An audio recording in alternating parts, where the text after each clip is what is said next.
Welcome to Deployment and DevOps. Efficient deployment and automation are essential for building scalable, reliable applications. Understanding how to streamline workflows, secure cloud environments, and optimize performance will help you develop and maintain robust backend systems. By the end of this course, you'll be equipped with the skills to enhance software delivery and efficiency in real-world DevOps environments.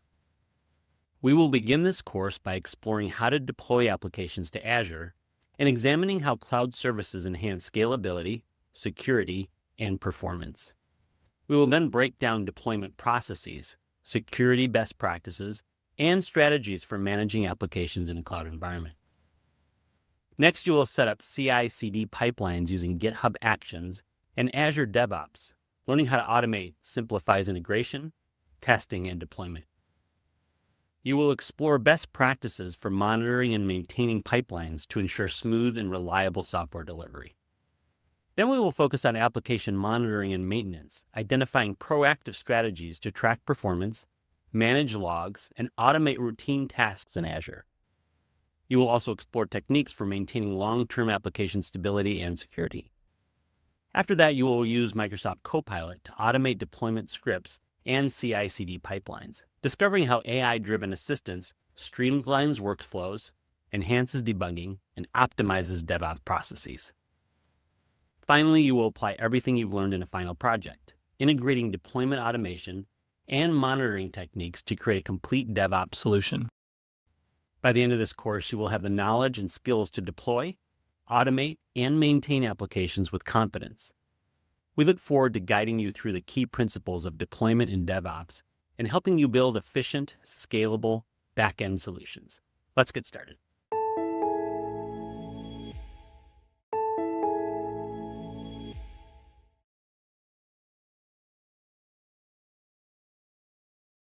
My name is Paul Party, and I'm your instructor for this course.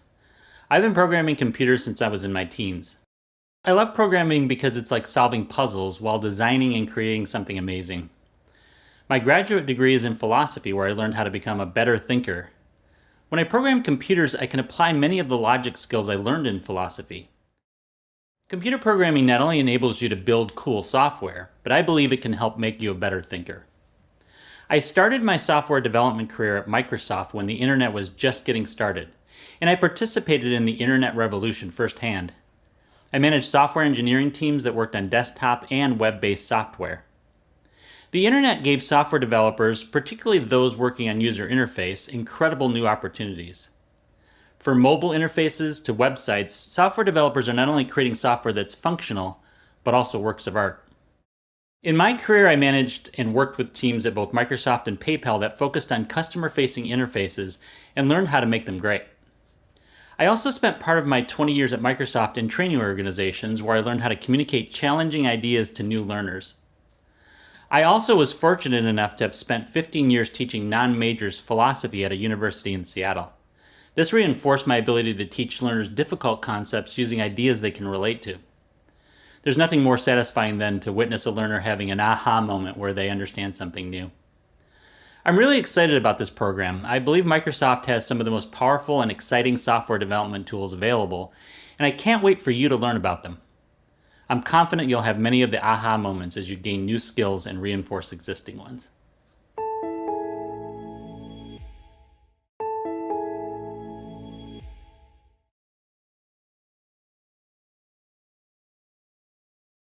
The learning experience in this course is designed to give you a comprehensive understanding of key concepts through various learning methods.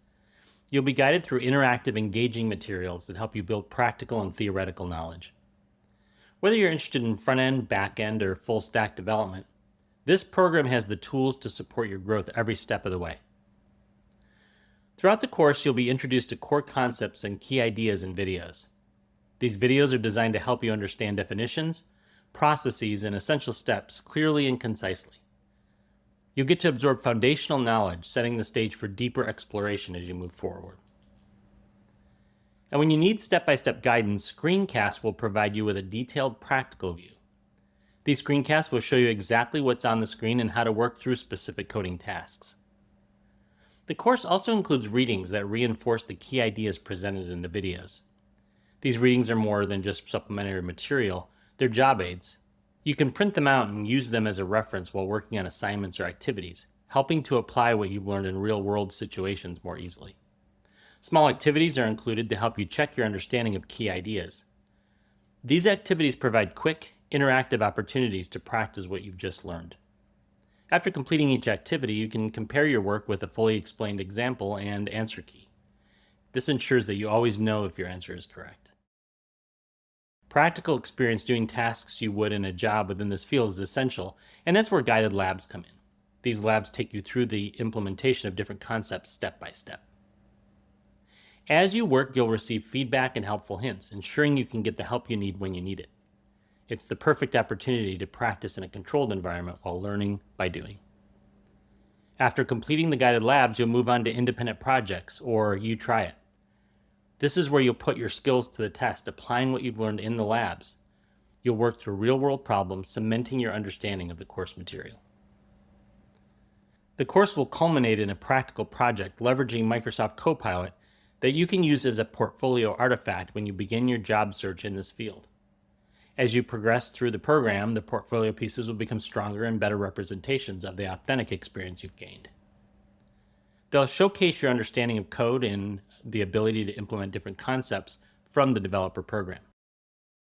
This course guides you step by step from understanding concepts through videos and readings to apply them in activities, screencasts, and labs. Each part of the course builds on the last, helping you gain knowledge and authentic experience. By the end, you'll have completed real projects that not only showcase your skills, but can also be included in your portfolio as you start your career. Everything you do here will prepare you for success as a developer. Let's get started.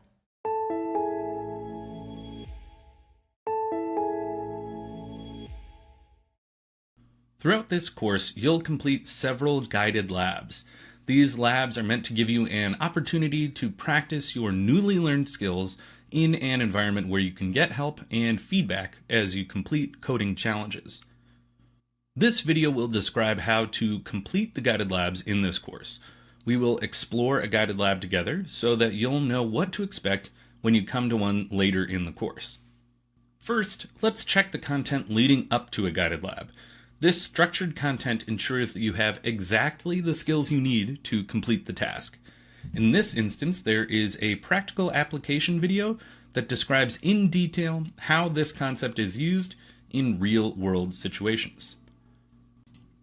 Following this practical application video, you can review a reading that explains the concept in detail so you can go through this content at your own pace.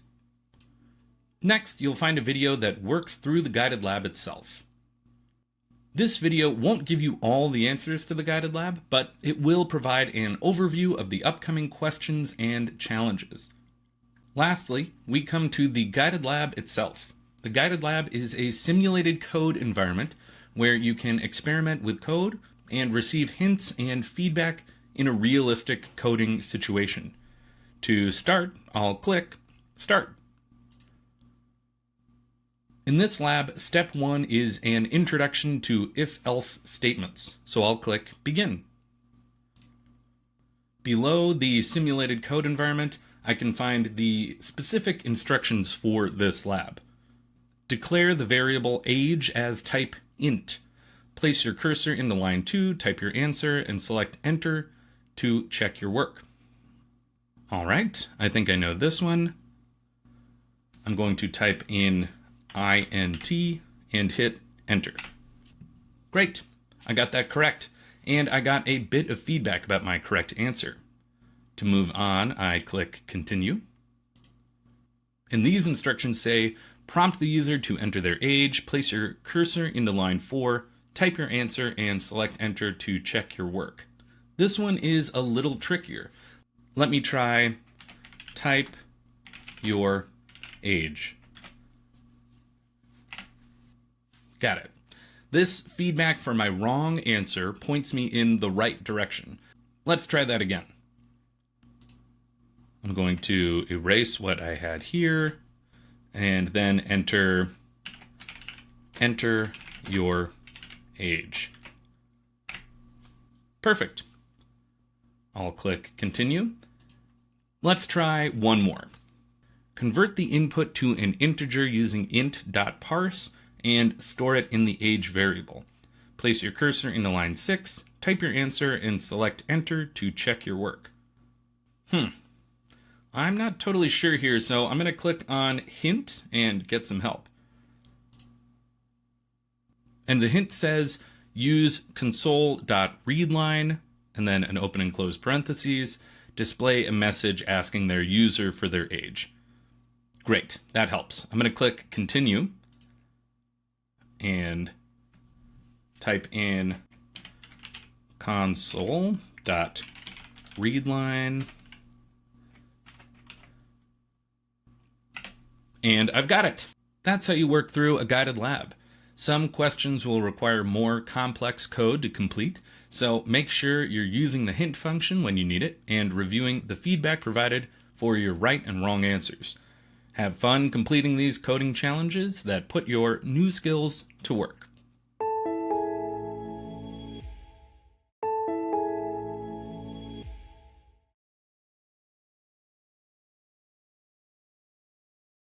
In today's rapidly evolving tech landscape, artificial intelligence plays a key role in making development more efficient and intelligent.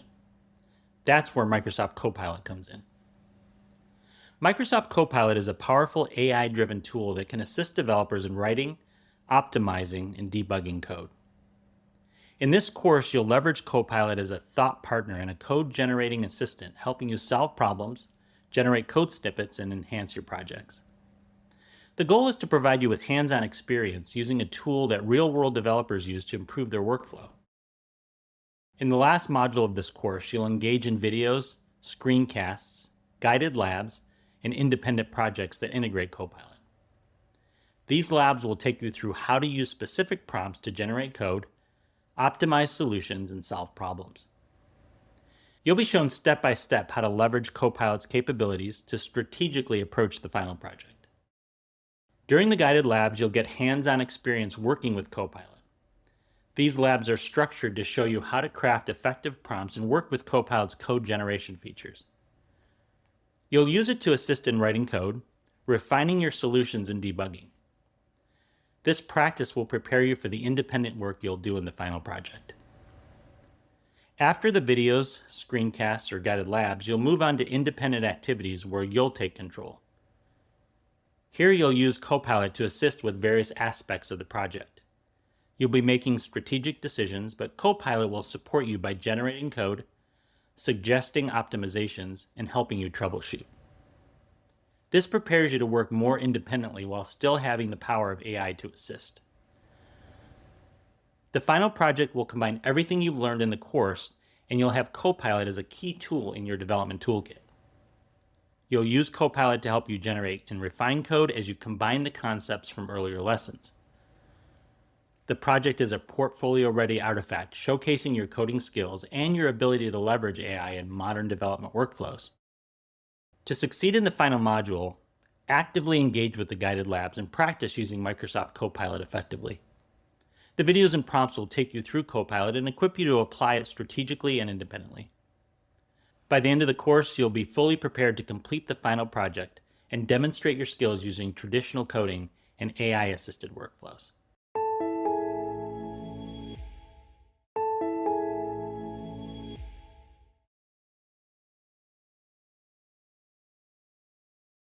Welcome to the course. In this video, we will discuss how you can make the most of each part of the course to set yourself up for success. Whether you watch the videos, complete activities, or work through hands-on labs, each element has been designed to help you master the skills you need to become a confident and capable developer. The first step in every lesson is the videos. You'll be introduced to new concepts, definitions, and key ideas. Watch these carefully and take notes on the important points. The videos provide the foundational knowledge you'll need to build on, so don't skip them. They'll give you the context to understand everything that comes next. After each video, complete the readings. These readings reinforce the key ideas you've just learned and can serve as job aids. I recommend printing out the readings or saving them for quick reference. They'll be extremely helpful when completing activities, working on projects, or just needing a refresher. They're not just supplementary. They help you apply what you've learned to real-world tasks. Throughout the course, you'll find small but impactful activities. These quick exercises allow you to check your understanding of key ideas. Don't rush through them.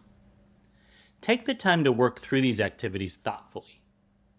After each, compare answers with the answer key to check how well you understand the material. This is your chance to practice without pressure. At the end of each lesson, you'll encounter practice quizzes. These quizzes are a great way to ensure you fully grasp the concepts from the videos and the readings. Use these as a checkpoint to assess how well you retain the information. If you find yourself struggling, review the videos and readings again. The goal is to build confidence and solidify your understanding before moving forward. When you need to see the material in action, screencasts guide you. These videos show you exactly how to work through certain tasks step by step. If you ever feel stuck or unsure about applying a concept, watch the screencasts and follow along. This hands-on guidance is invaluable for understanding how the code works in real time and applying what you've learned. At the end of each module, there will be graded quizzes. These are an important part of your success as they allow you to demonstrate mastery of the material. These quizzes build on the practice quizzes, and they're a great way to ensure you're ready to move on to more advanced concepts. Treat these quizzes as milestones. Passing them means you're fully prepared for the next challenge. The guided labs are where you'll take the concepts from the lessons and apply them in a controlled, hands-on environment. These labs will take you step by step through tasks, including helpful feedback and hints. The more effort you put into the labs, the more you'll get out of them.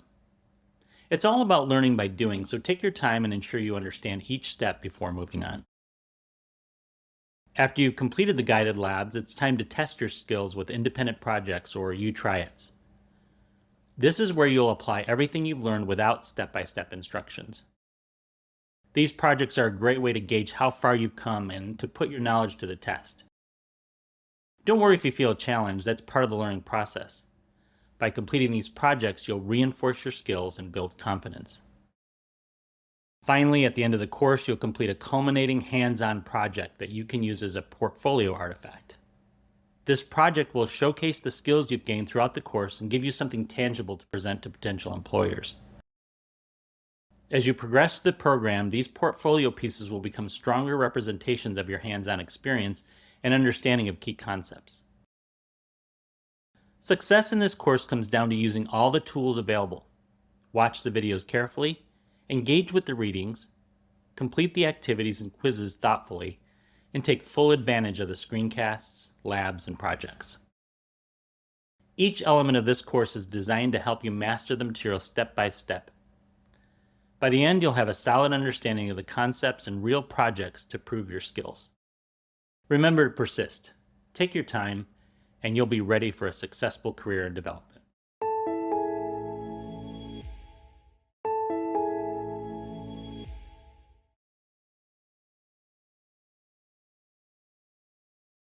Throughout this program, you will develop the foundational skills required to build a robust, real-world back-end system.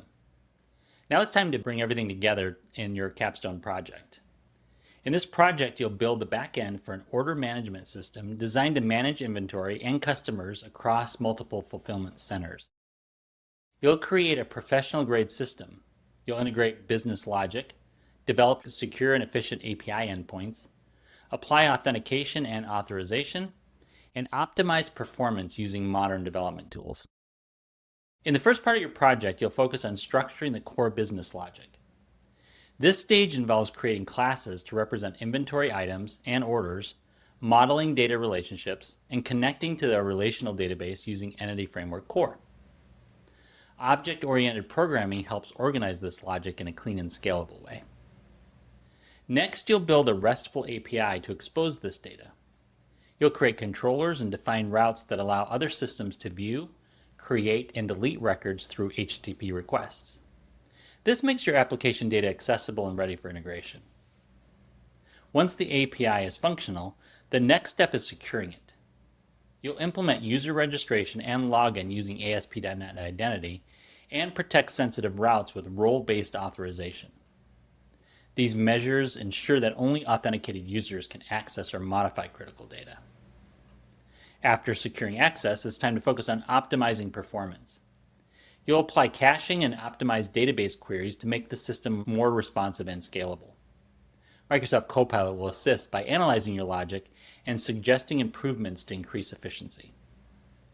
In the final stage of your capstone, you'll ensure consistency and reliability across user sessions. You'll integrate state management techniques, validate the full system through testing, and use Copilot to refine and finalize your code before submission. Your capstone project is a chance to demonstrate your ability to design, build, and secure a complete back-end system. This is your opportunity to showcase everything you've learned in this program. We're excited to see what you create. Good luck and enjoy the process.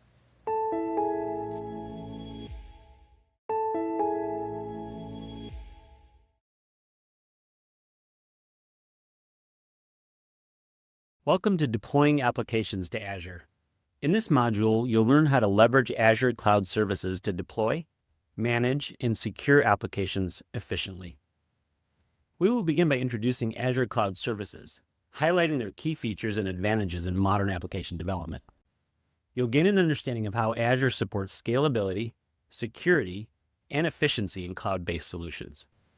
Next, we will explore the essential steps to prepare applications for deployment to Azure, covering configuration, compatibility checks, and performance considerations to ensure a seamless transition to the cloud. Then we will examine the deployment process for web applications in Azure, breaking down different deployment methods, tools, and best practices to streamline application launches. After that, we will discuss strategies for managing and securing applications in Azure, focusing on monitoring, access control, and compliance to maintain stability and security in a cloud environment. Finally, we will review best practices for securing applications on Azure, identifying common security challenges, and explore effective techniques for protecting applications from potential threats. By the end of this module, you will have the knowledge and skills to deploy, manage, and secure applications on Azure with confidence. Let's get started with deploying applications to Azure.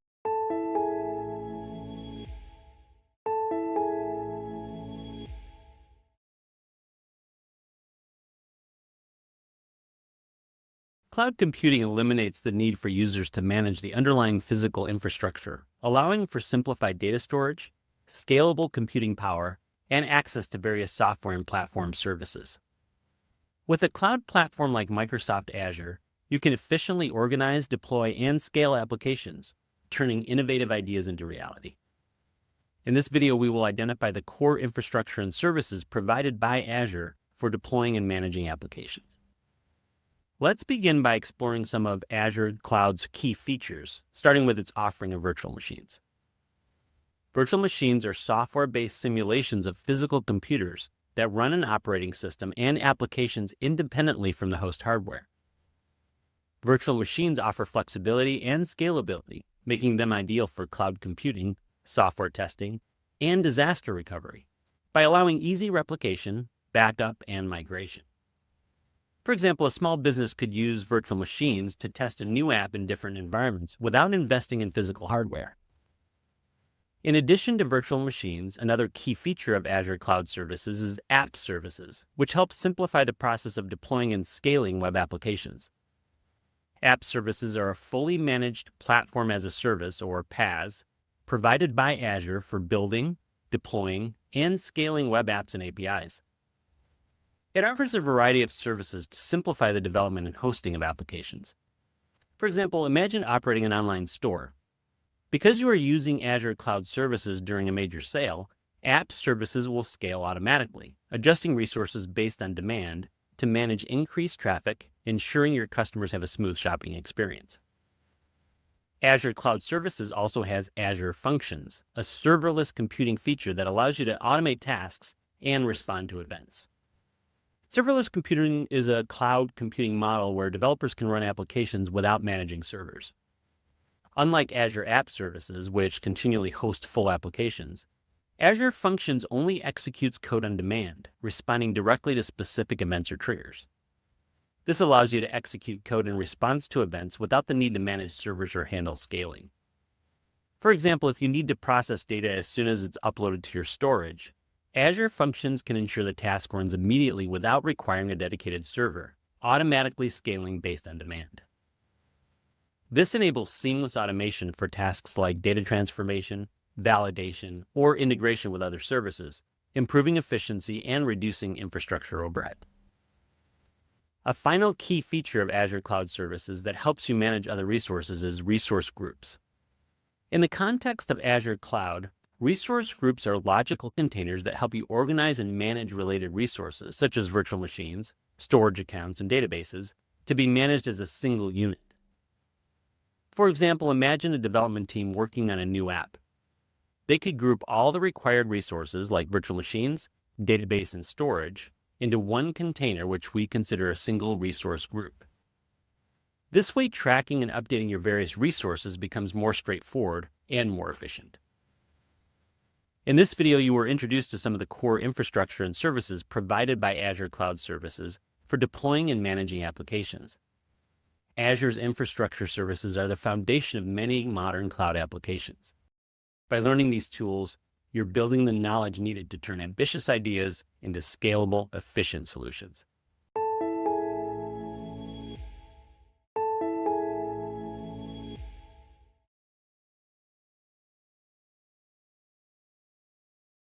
Web applications need to respond quickly and stay available, no matter how many users connect or where they connect from. Azure includes built-in features that help applications perform well and remain online, even during traffic spikes or unexpected issues. In this video, we'll explain how Azure ensures scalability and reliability for web applications. To begin, let's explore some of the scalability and reliability mechanisms offered in Azure, starting with auto-scaling. Auto-scaling is a cloud computing feature that automatically adjusts computing resources based on real-time demand. It helps maintain performance during traffic spikes and reduces costs during low usage by automatically adding computing power when more people use the app and scaling down when demand drops. Azure Virtual Machine Scale Sets, also known as Azure Scale Sets, allows you to deploy and manage a group of identical, load-balancing virtual machines that can auto-scale to meet application demand. For example, a developer building a food delivery app may expect traffic to spike during lunch and dinner hours. To manage this, they configure Azure Scale Sets with virtual machines so the app automatically adds more servers during peak times to maintain smooth performance. When traffic slows down late at night, the system scales down, helping reduce costs without any manual effort. Another mechanism is Azure's ability to distribute traffic efficiently across servers, which is managed through load balancers. Load balancers are tools that distribute incoming network traffic across multiple servers to ensure no single server gets overwhelmed. This helps improve application reliability by preventing server overloads and enhances performance by directing traffic to the most responsive servers. Azure Load Balancer distributes incoming traffic across virtual machines to help ensure high availability and reliable performance. It automatically routes traffic to healthy virtual machines when others become unavailable. For example, a developer building a multiplayer gaming platform needs to handle large volumes of user connections smoothly. They use Azure Load Balancer to distribute traffic evenly across multiple game servers, ensuring no single server gets overwhelmed, and players experience low latency gameplay. Beyond performance, Azure also makes formal promises about keeping your app available, known as Service Level Agreements, or SLAs. Service Level Agreements are formal commitments from a service provider that defines the expected level of service, such as uptime, performance, or support response times. They often include specific metrics and outline what compensation is provided if those targets aren't met. Microsoft Azure's SLAs guarantee that its services will be available and running smoothly for the vast majority of the time, typically 99.9% to 99.99%, depending on the service. If these availability levels aren't met, customers may receive service credits as compensation. For example, for a developer running an e-commerce site on Azure, this means the site is expected to stay online almost all the time, even during busy shopping periods. If Azure fails to keep the service available as promised, the developer may receive a credit to reduce their next bill. In this video, you learned how Azure ensures scalability and reliability for web applications. Understanding how Azure handles scalability and reliability helps you make smart choices when building and deploying web apps. These features form the foundation for applications that stay fast, available, and resilient in real-world conditions.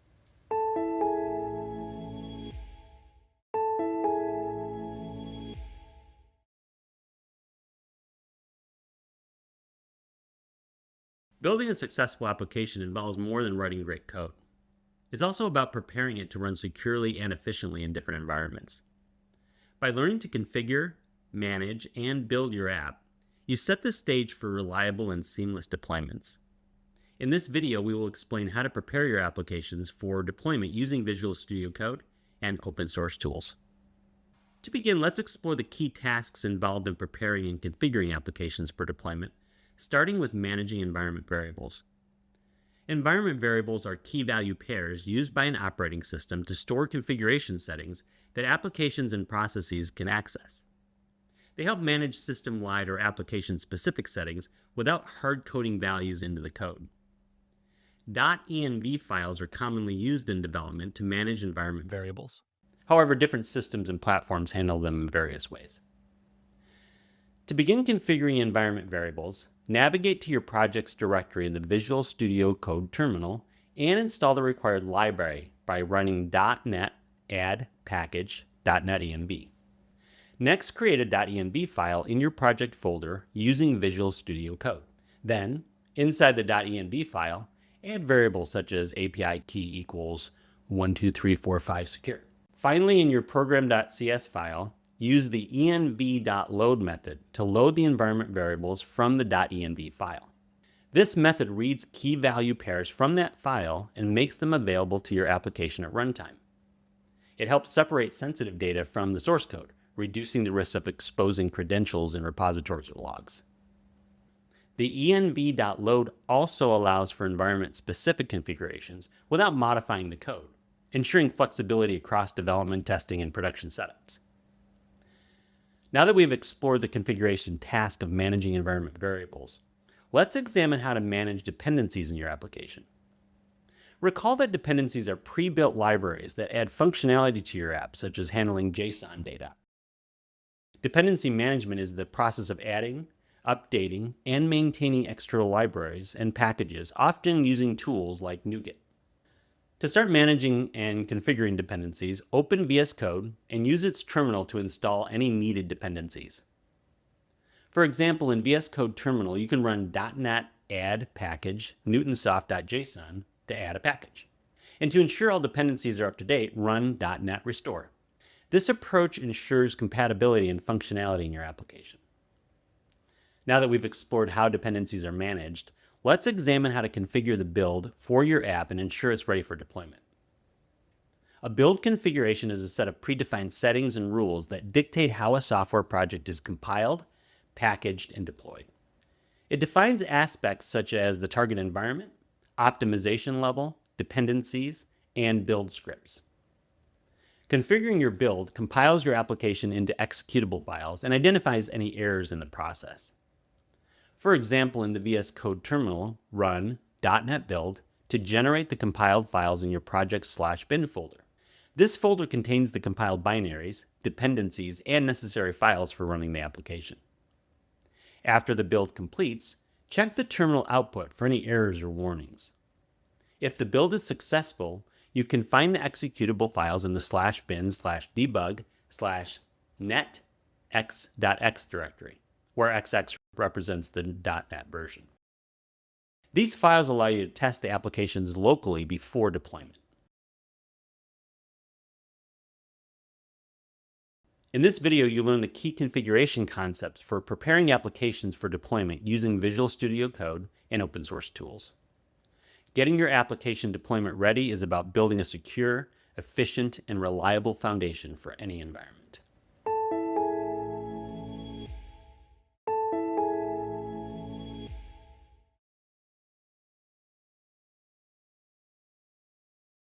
Cloud deployment starts long before you push your code. Preparing your application for the cloud ensures it runs securely and predictably, no matter where it's deployed. By handling settings, credentials, and packaging early on, you'll be well prepared for a successful deployment. In this video, we'll explain the steps to configure applications for deployment to cloud environments like Azure. Let's start with configuring an app's behavior using application settings. In the context of Azure App Services, application settings are key value pairs used to configure app behavior without modifying code. They are accessible as environment variables at runtime, allowing for secure and flexible management of things like API keys and environment-specific values. For example, you might want your app to give detailed error messages when developing locally, but hide them from users in production. On Azure, you can create application settings for your app in the Azure portal, then call them from your application. The settings are stored securely in the cloud and aren't a part of the source code. When developing your app or testing locally, you can use a local.env file to store the same settings you create on the cloud. This enables you to mimic the behavior of the application settings you'll use when you deploy your app to Azure. After configuring application settings, the next step is to configure how your app connects to external databases using connection strings. Connection strings are strings of text used to specify how an application connects to external resources like databases, storage accounts, or message queues. They typically include details such as the server address, database name, username, and password needed to establish the connection. While they're commonly used for database connections, they can also connect to other services like storage accounts, cache services like Redis, or message queues. Similar to application settings, connection strings should be stored securely and managed separately from your code in cloud environments like Azure App Services. For example, instead of including the database credentials in the application code, developers store the connection string in Azure App Service settings, which the app reads at runtime. This makes deployments more secure and easier to manage. Once your app is configured and database connections are in place, the next step is to ensure it runs the same way everywhere, which is where containerization can help. However, before we explore containerization, we need to examine what a container is and how it fits into the containerization process. Containers are compact, self-contained units that include an application and everything it needs to run, such as libraries and system tools. It's lightweight because it only uses the essential parts needed to run the app, relying on the host system for the rest, which makes it fast and efficient. Containerization is a method of packaging an application together with all its dependencies, libraries, and configuration files into a single container. This ensures the application runs consistently across different environments, such as development, testing, and production. In Azure App Services, the containerization step involves deploying custom Docker containers or container images from the Azure Container Registry or Docker Hub. Docker is a platform that enables developers to build, package, and run applications in containers. It simplifies deployment by ensuring the application behaves the same in any environment, from a developer's laptop to production servers. For example, a developer uses Docker to prepare their application with everything it needs to run into a container. They test the container locally to make sure it works as expected. Then they deploy the same container to a cloud service like Azure, ensuring the application runs consistently across environments. In this video, you learned about the steps to configure applications for deployment to cloud environments like Azure. By preparing your application with cloud-aware settings, secure external connections, and consistent packaging, you've created a foundation for reliable deployment. These steps turn code into something that performs dependably in real-world environments.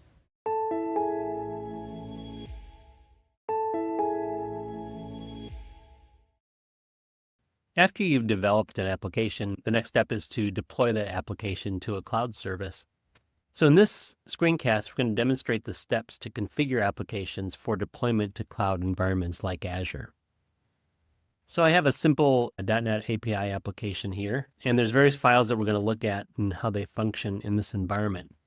But the first thing I want to demonstrate is how we set up our environment variables so that we can use them both in a local context and on the cloud context. Many times you have some pretty private information that you want to keep stored, like API keys. You don't want those published or necessarily built in as a part of your application code. or you have other key value pairs that change depending on the environment, or they're changing constantly, and you don't want them embedded in your code itself. So what you want to do is create a situation where you store those key value pairs separately from your code. And cloud environments like Azure allow you to create a secure location where you can store that type of information. I'm going to switch over to the Azure portal. And I have an application here. This is a web app that will illustrate and demonstrate the ideas that I'm talking about. And in this web app, Azure provides under settings this environment variables category. These are the settings and the different things I can do for this web app. And under settings, I have this environment variables category. And here I can set up certain key value pairs. So for example, if I have an API key that I don't want to embed in my code, I don't want it to be a part of my code base, I can store it here, and this is a secure location, so only people that have access to this web app as an administrator can view these key value pairs. But the application also can view them once it's been deployed to the cloud. So it's secure because the API key now is not a part of my code base. I don't have to check it into source control. It's stored distinct from my application, but I can also access it very easily when it's deployed to Azure using code that we can write in our application. So I create these key value pairs on Azure, and then I can use them in the app. The problem is that if I want to test locally, I have to be able to store those key value pairs as well in my application so that when I'm actually testing on my local machine, I can access those same key value pairs. So to do that, I'm going to use this library called .NET-ENV, and that allows me to create this .env file. And in this .env file, I can create those same key value pairs. And I can leave this .env file just on my machine. I don't have to check that into source control, but I can use it for testing.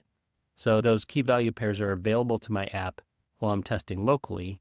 And then when I push the application to the cloud, let me go back to Azure. It will use these versions of those same key value pairs. You can see I have API_key here, ASP.NET Core_environment here, and I've got those same two key value pairs here. And obviously I can create as many key value pairs as I need for my application to run. And I only want to really create this type of data for items that I don't want as a part of my source code. That's one way that you can prep your application for delivery to the cloud, is to figure out what that data is. Make sure you have that data in your cloud environment, and then also be able to work with it locally. The other thing we can do that's also very important to keep secure is a database connection string. At the top of my file here, I am creating this variable called configuration, which is on the builder.configuration object. And we create the variable called connection string and set it equal to configuration.getConnectionString method. I'm calling default connection as the connection that I want to get. In this environment that I have set up, I'm using the default connection key value pair that's also in Azure. Let me go back to my Azure application to show how this works. In Azure, under the same settings environment variables, there's a tab called connection string. So the tab we were in was app settings. Now we're going to switch over to connection string. I have that default connection key value pair here. This is what that line of code will call. And I can also set this up so I can test it locally so that there's a default connection on my local machine, but it will call this default connection. And in a connection string, there's typically a username and password, which I don't want to expose over an internet call or put it into my source code. So I can keep that default connection and the valuable data that's in it outside of my source code. And it just is kept here locally on the server and never gets transferred back and forth between the client and server when I'm running that application. So that's another way that I can prep my application for delivery to the cloud by creating your connection strings to your databases using Azure portal and then call them from your application code. Here I'm creating my DB context, which is a SQL Server connection. If I switch back to the Azure portal, I can show this value.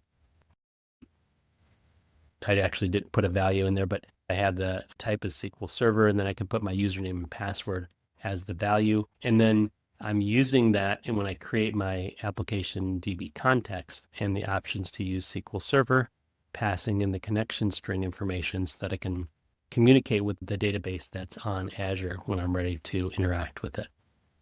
So the first step is to create some app settings using the environment variables.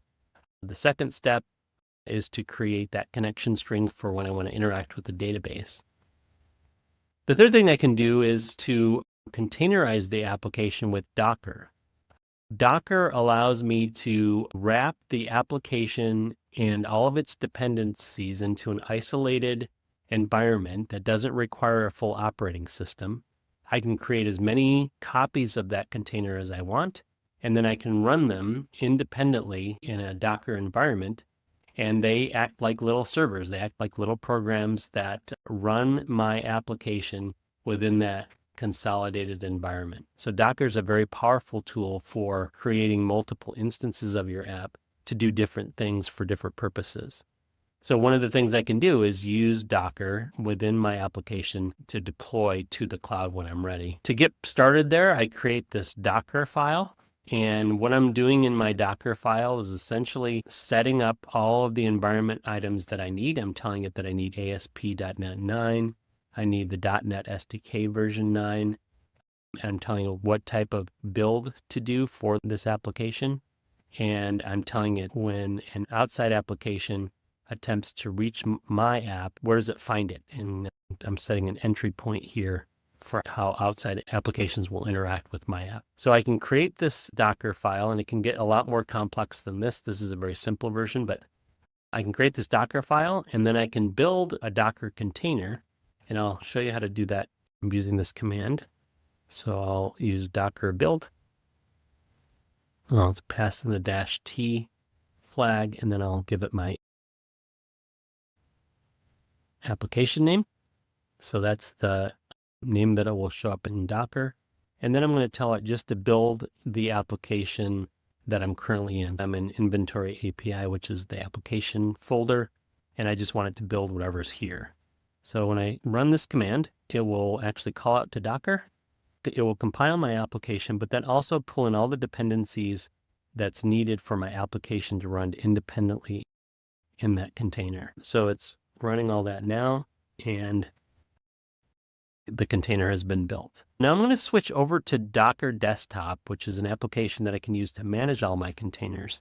And I'll show you that has now been built. My Inventory API application is here. It was just built. I have an image ID, so it's actually an image, which means that it's an isolated item that is running inside of Docker. And if I were to run this, I could interact with my Inventory API application as if it were running on a web server somewhere. And I can create multiple versions of it. I can duplicate this container. And let's say I duplicated it 3 times. I can run all 4 versions at once, and I can give them different entry points, and they can all do different specific things for me if I needed them to. But Docker is a very powerful tool for isolating your app, including all the dependencies that are needed, and then running them in a very streamlined and efficient way. Now that this container is built, I can also deploy it to Azure, to the cloud when needed, so that I can run it on the cloud as a container. That makes it very isolated, and it also makes it very efficient from a memory perspective, because I don't have to run a full Linux environment or a full Windows environment. I can just run it as a container, which has all the dependencies that it needs. So in this screencast, I configured an ASP.NET Core app for cloud deployment.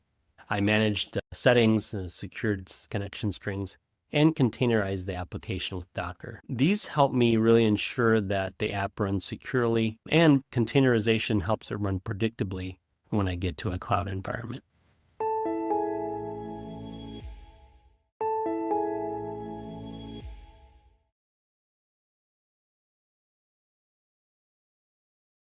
Applications are deployed using a combination of tools and workflows designed to make the process efficient and reliable.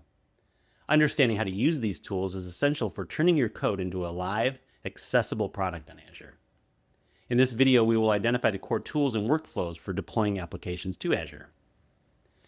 To begin, let's explore some of the key development tools and workflows for deploying applications to Azure, starting with Azure App Service.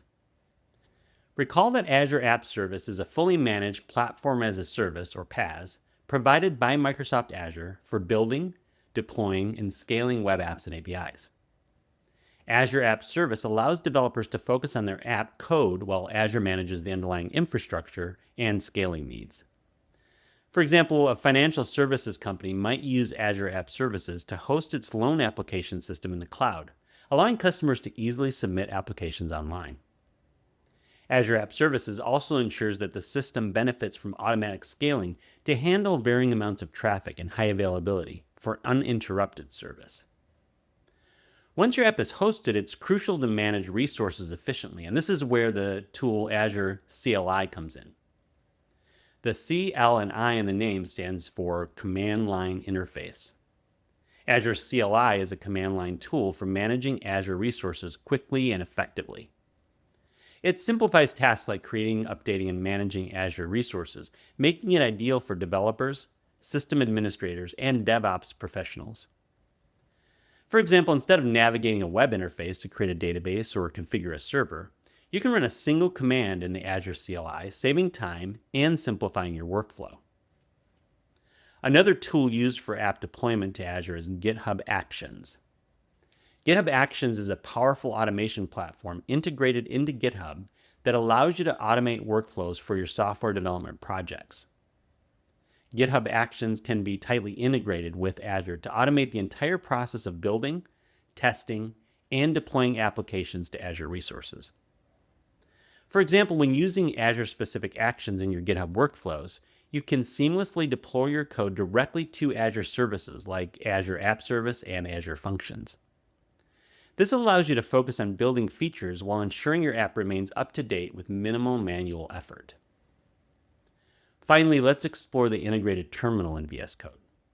The integrated terminal in VS Code, or Visual Studio Code, is a built-in terminal that lets you write, test, and deploy your applications from a single workspace. The terminal is fully integrated into the VS Code editor, so you don't need to switch to a separate terminal window to run commands or scripts while working on your code. For example, you can manage your resources, test your application, and deploy it to Azure without ever leaving Visual Studio Code. The integrated terminal is a key feature in VS Code that streamlines the development process. It helps you stay within the same interface for coding, debugging, and command execution. In this video, you learned about the core tools and workflows for deploying applications to Azure. With the right tools, deployment becomes a process of precision and speed, taking your applications from concept to a live environment. Mastering these workflows helps prepare your projects for success on Azure.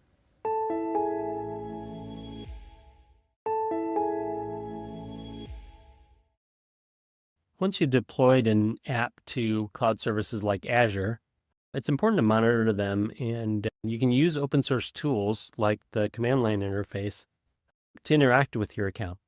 In this screencast, we're going to demonstrate how to monitor application performance and resource usage on Azure using open source tools.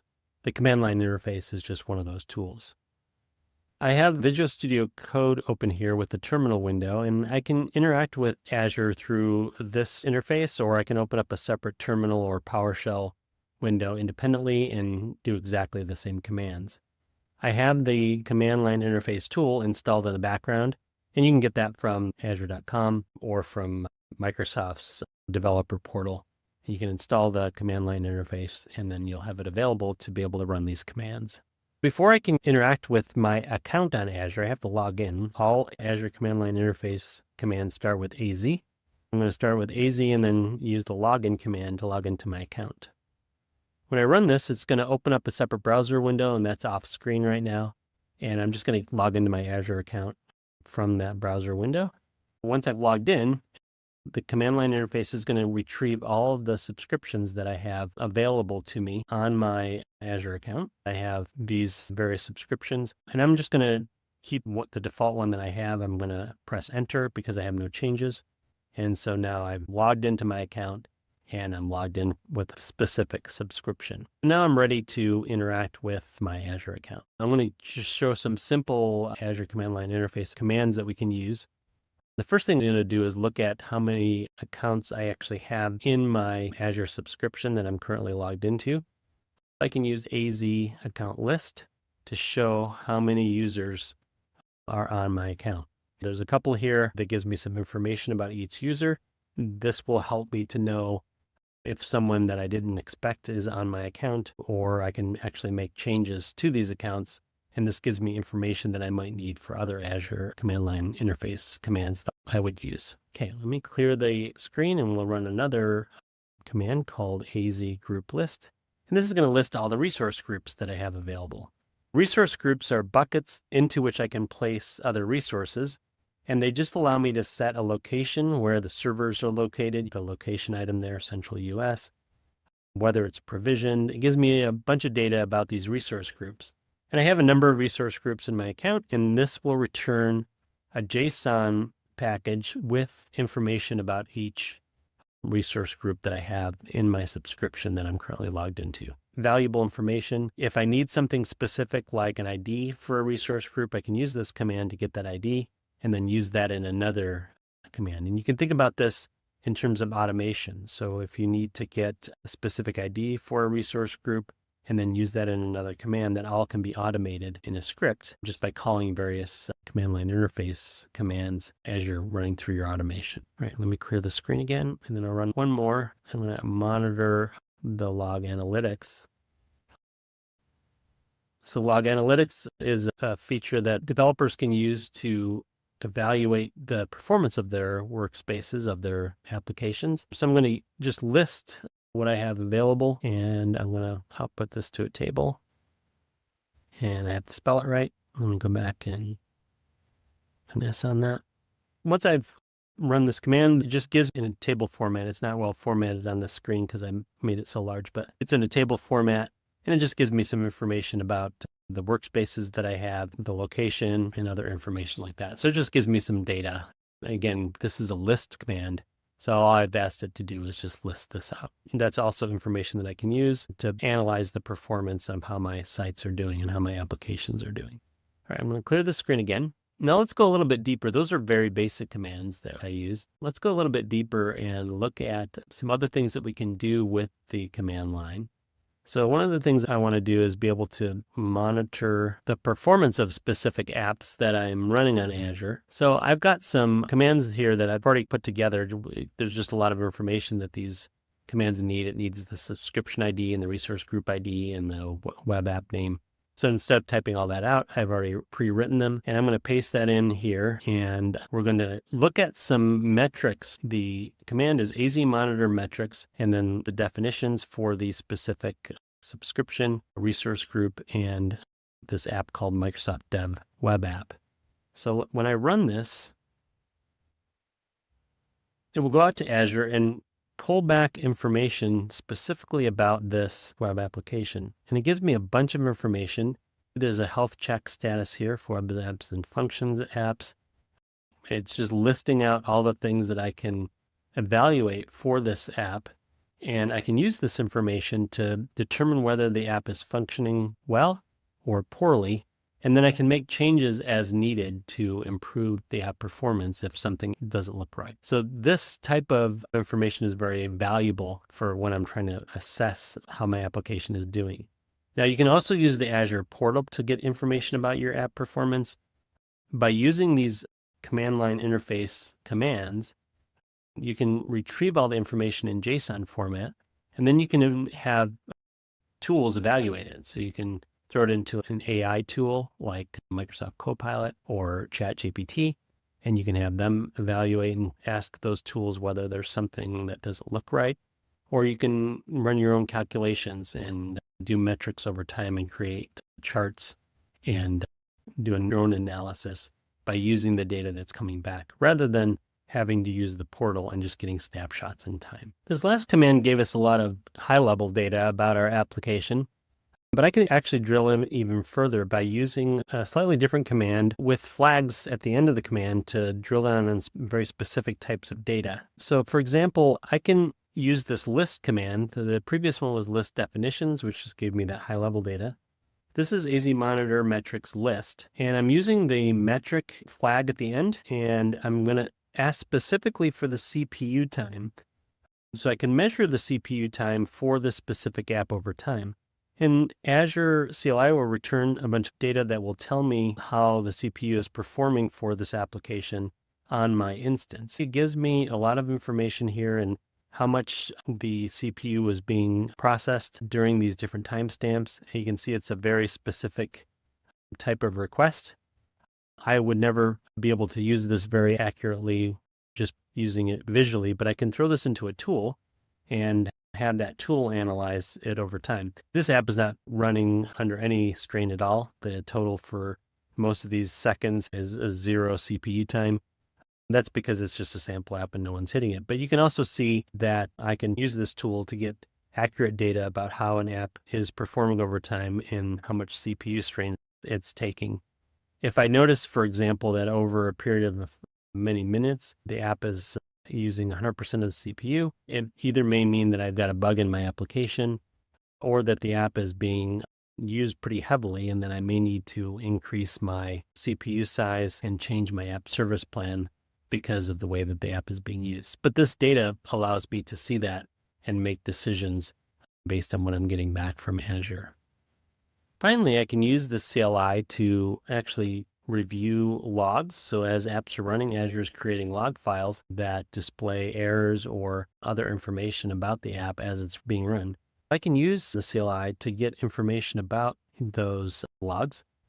Here I'm using AZ Monitor Log Analytics, which is the tool that pulls from the logs, giving a specific query. I want to query this workspace with a specific ID, and I want to use Azure Diagnostics as the key value pair for that query. And I'm only going to take 10 records at the beginning because I don't want to be inundated with too many records on my first run here. I'll go ahead and run that. And the command line interface will give me whatever results are returned for that workspace. In this instance, I don't have any logs created because I created a test app. But this illustrates that I will get an array back. Those two brackets indicate an array. I will get an array back from the command that has information about the app from the app logs themselves rather than from real-time data that it's collecting. So log data is very good for analyzing historical information about your app.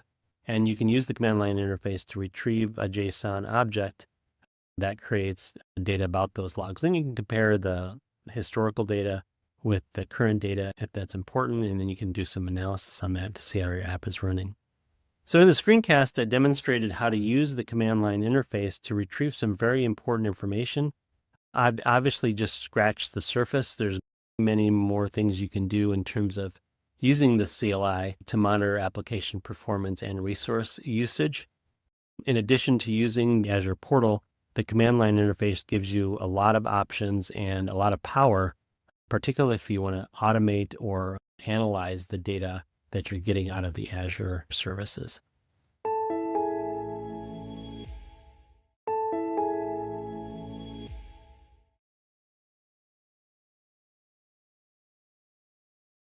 Application management doesn't stop after applications are deployed. They need continuous monitoring to ensure performance and reliability. Without the right tools, small issues like slow response times or high resource usage can escalate into major failures, impacting users and business operations. In this video, we'll explain how to monitor application performance and resource usage using Azure tools. To begin, let's explore the main Azure tool for monitoring performance and resource usage, Azure Monitor. Azure Monitor is a cloud-based service that collects, analyzes, and visualizes transmitted data from applications and infrastructure to enhance performance and reliability. It provides insights through metrics, logs, alerts, and dashboards, helping organizations detect and resolve issues proactively. For example, imagine a company's website suddenly slowing down. Developers can check Azure Monitor and notice CPU usage has spiked. With this insight, they can quickly scale up resources, preventing a crash and keeping the site running. Now that we've explored what Azure Monitor is and how it's useful for monitoring application performance, let's explore some of its features, starting with Application Insights. Application Insights is a feature of Azure Monitor that helps developers track application performance, detect anomalies, and diagnose issues in real time. It provides in-depth analytics and visualizations, such as performance metrics, dependency tracking, and failure diagnostics, enabling teams to identify bottlenecks, optimize resource usage, and enhance overall application reliability and user experience. For example, imagine that a retail company launches a new checkout system, but customers begin reporting delays when placing orders. Using application insights, developers analyze transaction logs and trace the issue to a slow API request. By optimizing the query, they instantly improve checkout speed, enhancing the shopping experience. Monitoring is only a part of the equation. Applications must also adapt dynamically to changes in workload, which is where autoscaling comes in. Autoscaling is the process of automatically adjusting computing resources based on demand to ensure optimal performance and financial cost efficiency. In Azure, autoscaling is implemented using Azure Monitor Autoscale, which monitors key performance indicators like CPU usage, memory utilization, or request rates, and scales resources up or down to maintain performance and cost efficiency. For example, imagine a live stream concert attracting millions of viewers. As the audience grows, the platform's traffic spikes dramatically. Instead of servers struggling to keep up, Azure Monitor Autoscale increases the number of instances to handle the demand. Once the concert ends and traffic decreases, the system scales down to reduce costs. In this video, you learned how to monitor application performance and resource usage on Azure using tools. With tools like Azure Monitor, Application Insights, and Azure Monitor Autoscale, developers can detect, analyze, and resolve performance issues before they affect users, keeping your applications reactive and enabling a great user experience.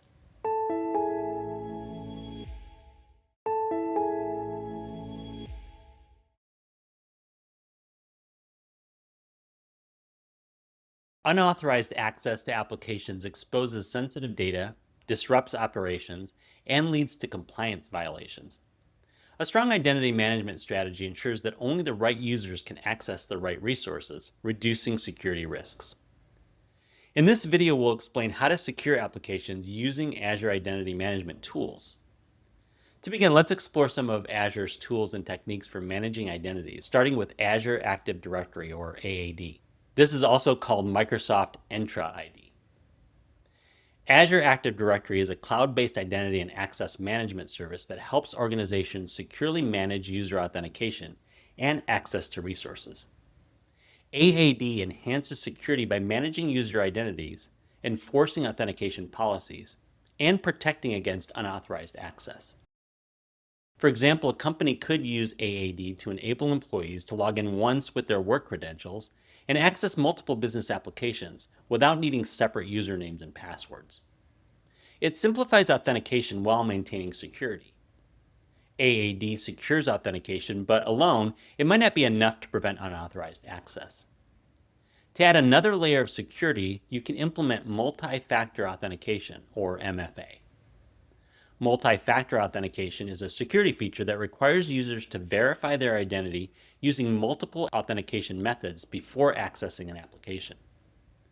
This adds an extra layer of protection against unauthorized access by making it harder for attackers to compromise accounts. In Azure, MFA is offered through Azure Active Directory, and it allows you to enforce additional security by requiring a second form of verification when users sign in. This ensures that even if someone steals the employee's password, they cannot access the account without the second authentication factor. For example, when an employee logs into a company's cloud portal using MFA through the Azure Active Directory, they first enter their username and password.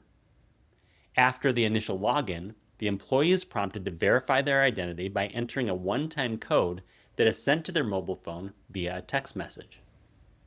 Access is only granted after both the login and the one-time code are correctly provided. Multi-factor authentication controls who can log in, but role-based access control defines what users can do once they're inside of an application. Role-based access control, or RBAC, is a security model where access to resources is granted based on a user's role within an organization. Users are assigned roles, and each role has a specific permission that defines what actions can be performed on the resource. Azure provides built-in roles like owner, contributor, and reader. And custom roles can also be created to define specific permissions for different users or groups within the Azure portal. For example, in an Azure environment, an owner role has full control over resources. A contributor role can create and manage resources, but not assign roles, and a reader role can only view them. This ensures that users have appropriate access levels, preventing unauthorized modifications while allowing visibility where needed. In this video, you learned how to secure applications using Azure Identity Management tools. Identity management is a crucial layer of security that ensures users access only what they need. By leveraging AAD, RBAC, and MFA, organizations reduce risks, strengthen security, and prepare for more advanced cloud security strategies.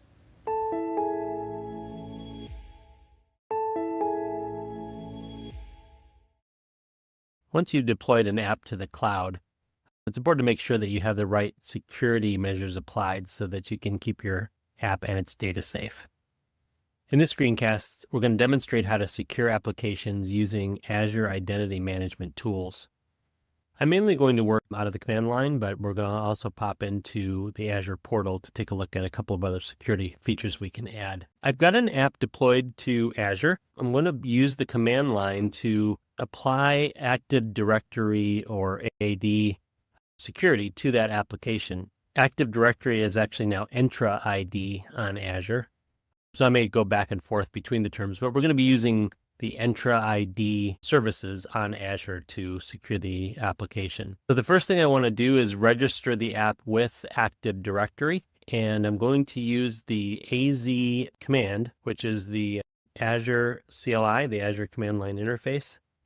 And the first thing I'm going to do is create an Azure AD directory or an Entra ID directory. I'm going to call that directory Secure Web App, and I'm going to give it the URI to my website. This is the URI that I have published to Azure, and I'm going to pass in that URI as I create the command. All we're doing at this point is setting up the app in Azure Active Directory, and then we can apply permissions later. Go ahead and run that command, and Azure returns a JSON package letting me know that the Active Directory was either updated or created. In this command, I use the create option. If that directory is already created, then it will just update it with the parameters that I passed in.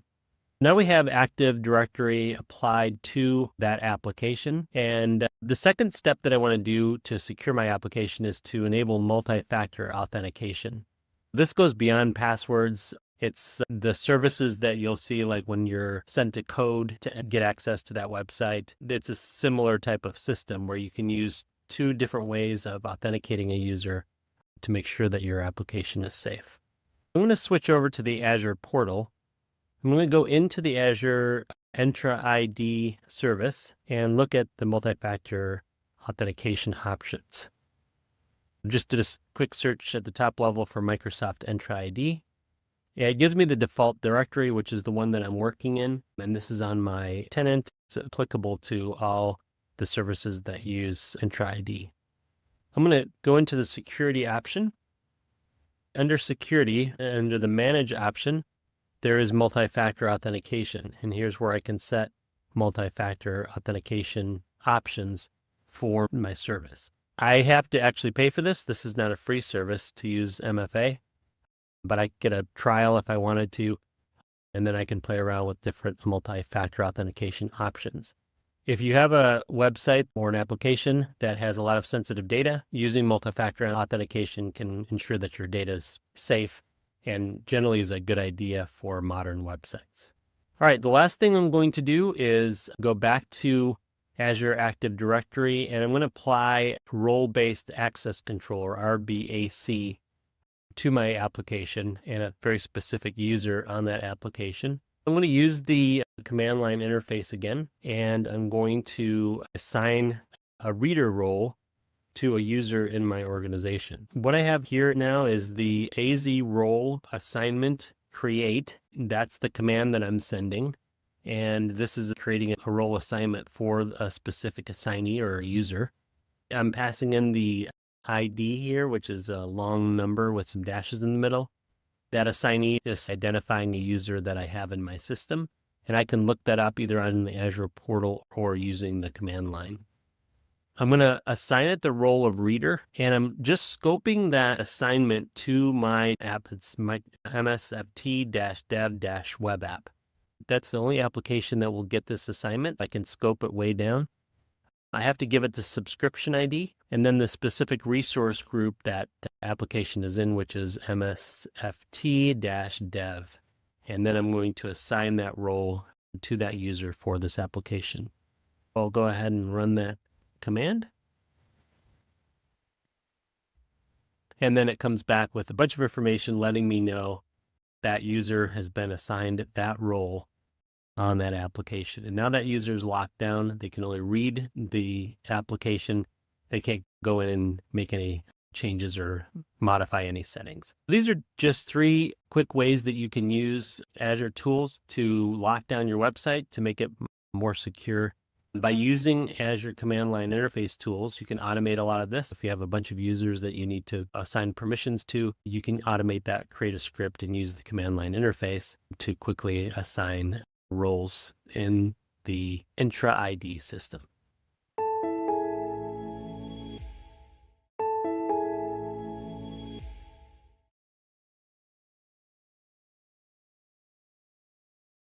Every piece of data you handle contains value, often more than you realize. Safeguarding that data, whether it's stored or in motion, and protecting the network it travels through is not just a technical requirement, but a foundation of trust and security. In this video, we will identify best practices for encrypting data and securing networks. To begin, let's explore some key security practices for back-end systems, starting with encrypting data at rest. Encryption at rest is the process of encoding data while it's stored on a disk, database, or other storage medium to protect it from unauthorized access. This ensures that even if someone gains physical access to the storage, they cannot read the data without the proper decryption key. It is commonly used in cloud storage, databases, and file systems to enhance data security. Now let's examine 2 key practices for encrypting data at rest. One practice of encrypting data at rest is using the trusted standard, referred to as the Advanced Encryption Standard, which uses a 256-bit key, or AES 256 encryption.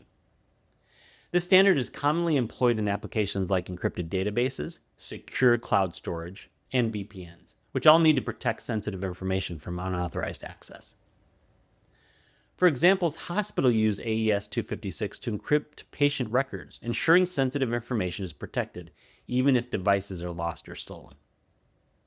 You must also ensure that your encryption keys are secure, so another practice is to rotate encryption keys regularly. For instance, a retail company rotates encryption keys every 6 months to prevent misuse. Once stored data is secure with the encryption at rest, the next step is to protect data traveling across networks, which is where encrypting data in transit comes in. Encryption in transit secures data by encrypting it while it moves between systems, ensuring it cannot be intercepted by unauthorized users. For example, when you enter login credentials on a banking website, Transport Layer Security, or TLS, a type of encryption in transit, ensures your data is securely transmitted from your device to the bank's servers. Now let's examine some key practices for implementing encryption in transit. Using TLS version 1.3 is a good practice for encrypting data in transit. It provides strong encryption and secure communication, protecting data from interception and tampering during transmission. TLS 1.3 encrypts communication like login credentials, offering stronger security and faster performance than older versions. To further enhance security, practice enforcing HTTPS-only connections. These connections are cookies that can only be accessed by the server and not by JavaScript running in the browser, enhancing security by making data less vulnerable to malicious scripts. For example, an e-commerce site that restricts traffic to HTTPS-only connections ensures customer details like payment information are transmitted securely. After you've secured your data, controlling access to your network is vital to building a robust security strategy, which is where network security groups, or NSGs, come in. Network security groups are a set of rules used in cloud environments like Microsoft's Azure to control inbound and outbound network traffic to resources. They act as virtual firewalls to enforce security policies by allowing or blocking traffic based on factors such as IP address, port, and protocol. One best practice when using network security groups is to create explicit rules to define who or what can access your network to reduce accidental exposure. For example, an organization might define access rules to allow only certain IP addresses or applications to connect to their database. Once explicit rules are created, they must be audited regularly. You minimize potential security risks by reviewing and removing outdated or unnecessary permissions on a regular basis. In this video, you learned about best practices for encrypting data and securing networks. By securing data at rest, encrypting it in transit, and controlling network access, you create a shield that safeguards both your systems and the people who rely on them. These practices are essential for building a resilient and trustworthy foundation in any organization.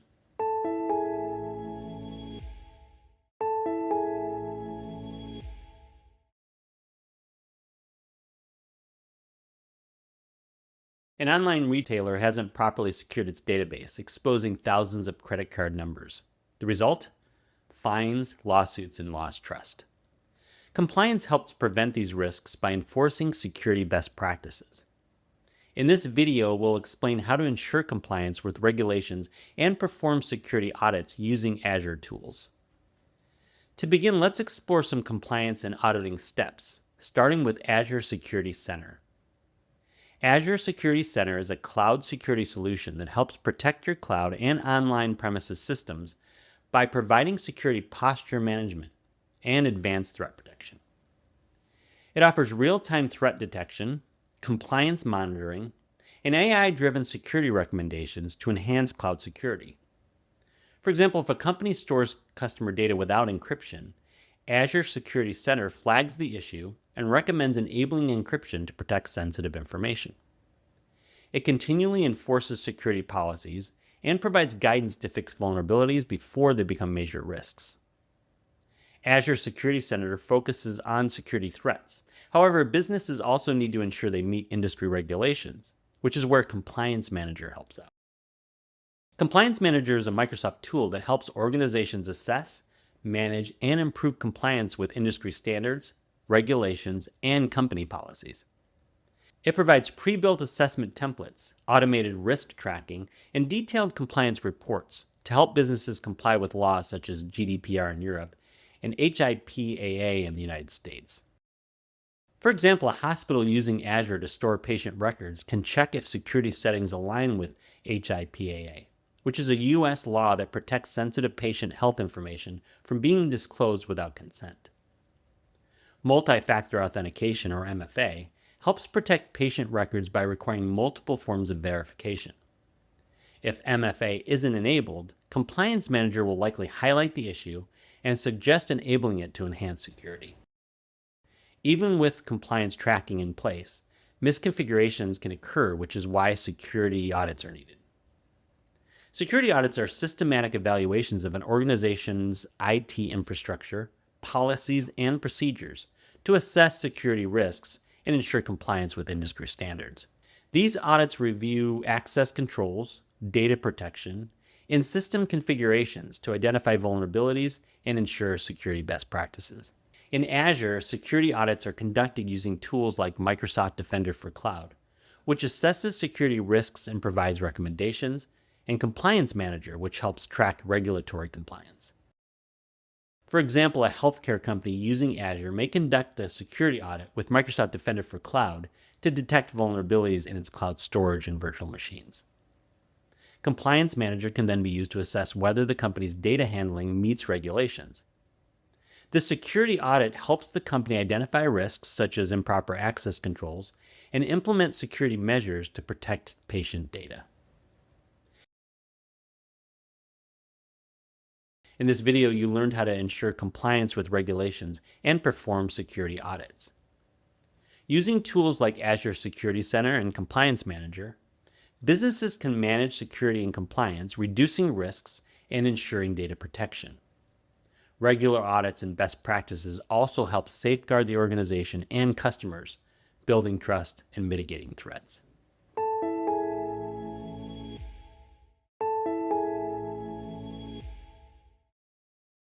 Once you've deployed an app to a cloud service like Azure, you can use tools to monitor and update compliance and security and do security audits on that service. In this screencast, I'm going to explain how to ensure compliance with regulations and perform security audits. I have Visual Studio Code open with a terminal window. I could use a general terminal or PowerShell window if I wanted to.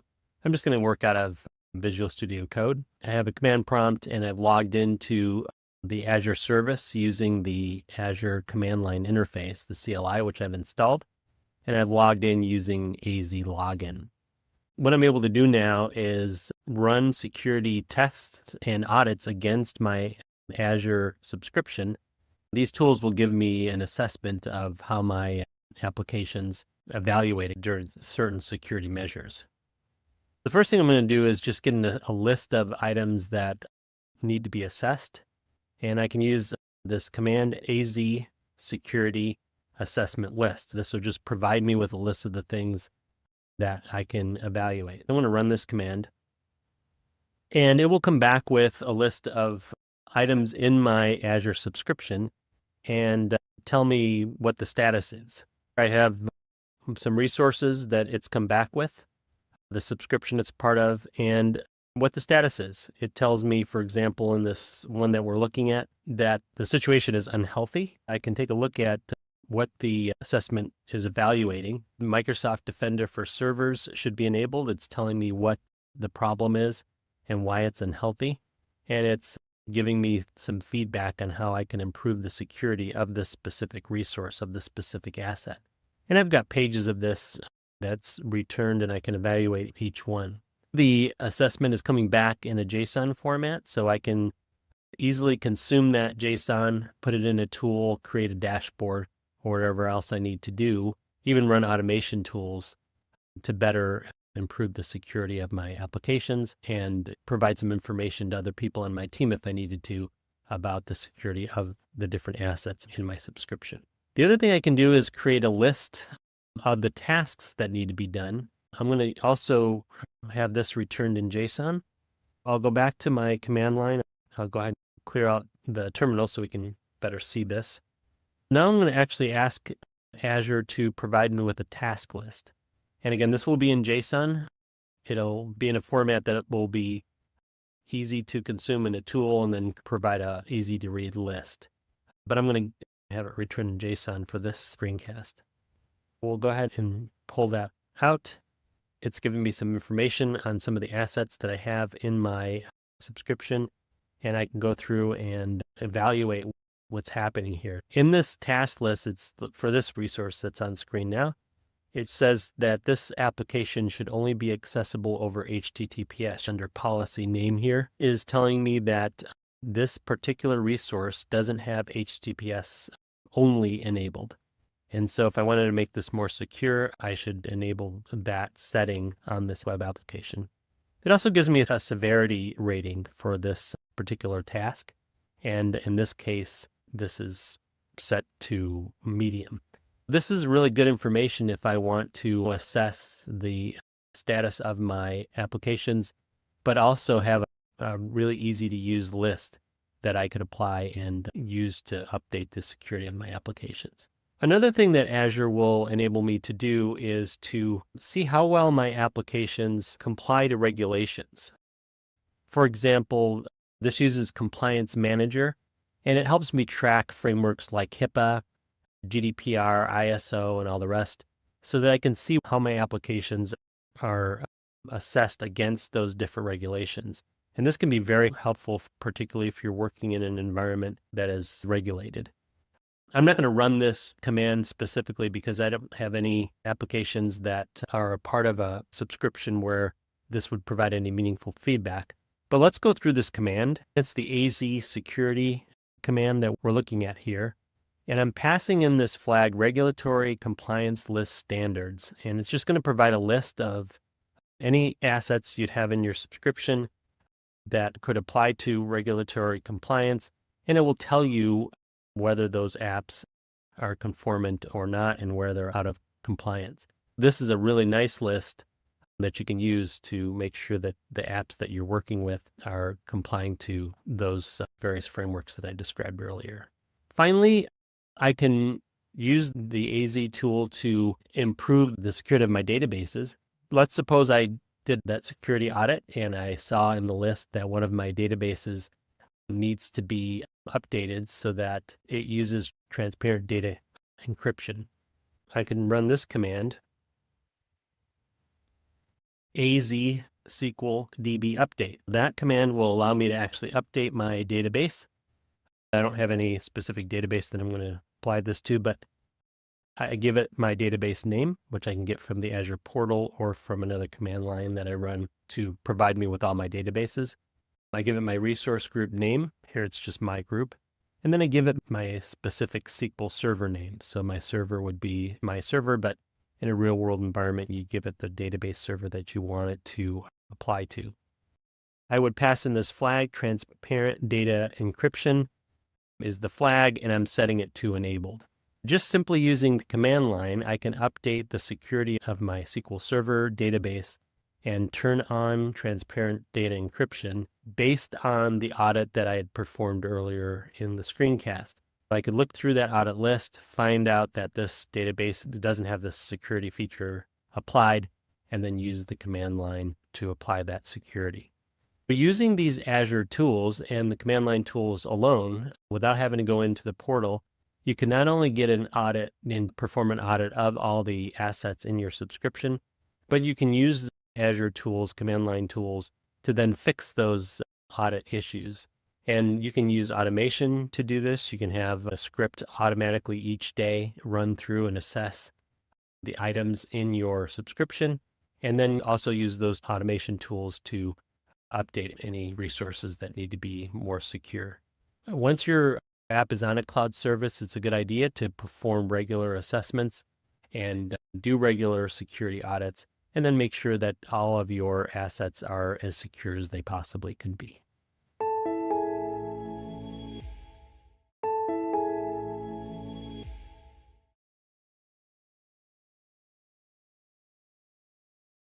Understanding how to deploy, manage, and secure applications in Azure is essential for modern cloud-based development. It ensures that applications are scalable, efficient, and protected in a dynamic cloud environment. We began by exploring Azure Cloud Services, examining their core features and the benefits they brought to application deployment. You discovered how Azure enhanced scalability, strengthened security, and optimized efficiency for cloud-based solutions. Next, we broke down the key steps for preparing applications for deployment to Azure, including configuration setup, compatibility assessments, and performance optimizations to facilitate a smooth transition to the cloud. Then we explored various deployment strategies, essential tools, and best practices for deploying web applications on Azure to ensure efficient and seamless application launches. After that, we examined strategies for managing and securing applications in Azure, emphasizing monitoring techniques, access control measures, and compliance practices to ensure stability and protect cloud environments. Finally, we reviewed best practices for securing applications on Azure, identified common security challenges, and explored effective techniques to safeguard applications against potential threats. Effectively deploying, managing, and securing applications in Azure is essential for maintaining reliable and scalable cloud-based solutions. Applying these strategies will enhance performance, strengthen security, and ensure long-term success in cloud development.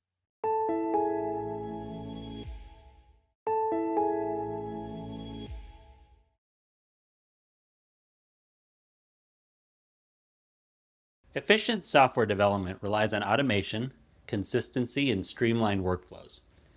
In this module, setting up CICD pipelines with GitHub Actions and Azure DevOps, you'll explore how CICD principles enhance back-end development, ensuring smooth integration and deployment. We will introduce the core principles of continuous integration and continuous deployment, CICD, exploring how they streamline back-end development by automating testing, integration, and deployment processes. Next, we will examine the role of CI/CD pipelines in automating deployment workflows and breaking down key components and best practices to ensure efficient, reliable, and scalable application releases. Then we will explore how to set up GitHub Actions for CI/CD and learn how to create workflows that automate code integration, testing, and deployment directly within GitHub's ecosystem. After that, we will dive into Azure DevOps, discovering how it integrates with CI/CD pipelines to automate development workflows, manage releases, and enhance collaboration across teams. Finally, we will focus on monitoring and maintaining CI/CD pipelines, identifying effective techniques for tracking performance, troubleshooting issues, and ensuring seamless, continuous software delivery. By the end of this module, you'll be equipped with the skills to automate workflows, optimize deployments, and maintain reliable pipelines for continuous software delivery. Let's get started.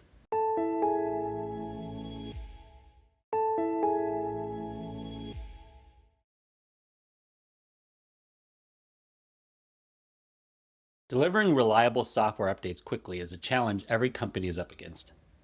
The principles of continuous integration, or CI, and continuous deployment, or CD, provide a solution by automating integration, testing, and deployment. These practices set the standard for modern software delivery and enable backend systems to handle challenges efficiently and error-free. In this video, we will define CI/CD benefits and how they enhance software delivery for backend systems. Let's start by defining continuous integration to understand how it transforms software workflows.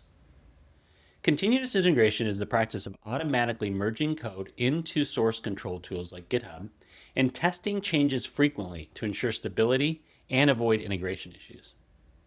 This process helps identify conflicts or bugs early, minimizing integration headaches when multiple developers collaborate. While CI addresses integrating new or updated code into an existing code base, continuous deployment focuses on what happens after testing and streamlines the process of delivering updates to users. Continuous deployment is a software development practice where code changes that pass automated tests are automatically deployed to production without manual intervention. This ensures that software updates are delivered quickly and reliably, allowing for faster feature releases and bug fixes. Now that we've defined CI/CD, let's explore some key benefits it brings to software delivery. CI/CD allows teams to improve update speed by automating tasks like code testing and integration. For example, imagine a telemedicine company needing to roll out features like real-time chat or appointment scheduling. With CI/CD, these updates can be delivered in hours instead of weeks, helping them deploy these new features faster. The CI/CD process improves quality by integrating and delivering new code much more frequently than without this process. CI/CD can reduce bugs by enabling development teams to catch issues early using automated testing and continuous feedback. For example, developers can rely on automated pipelines to ensure new or updated code from multiple developers is stable and reliable before it reaches users, resulting in fewer disruptions and improved software quality. CI/CD also promotes better collaboration by simplifying integration processes and minimizing conflicts between developers. When teams work on different parts of the same project, CI/CD ensures their changes align seamlessly, allowing them to focus on innovation rather than troubleshooting. A final benefit of CI/CD pipelines is that they can handle errors using rollback mechanisms. When a deployment fails, the system can automatically revert to the last stable version, reducing the risk of outages and minimizing disruptions. This approach is key to ensuring reliability, especially in high availability systems where downtime can have a significant impact. In this video, you learned about CI/CD principles and how they enhance software delivery for backend systems. By adopting these principles, you're taking a significant step towards creating faster, more reliable backend workflows. With CI/CD, you'll enable your systems to meet the speed and reliability today's users expect.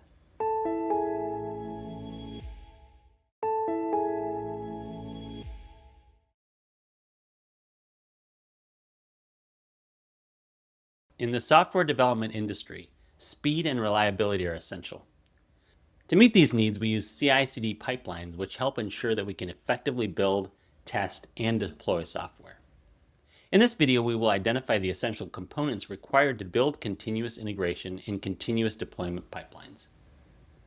To begin, let's explore the essential pipeline components of continuous integration, or CI, and continuous deployment, or CD, starting with source control. Source control is a system that tracks and manages changes to code, documents, or other files over time. It allows multiple developers to collaborate on a project, maintain a history of changes, and revert to previous versions if needed. This keeps the code base consistent, organized, and free from versioning conflicts. For example, a development team uses a source control tool like GitHub to track changes to their application code. This allows multiple developers to collaborate without overwriting each other's work. If a bug is introduced in a recent update, users can quickly restore functionality by reverting to a previous version using source control. Another essential component of the CI and CD pipeline is build automation, which ensures that updated code is ready for the next stages. Build automation is the process of using scripts or tools to automatically compile, package, and deploy software applications without manual intervention. It streamlines repetitive tasks such as fetching dependencies, running tests, and generating executable files, improving efficiency and consistency in the development workflow.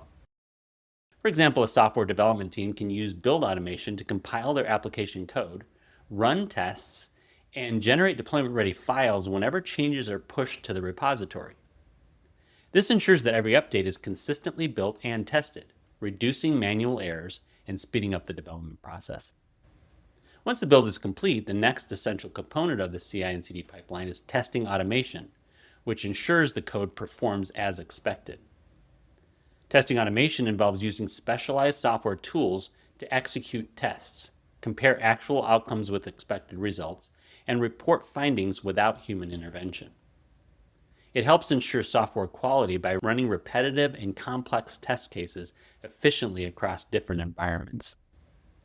For example, a software development team can add a new login feature to their app and automate tests to ensure it functions correctly across various scenarios. This will save development time and provide immediate feedback on code quality. A final essential component in the CI and CD pipelines is deployment automation, which takes your code from development to production without manual intervention. Deployment automation is the process of automatically releasing and deploying applications to various environments, such as development, testing, and production, without manual intervention. It ensures consistency, reduces human error, and speeds up the deployment process. Tools like Azure DevOps help automate deployment by handling tasks such as code compilation, testing, packaging, and infrastructure provisioning. For example, software companies can use deployment automation to push their updates to cloud-based applications without manual intervention, ensuring faster and error-free releases. By integrating deployment automation into their CI/CD pipeline, they can automatically deploy new features and bug fixes to production as soon as they're past testing. In this video, you learned about the essential components required to build CI and CD pipelines. Gaining expertise in these components equips developers to innovate with confidence, making software delivery faster and more reliable.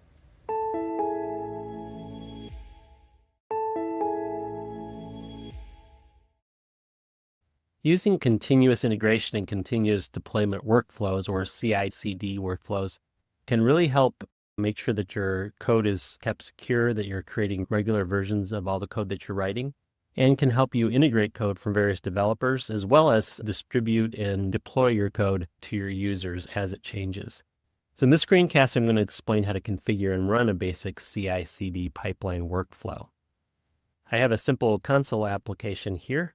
We're going to add the code for this application to a local Git repository, and then push that code to a GitHub repository where we can see how the continuous deployment and integration works. The first thing I'm going to do is create a Git repository for this application. I'm going to initialize it using this Git command. I'm using the Git command line interface, which I've installed separately, and you can install that in Visual Studio Code, or you can use a regular terminal window or PowerShell on Windows to run these commands. There's also a GitHub command line interface. It's the GH command, and you can install that toolkit as well. So once you've installed those, then you can run the git and the gh commands from any terminal window. So let's initialize the repository. It's initialized that repository for me. Now we have a Git repository locally, and now we can add the files that are in this project to that repository using the git add dot. The dot just tells Git that I want to add everything in this project to the repository. So I'll go ahead and add those files, and the fact that it didn't return anything means that it worked. And now I'm going to commit those files to the repository. Using the commit command actually puts the files into the repository. Add just stages them. It tells Git that these are the files that I want to commit. I've added them, and now I'm going to commit them. I have to give it a message, so I'm just going to say this is my initial commit. Those files have been added to my local Git repository, and now I can push those to GitHub. And for that, I'm going to use the gh command. The first thing I'm going to do in this command is create a repo. So I'm going to use the git gh repo create. I'll call this hello CICD. That's the name of the GitHub repository that I'll create on GitHub. Create this as a private repository. The other keyword is public if you want to make that available to anyone on the internet. And then I'm going to tell it that the source is everything in my local Git repository. I'm using the dot here. Is just this project. I'm telling it to push everything that's in this project. The final switch we need to add is push, and that's telling the GitHub command line tool to push everything to that remote repository when I run this command. All right, so we're doing three things. We're specifying the name, the source, all the files that we want to push, and then the command, which is push. Go ahead and run that. And it tells me that the repository was created. Hello, CICD.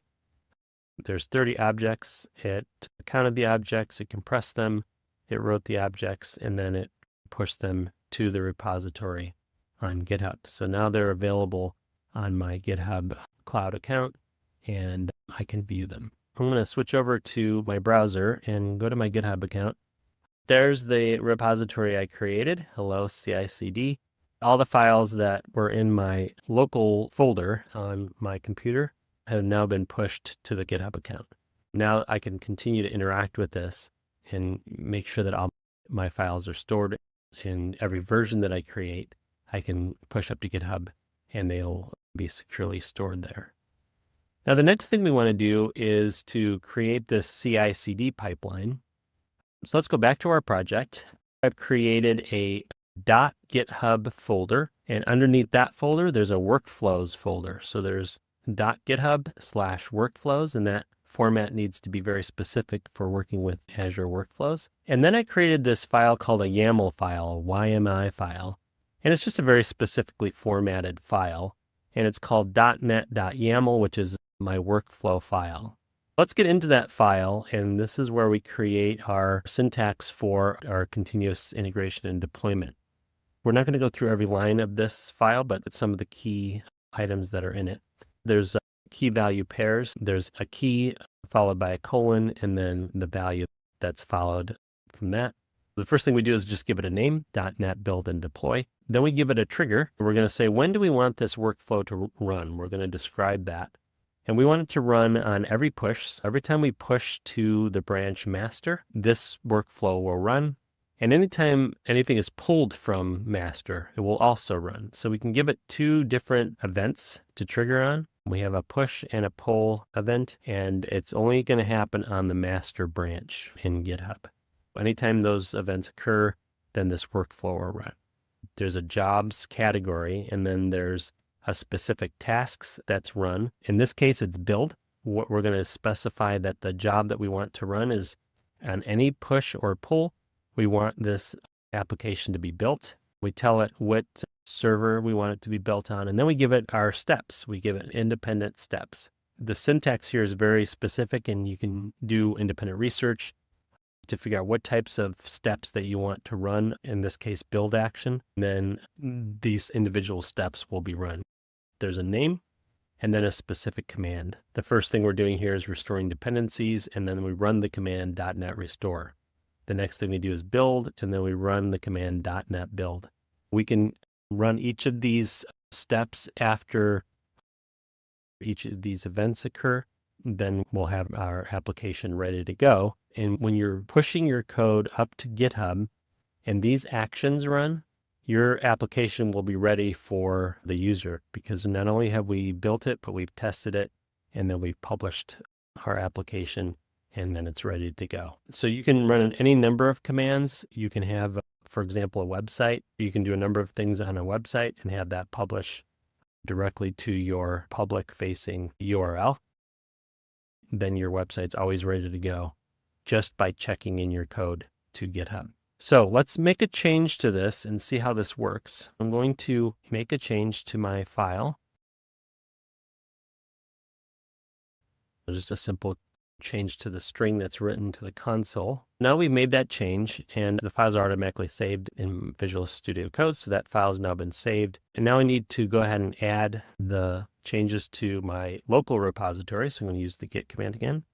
I've added it, and now I'm going to commit it as I did before. Give it a message. Now let's just be more specific. Changed program.cs. So now we've changed that. So now we're committing it to our local repository, or Git repository. You can see one file's changed. Now we're ready to push it up to GitHub. So I use the git command, and I'll use git push. Now I'm using git here because I'm telling my local Git repository to push any changes to the GitHub repository. So I'm going to use git push, and pushed it actually to github.com at my account, hello CICD.git. Now I'm going to quickly switch over to my project, and we're going to go into the Actions tab. I have the .NET build and deploy, which is the name of that YAML file. That workflow is now running. So it's in progress. It's running right now because I just pushed that change. And so now it's going to run through each of those actions that I specified in that YAML file. This is occurring in real time. The build has occurred. So let's go back to actions, and it's finished. We're getting that green check mark. All the actions in that YAML file have been performed because I simply pushed my changes to GitHub. And here's all the commands that are run. And these were just the ones that we looked at on my local computer.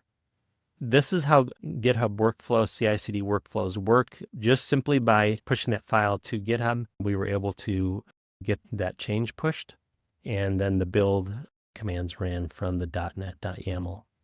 This is a very simple example of how CI/CD can help you continually integrate and deploy changes to your code. There's a lot more commands that you can include, and it gives you a very powerful way to make sure that your code not only is secure, but that your users are always getting the latest and the greatest of the code that you're creating.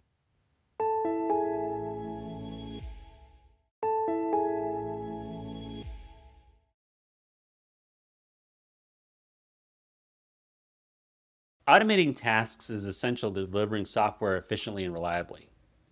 GitHub Actions simplifies this process, allowing developers to create workflows that handle everything from testing to deployment with ease. In this video, we will describe the role and core components of GitHub Actions for automating CI/CD pipelines. Recall that GitHub Actions is a continuous integration and continuous delivery, or CI/CD, platform that allows developers to automate their build, test, and deployment pipeline. It enables the creation of automated workflows that integrate with GitHub events to streamline software development processes. For example, a developer can use GitHub Actions to automatically run tests and deploy a web application whenever new code is pushed to the main branch. This ensures that the application remains stable and up to date without requiring manual intervention.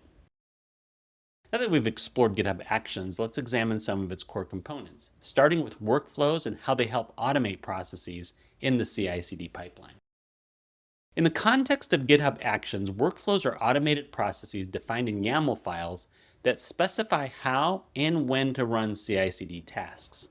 YAML, which stands for Yet Another Markup Language, is a structured and human-readable format that makes it easy to define and organize workflows. Workflows are beneficial because they automate repetitive tasks such as building, testing, and deploying code, improving efficiency and reducing manual effort. Workflows also ensure consistency and reliability by executing predefined steps in response to events like code pushes or pull requests, streamlining the software development lifecycle. For example, a workflow could be set up to test and deploy your application whenever new code is pushed to your repository.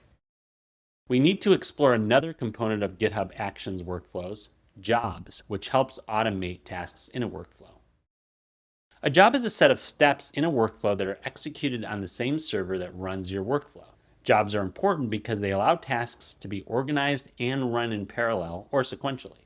It's important to note that a single workflow can contain multiple jobs that run independently or depend on each other.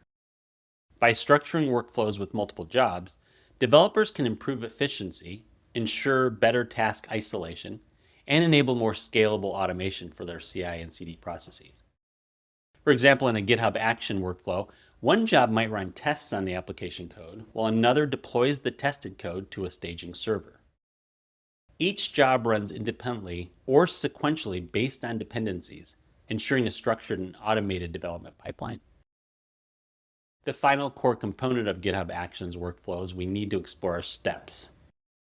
Steps are individual tasks or commands that are executed as a part of the job within a workflow. Each step is executed in sequence within a job to complete specific tasks, such as building code, running tests, or deploying applications. Steps are beneficial because they break down complex workflows into smaller, manageable tasks, making automation processes easier to understand and maintain. They also allow for better debugging, as each step runs independently, enabling developers to identify and fix issues more efficiently. For example, in GitHub Actions workflows, one job might include steps for preparing the code, such as checking out the latest version from the repository. Another job could contain steps for running tests or deploying the application to a staging environment, with each job executing its steps sequentially. By structuring workflows into jobs and steps, you can manage complex processes with greater clarity and efficiency. Now that we've explored a GitHub Actions workflow, let's examine what's needed to activate it, otherwise known as an event. In the context of GitHub Actions, an event is a specific activity in the repository that triggers a workflow to run. Events ensure that workflows run at the right time without manual intervention, improving efficiency, consistency, and responsiveness in the development process. For example, when a developer pushes new code to the main branch of a repository, the push event can trigger a workflow that runs automated tests and deploys the updated application. This ensures that changes are validated and deployed seamlessly without manual intervention. Workflows can also be triggered manually on a defined schedule or by posting to an API. These manually triggered events ensure workflows run exactly when needed. In this video, you learned about the role and core components of GitHub Actions for automating CI/CD pipelines. GitHub Actions streamlines the development process by automating tasks like testing, deployment, and code analysis, reducing the need for manual intervention. This automation improves efficiency, consistency, and collaboration within teams, allowing developers to focus on writing code rather than managing workflows.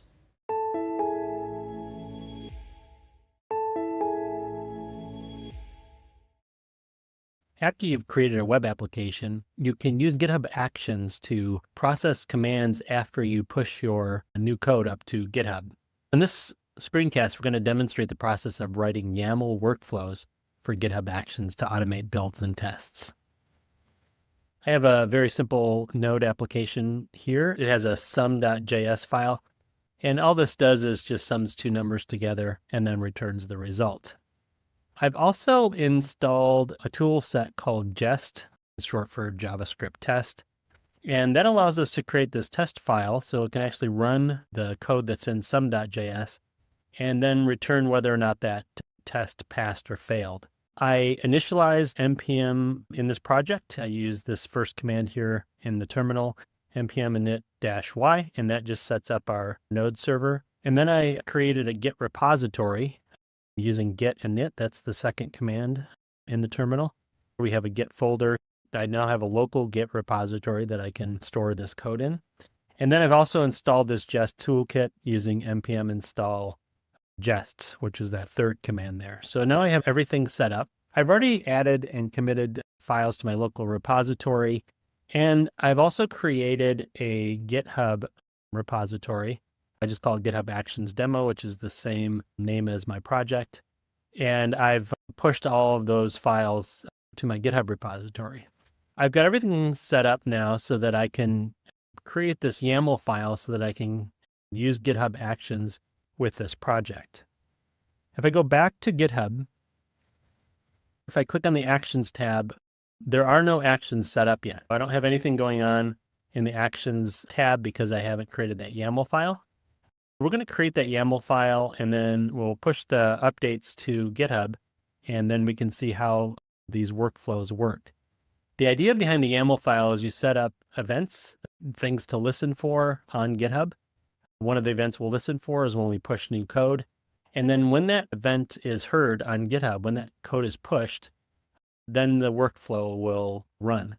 And you can do all sorts of automated tasks with the workflow.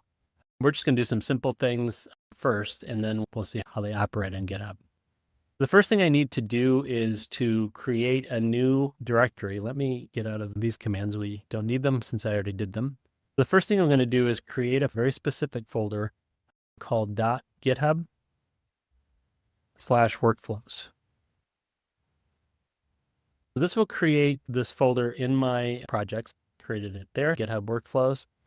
And now I'm going to create a new file, and I'm just going to call this ci.yaml. And our YAML file is what we use to create the actual workflows on GitHub. And I'm on Windows, so touch doesn't work. Let me start this over. I'll just create a new file up here called ci.yaml. If I were on Mac or Linux, I could use the touch command, but on Windows, that doesn't work. We've got our ci.yaml file in our workflows folder, and now we can create the CI pipeline for GitHub that will run when we push these files. I'm going to create the entire YAML file, and then we'll walk through what's happening here. So in the first command, I give it a name, calling it CI pipeline. That could be anything you'd like. And then I give it the event. What I'm saying here is on any code push or pull request, these jobs that I've defined will run. The next item I have in my YAML file is a jobs category. And under that, I have a build action. For this build action, I give a specific platform I want it to run on, Ubuntu latest. That's the operating system that will run on. And then I specify the steps. I'm going to use the checkout v2 action first. And then I give it a name for my next action, which is setup node.js. And then this is the setup-node v2 action that I'm going to specify for this workflow. And I'm specifying the node version I want it to operate on. What I'm doing here is I'm setting up my workflow by specifying the operating system and two specific actions. I'm letting it know that I want to use the setup-node action in node.js and what version I'm going to use. The next step in this workflow is to install dependencies. This is just a general npm command, npm install. I'm just going to make sure all the dependencies are available by running that installer. And then I'm going to run npm test in GitHub for my workflow. And this will all operate on the GitHub platform when I push any new code or there's any pull request made. So we can test this locally. I'm just going to run npm dev test. And because I've got that Jest installed, it will run the test using Jest. npm. You have to use the right command, of course. Now it ran that sum.test.js, that's this file here, and it passed the test. If we look inside of this tester, we have a test command, and we're telling the tester what it does. We expect sum of 1 and 2 to be 3. When we pass that into our sum operation, we're passing in 2 numbers, and then we'll return the result. Because that is what we had asked it to do, it passes the test, and we're using the npm command to verify that. Now, when we push this workflow, that will also run on the server side, and then we can test that there. Let's go ahead and add this one new file that I created to the repository. And then I'm going to commit this.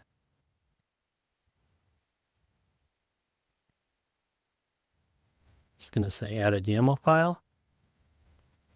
We added the YAML file and any of the other dependencies that we needed since we ran the application to our GitHub repository. And now we're going to push these to our origin. We'll use git push -u origin main.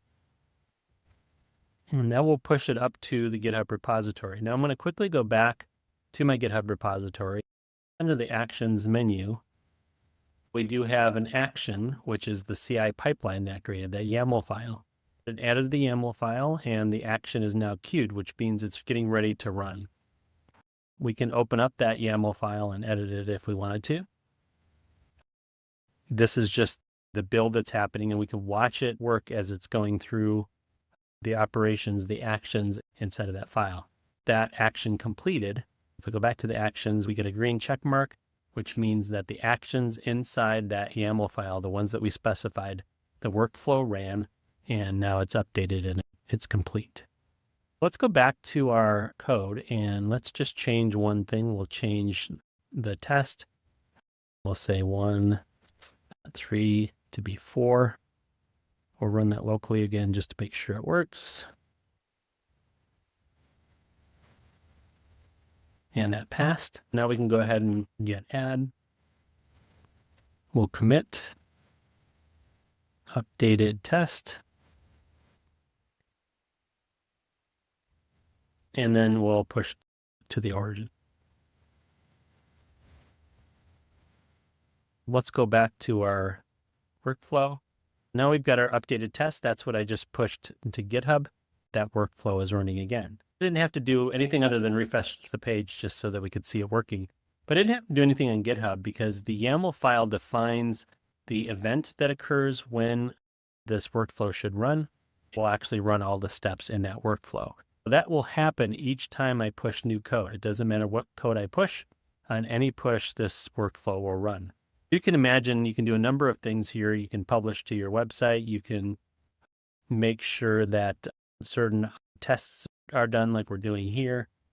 You can make sure that data gets written to a database. Whatever you need to do in your workflow, you can define in that YAML file, and these operations will run automatically when the code is pushed or when there's a pull request.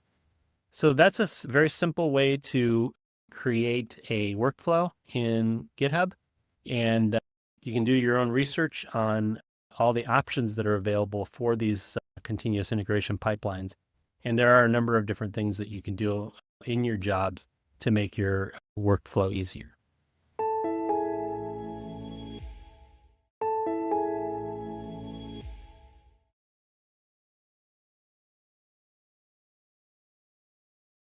In this lab, we're going to implement a basic CI/CD pipeline using GitHub Actions in VS Code. In step 1, we're going to set up our GitHub repository for the application that we're in. I'm in Visual Studio Code. We can do this in a shell command or shell file, which is what I have here, infrastructure.shell. We can also run these commands directly from the PowerShell terminal if we want to. I'm putting it in the infrastructure.sh file just because it's easier to read and we can talk through it easier here. In step 1, we're going to create and initialize the project. So we have our GitHub Actions lab. We're going to create a directory. We're going to move to that directory. And then we're going to initialize node in this folder. So we're going to use the npm init-y command. And that just initializes our node application for us. And then the next step is to initialize Git. We'll do git init.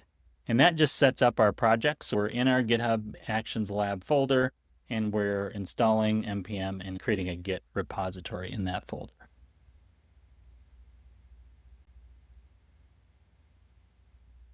In step 2, we're going to define our workflow trigger. And for that, we're going to go to our ci.yml or YAML file.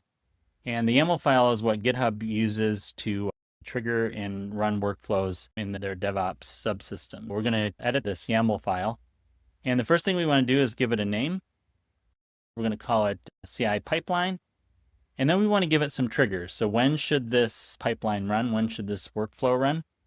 We want it to run anytime code is pushed or anytime there's a pull request. So it's push or pull request for that item. That allows GitHub to know when to run the workflow. In step 3, we're going to add pre-built GitHub actions to fetch code. For that, we go below our trigger, and we're going to enter a job item here. The job uses the build category, and we're just telling it runs on Ubuntu. And then the first step that we have here is that it's going to use this action/checkout, which will pull the code and allow us to use it in the workflow jobs. So that's the first step that we want to do, is make sure that our code is available for the workflow itself. And to do that, we use that action/checkout at v2. Now, finally, in step 4, we're going to set up node.js and run our tests. For that, we'll just add some more items to our step list. Go ahead and paste in these items. We give our first step a name called setup node.js. And then we have our uses actions/setup node. That's another GitHub action that we can implement here. We're setting up Node.js in our workflow environment. We're telling it which version to use. And then we can run node commands. We can run npm install. And then our final item for our steps for this workflow is to run npm test. Here what we're doing is allowing our workflow to perform specific actions using Node by installing Node first and then running the install command and the test command against Node on Ubuntu. And those are the steps for this lab.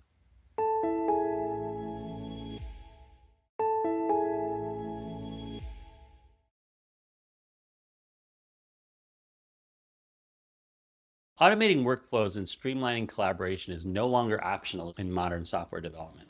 It's essential for staying competitive. Azure DevOps provides tools that not only automate deployments, but also integrate project management into the development process seamlessly. In this video, we will identify the core tools and services within Azure DevOps used for building automated pipelines. To begin, let's explore some key Azure DevOps tools, starting with Azure Pipelines. Azure Pipelines is a cloud-based service that automates the build, test, and deployment processes for applications, supporting continuous integration and continuous delivery, or CICD. It integrates with various version control systems and platforms, offering scalability and flexibility for projects of different sizes and programming languages.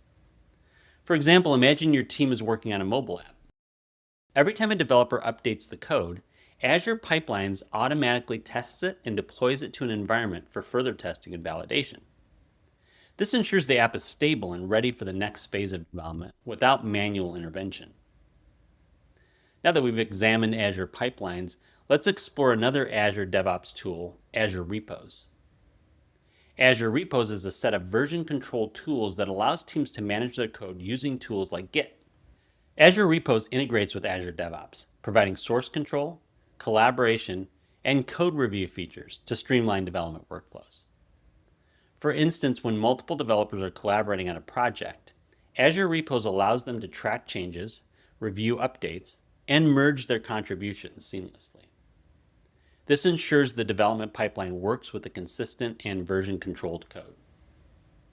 Another key Azure DevOps tool is Azure Artifacts.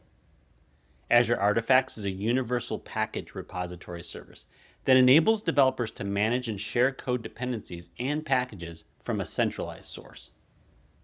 Azure Artifacts integrates with Azure Pipelines and other Azure DevOps tools, enabling seamless workflows for building and deploying applications with consistent versioned dependencies. For example, a development team could use Azure Artifacts to store a shared library that multiple projects depend on, ensuring all team members are using the same version. During an automated build in Azure Pipelines, the necessary package is retrieved from the Azure Artifacts feed and included in the application for deployment. A final key Azure DevOps tool that we want to explore is Azure Boards. Azure Boards is a work management tool within Azure DevOps that helps teams plan, track, and manage software development projects.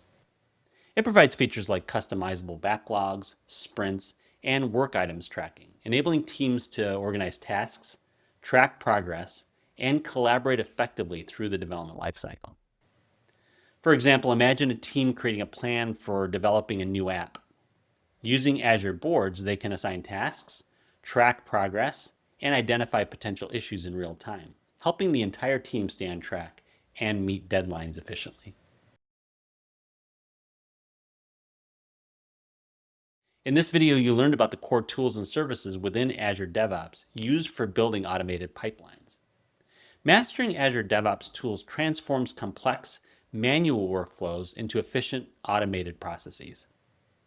By integrating these tools into your development lifecycle, you not only manage tasks, but also optimize your entire workflow for agility and collaboration.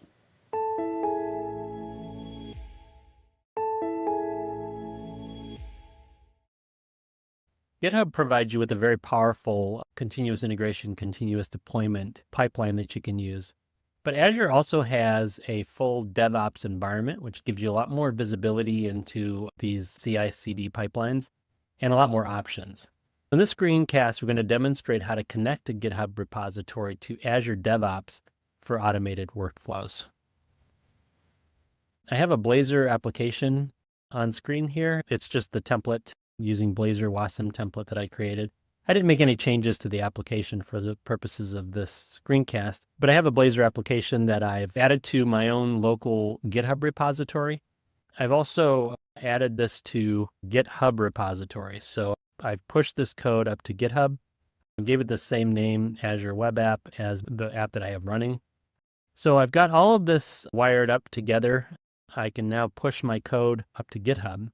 But now I want to hook this into the Azure DevOps environment. So I'm going to switch back over to the browser. In this other tab here, I have an Azure DevOps screen up. You can see I'm at dev.azure.com. If that URL takes you to the Azure portal, you can just search for Azure DevOps in the search window. Then you can look at your own organizations. In Azure DevOps, you create organizations, and then under your organizations, you can create different deployments. My organization I call Dev Project 2025, and I can put any number of CI/CD pipelines into this organization. And in this organization, I have a number of things set up so that I can work with my GitHub repository here. Any events that happen in my GitHub repository will be run through this pipeline environment. The first thing I want to do is connect my DevOps environment to my GitHub repository. I do that in settings. I went to settings down at the bottom. Under boards, there are GitHub connections. I'm going to click on that. I have my GitHub account connected to a very specific repository, Azure Web App, which is exactly this repository here. So now I have my DevOps environment for this project connected to that specific repository, which means that anything that happens in that repository will now be run through this DevOps environment. Now I can watch the actions occurring here and also monitor and look at reports and things like that. So I've got that set up, and now I'm going to go back to this side menu and go to pipelines. So the pipelines are where we define the specific things that we want to run when events happen in GitHub. You can create these CI/CD pipelines using YAML on GitHub itself. In this environment, we're going to work with Azure DevOps itself to create that pipeline. I can have a number of pipelines that I can create depending on my needs. For this environment, I'm going to define a very specific YAML file. I'm calling it Azure Pipelines for the purposes of this screencast. But this is defined very much in the same way as you would define a YAML file if you created one for your local GitHub. In this YAML file, I've got my categories, my trigger. I'm telling it anything that happens on Azure Web App in the main branch, be aware of that. I'm telling it what pool that I want to use. So in this environment, I have to create an agent that actually acts on my behalf in this environment, since we're operating outside of GitHub, we have to create an agent, which I did in the background. You can define an agent that is hosted on Azure, or you can define actually your own agent that runs on your local machine and that interacts with Azure DevOps when needed. I created an agent pool on my local Windows machine, and I've connected that to this Azure DevOps environment, and I'm defining that here. The name of the agent pool is called default, and that will be called when I run my workflow. I'm telling it that the build configuration is release, and then I have my steps. My first task is .NET Core CLI at 2. I have inputs here to restore, and I'm giving it the project name so that it knows what command to run. So it's actually going to run the .NET restore command for that project. And then I'm going to do the same thing with build. It's going to run the .NET build command with a specific build configuration, and I'm giving it the project that I want it to build. And then the next task is to publish my project. So after it's been successfully built, it will then publish my project to the website that I have set up on Azure. So it'll automatically push the updated project to my website. I give it the path to where it should publish, the artifact name and the location. And then I'm telling it that I want to publish an Azure web app. And my Azure subscription is Azure Connect-MFST-web app. It's a web app type. The app name, this is the app name that I defined on Azure, is called Microsoft Dev Web App. And then I give it the package that I'm going to send to the web app. So what I'm doing in this automation is I'm building the application, making sure all the dependencies are available, and then publishing it to my website. As soon as I do any activity in GitHub, publish some new code, this automation will run and automatically publish my website for me, so I don't have to manually do that. Now, what Azure DevOps allows me to do as well is to actually run this workflow independently of waiting for any events on GitHub. I can go ahead and run this. We can go back to the pipeline screen. That job is now queued. At any point when I've pushed code to GitHub, if I want to come into DevOps and just run that at any point, say I want to update the build for any reason, I can come into DevOps and just run this automation from the DevOps environment. This is now running. It's been running for now 11 seconds. And all of those tasks that I defined in my workflow are now happening.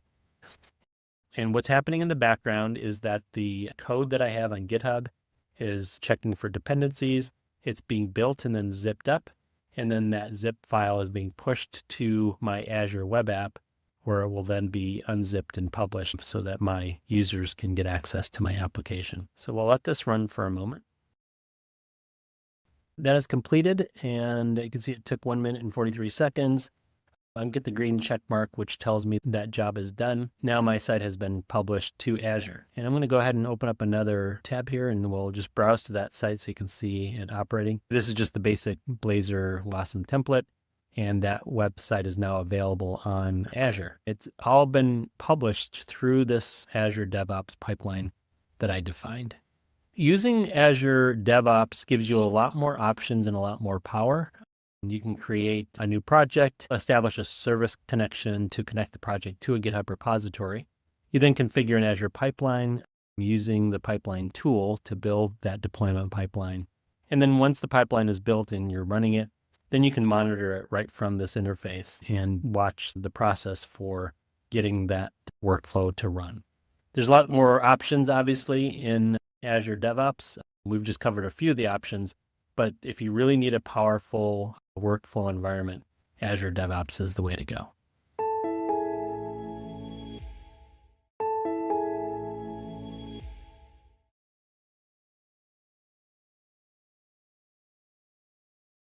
In this lab, we're going to implement a CI/CD pipeline using Azure DevOps and GitHub.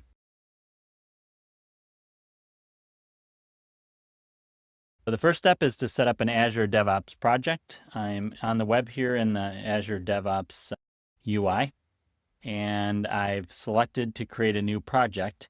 And we're going to give this project name Weather CI Project. And I'm just going to put that in the project name. And then I can click Create. and it will create that project for me, and I can get into this project and then make other changes as I need to.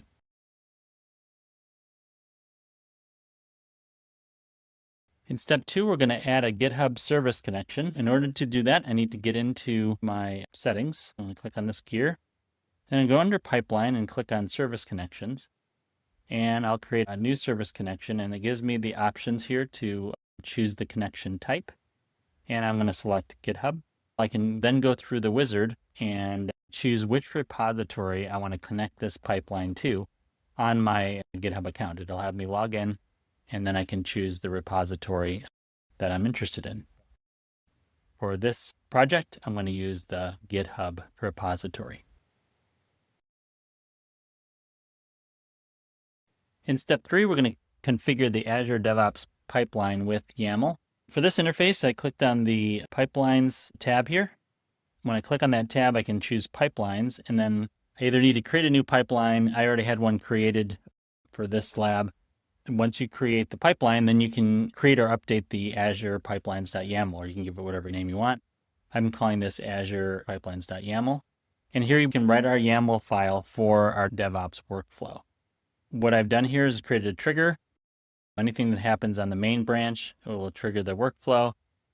I'm using a VM image for Ubuntu latest. Then I have my steps below.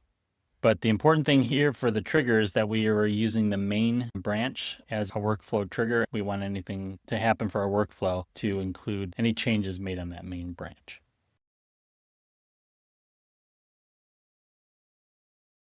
For step 4, we're going to push the code to GitHub to trigger the pipeline. In the background, you have to assume that I have an app here, and I have a GitHub repository for this app. And I have a remote application that's connected to my pipeline. That's the one that I selected when I chose GitHub as my repository provider. And I've connected that to my pipeline on Azure DevOps. Now I'm in my local Visual Studio Code folder with my application. And I'm going to add all the files to my Git repository locally by using the git add dot command. Add just puts everything that's in the folder that I'm currently in into my repository. And then I'm going to commit those changes, any additions that I've made or changes that I've made to those files using the git commit command, and I'm giving it a description, add pipeline configuration. And then finally, I'm going to use the git push origin main. So that's where I push the changes to my main branch, which we saw in the pipeline and the YAML file as well. Now we're pushing code to that main branch, and that should trigger the pipeline on Azure DevOps.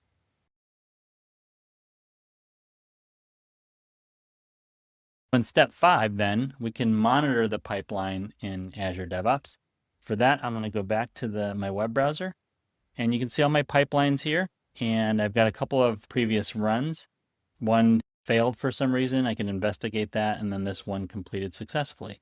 But here I can see all of the runs that occurred within my pipelines for this project. I can investigate what happened there and why things went wrong. This is how you can use Azure DevOps and GitHub to trigger workflows and set up your workflow in the Azure DevOps environment.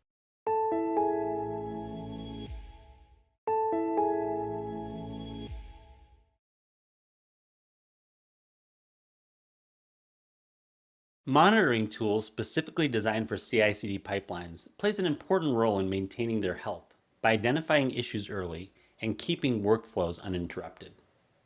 In this video, we will describe essential monitoring tools used to ensure the health of CI/CD pipelines. To begin, let's explore some tools for monitoring the CI/CD pipeline, starting with alerts, which can help you respond quickly to problems in your pipeline. In the context of CI/CD, alerts are typically generated by the CI/CD platform or monitoring tools integrated into the pipeline, and are automated notifications that inform developers of build failures, deployment issues, or performance concerns. Alerts help teams quickly identify and resolve problems, ensuring smooth and reliable software delivery. For example, if a deployment fails due to a missing configuration file, an alert from the CI/CD pipeline notifies the development team immediately, allowing them to fix the issue before it can impact production. Similarly, if a security vulnerability is detected in a new code commit, An automated alert ensures the problem is addressed before the code is merged. After receiving an alert, it becomes crucial to examine the whole pipeline, and to do this we use dashboards. Dashboards are software tools or built-in features within CI/CD platforms that provide a centralized and visual representation of key metrics, build statuses, deployment progress, and system performance. Dashboards offer an interactive interface, enabling developers to track trends, optimize performance, and ensure smooth software delivery. For example, imagine a dashboard displaying the status of multiple pipelines in a single view, highlighting which builds are delayed or failing most frequently. By discovering a recurring failure in a specific branch, the team can quickly investigate and resolve the underlying issue, preventing further disruptions to the development cycle. While dashboards offer a summary, sometimes you need specific details to solve a problem, which is where audit logs come in. Audit logs are software tools or built-in features within CI/CD platforms that track and record all significant actions within the pipeline. These logs provide a chronological history of events such as code commits, build triggers, deployment changes, and access modifications, ensuring transparency and accountability. By maintaining a detailed record, audit logs help teams troubleshoot issues, enforce security policies, and meet software development and deployment compliance requirements. For example, if a deployment fails unexpectedly, an engineer can review the audit logs to identify who made the last code change and what modifications were applied. Similarly, in a security review, audit logs can help track unauthorized access attempts or configuration changes within the CI/CD pipeline, ensuring compliance with internal policies. In this video, you learned about the essential monitoring tools used to ensure the health of CI/CD pipelines. Monitoring tools like alerts, dashboards, and audit logs form the foundation of a reliable CI/CD pipeline. When used together, these tools ensure that software delivery remains efficient, predictable, and resilient to failures.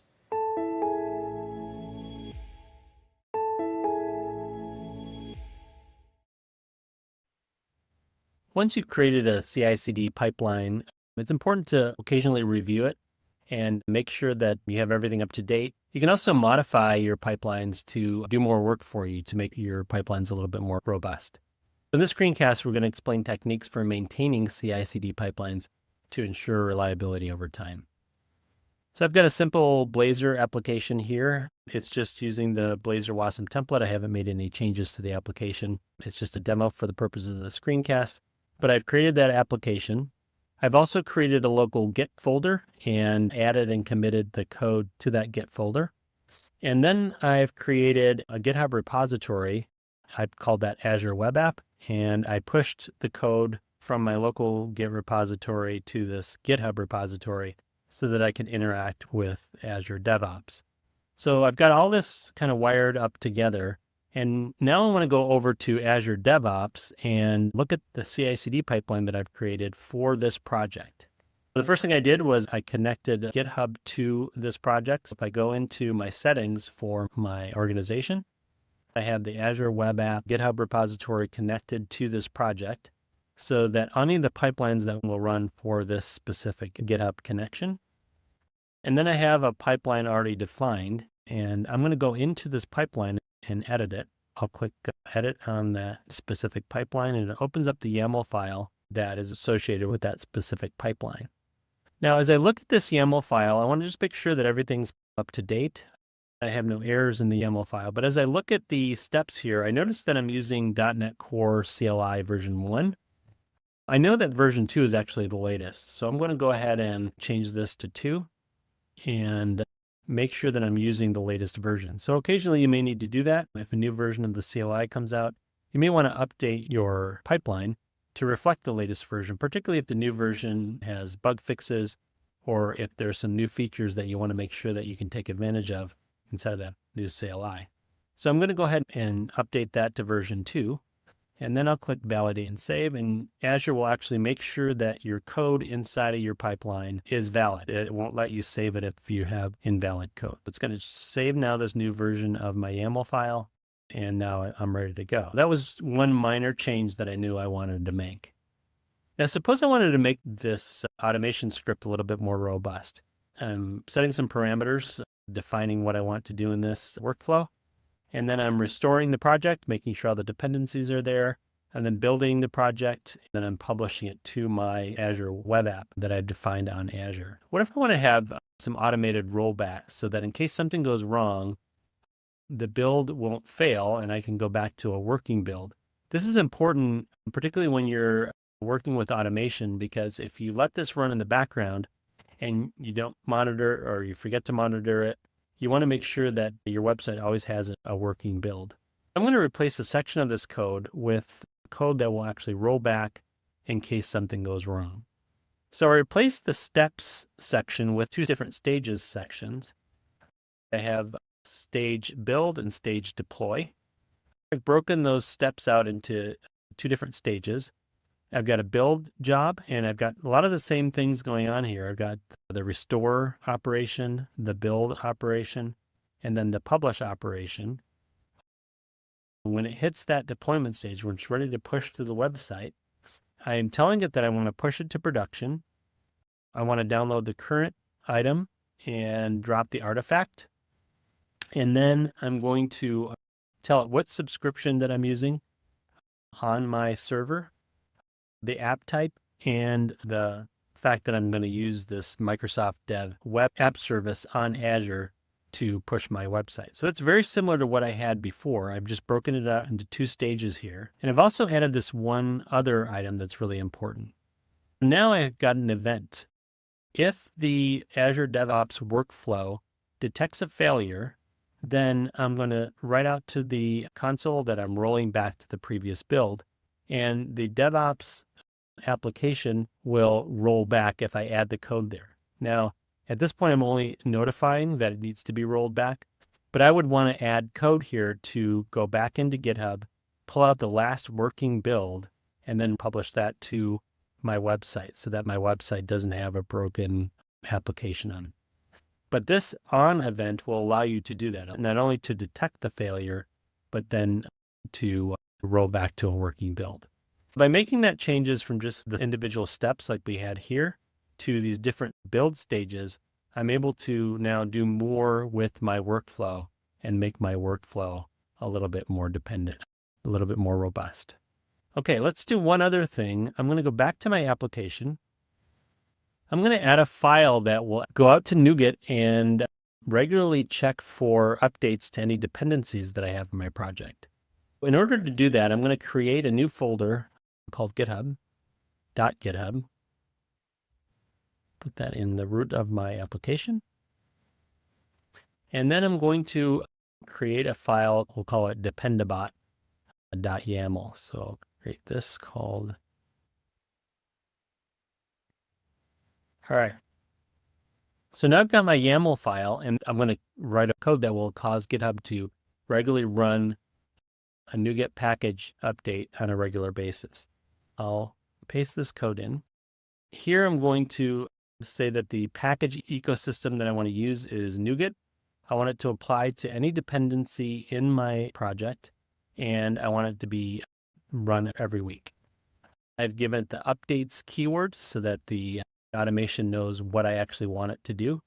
I can push this now to GitHub, and I can ensure that every week GitHub will run that automation and check for dependencies so I don't have to do that manually.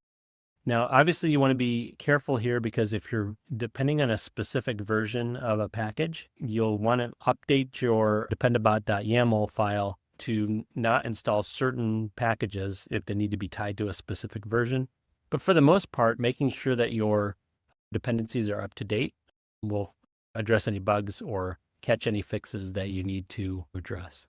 So these are different ways that you can modify your automation. You can do it through GitHub directly, or as we did, you can go into Azure DevOps and you have a lot more options and a lot more robust ways of addressing your workflows so that they're always up to date and that you're taking advantage of all the automation opportunities that Azure DevOps provides.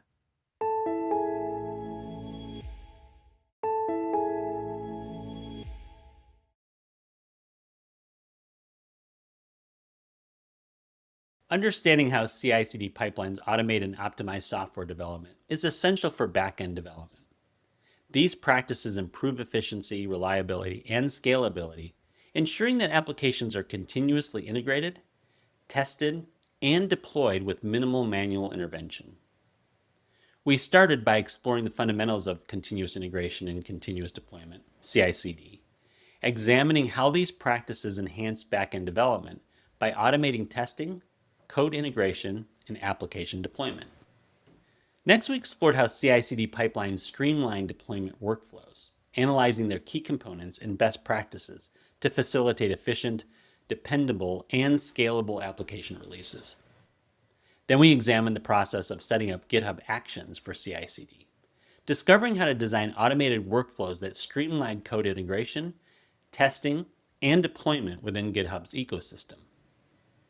After that, we analyzed how Azure DevOps enhances CI/CD pipelines, enabling automation of development workflows, streamlining release management, and fostering seamless collaboration among development teams.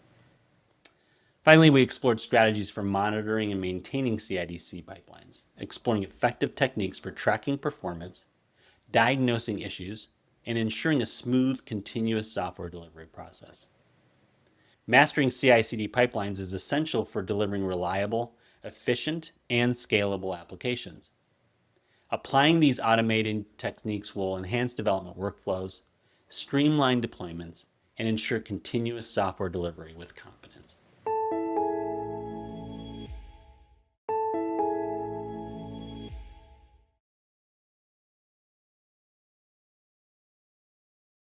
Welcome to Application Monitoring and Maintenance. Effective monitoring and maintenance are essential for ensuring applications' reliability, performance, and security in a cloud environment. Mastering these skills will help you identify issues early, streamline operations, and keep applications running smoothly. We will begin by examining the fundamentals of application monitoring, examining why it's essential for maintaining performance, identifying issues, and ensuring system reliability in backend development. Next, we will explore Azure Monitor and learn how to use its powerful tools to track application performance, detect anomalies, and gain real-time insights that drive proactive decision-making. Then we will focus on best practices for logging and log management, uncovering effective strategies for capturing, organizing, and analyzing logs to troubleshoot issues and optimize system performance. After that, we will explore how to automate routine maintenance tasks in Azure, streamlining operations with automation tools to reduce manual effort, improve efficiency, and enhance system stability. Finally, we will identify best practices for maintaining applications in Azure, examining key strategies for long-term application health, security, and performance optimization. By the end of this module, you will have the knowledge and skills to proactively monitor, maintain, and optimize applications in Azure. Let's get started with application monitoring and maintenance.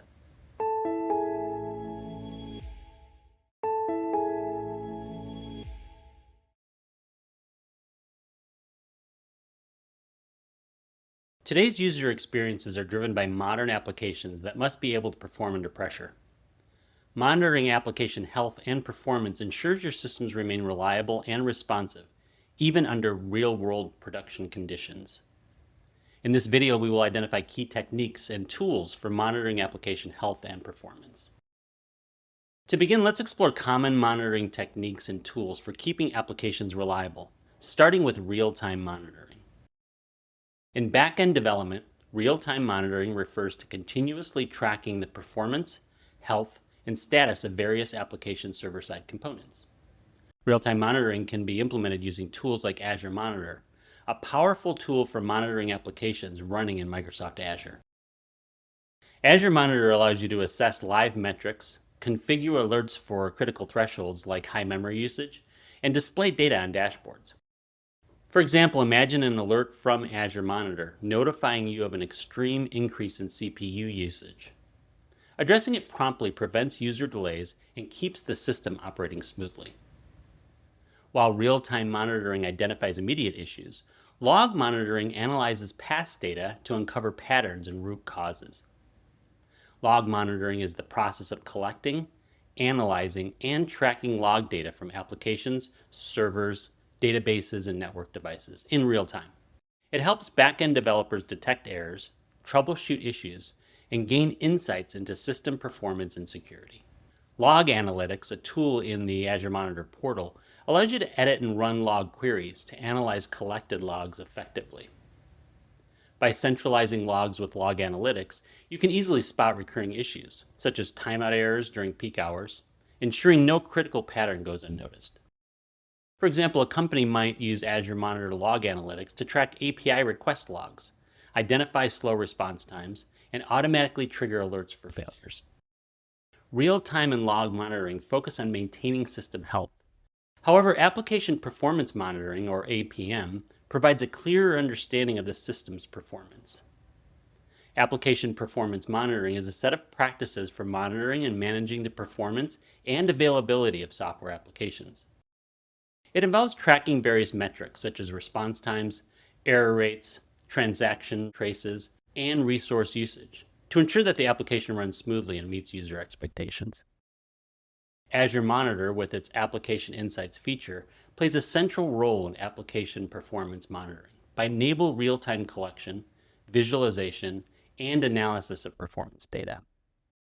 For example, a development team can use Azure Monitor Application Insights to track the performance of their web application, identifying slow API responses and database queries.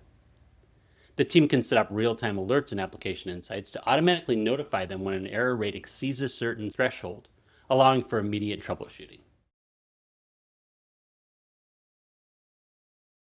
In this video, you learned about key techniques and tools for monitoring application health and performance.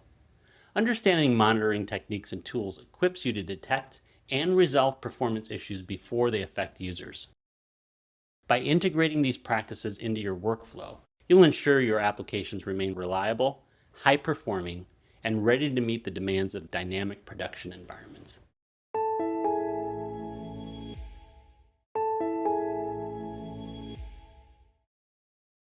Once you've created a back-end website, it's important to continually monitor it to make sure that it's performing optimally and to look for specific data that might indicate that something's going wrong that you may need to fix. So in this screencast, we're going to explain how monitoring metrics reflect the health and performance of back-end systems. I've got a simple ASP.NET API set up here. It's just a simple web weather forecast application. You can see I have a single endpoint called map.get at the weather forecast endpoint. And all it does is simulate weather data. It will return weather data in JSON format randomly. It also simulates hogging memory and sleeping, so simulating various response times. So this is just a simulation for what a specific weather forecast endpoint might look like. I've added this to a local Git repository and also pushed this up to GitHub. And I have this running on an Azure web app. So you can see here's the web app. It's actually running in real time, and it's located at this URL. So I've got all of this set up now. And when I set up this web app, I also set up Application Insights.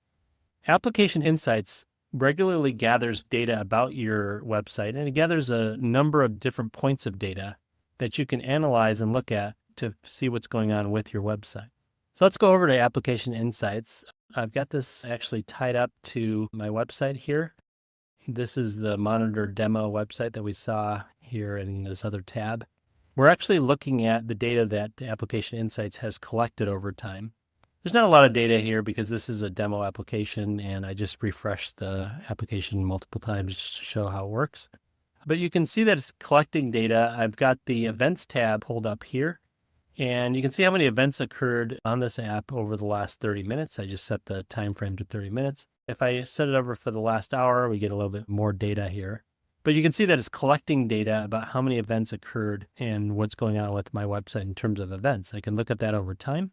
It gives me a different view of the data and see how many events are occurring. If I click this View More Insights button, I get even more rich data. So here I can see where the traffic is coming from, which operating system possibly, and which browser version that traffic is coming from. I can also see all the endpoints or all the assets that are being hit by users or being pulled from this event. I can do the same thing with sessions. I can get session data, so how many sessions occurred in a given period of time. Here's all the session data for the last 24 hours, and I can get even more rich data on sessions as well. So Application Insights just gives you a lot of interesting data for analyzing your site, and it can tell you what's actually happening, what's going on. Let's go over to this Live Metrics tab. We can actually watch Application Insights collect data in real time for our application. So you can see there's nothing really happening here at this point, but I'm going to go to the running application. This is the endpoint, the weather forecast endpoint on that Azure website that I created. And I'm going to refresh the page a few times and let it send some traffic to Application Insights. You look at that, you can see that there's an error that occurred, and hopefully that will show up also in Application Insights. We can actually look at these errors occurring. Now, this is probably occurring because I set those limits and that memory hog line item in the application. So I'm actually getting errors. Now you can see here that Application Insights is producing that real-time data. You can see the request rate, the duration, and also the failure rate. Now, if this were a live site and I saw those 500 errors, I would definitely want to investigate that. I've simulated those errors in the application, but in a real world application, if you saw a lot of those over time, you might want to fix those or look into what's happening there. Notice that Application Insights also tells me about how my application is operating from a resource perspective. I can see how much committed memory it's using, the total CPU that's happening, and how many exceptions are occurring. Notice that if this CPU number spiked, if I was getting a lot of requests and a high CPU rate, I would want to look into that. Is someone trying to attack my website and causing the CPU to spike or the request rate to spike? Or is it just my application is very popular and a lot of people are using it and I'm getting a high CPU count? If that's true, I may want to think about upgrading my service plan so that I can handle all the traffic that my website is giving. So using a tool like Application Insights with your website, whether it's a site itself that is disseminating information, or if it's an API where people are gathering information from that API to do other things with it, you want to make sure that your application is running well, and Application Insights can give you the data that you need to make good decisions and improve things that need to be improved.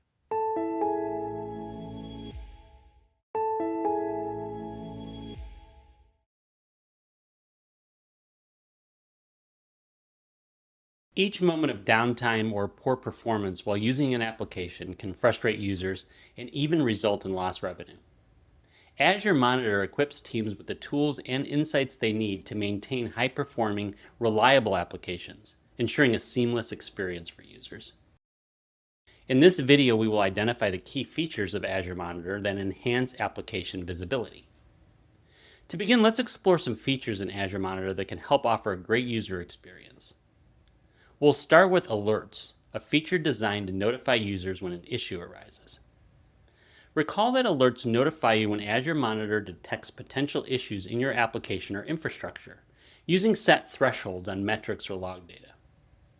Alerts in Azure Monitor enable faster response times, reducing downtime and ensuring applications and infrastructure remain reliable and efficient. For example, if your web server's CPU usage spikes over 80%, it could lead to slower application performance. By using Azure Monitor, your team is notified in real time via alerts if there is a performance concern, allowing you to address the issues before users experience disruptions. Once you've set up alerts to catch specific issues, the Azure Monitor dashboard provides a comprehensive, real-time display of your application's key metrics. Recall that dashboards are software tools or built-in features within CICD platforms that provide a centralized visual representation of key metrics, build statuses, deployment progress, and system performance. By utilizing Azure Monitor dashboards to display real-time insights, teams can quickly identify trends, detect anomalies, and make data-driven decisions to optimize system performance. For example, imagine noticing a sudden spike in error rates or the CPU being overloaded on your dashboard. This allows you to quickly investigate and resolve the problem before it escalates, helping maintain user satisfaction. While dashboards give you an overview, Application Insights goes further, offering detailed performance tracking and insights into user interactions. Application Insights is an application performance monitoring service in Azure Monitor that helps developers detect, diagnose, and optimize application performance and reliability. It provides deep insights into errors, response times, and dependencies, enabling teams to optimize application performance and improve the user experience. For example, if users frequently abandon the checkout page, Azure Application Insights might reveal a slow-loading payment feature that could be preventing customers from completing their purchases. Addressing this issue improves both user experience and conversion rates. In this video, you learned about the key features of Azure Monitor that enhance application visibility. These features ensure your applications stay reliable, high-performing, and capable of delivering the experience your users expect.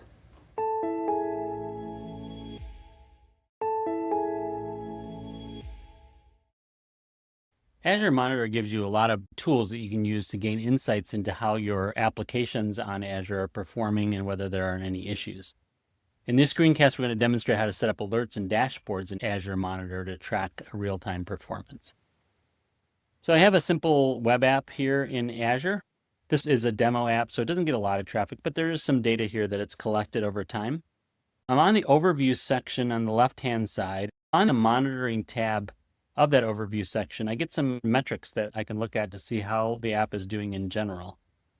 I can see HTTP5X errors, data in, data out, and things like response time and other items, how many requests were made and all that.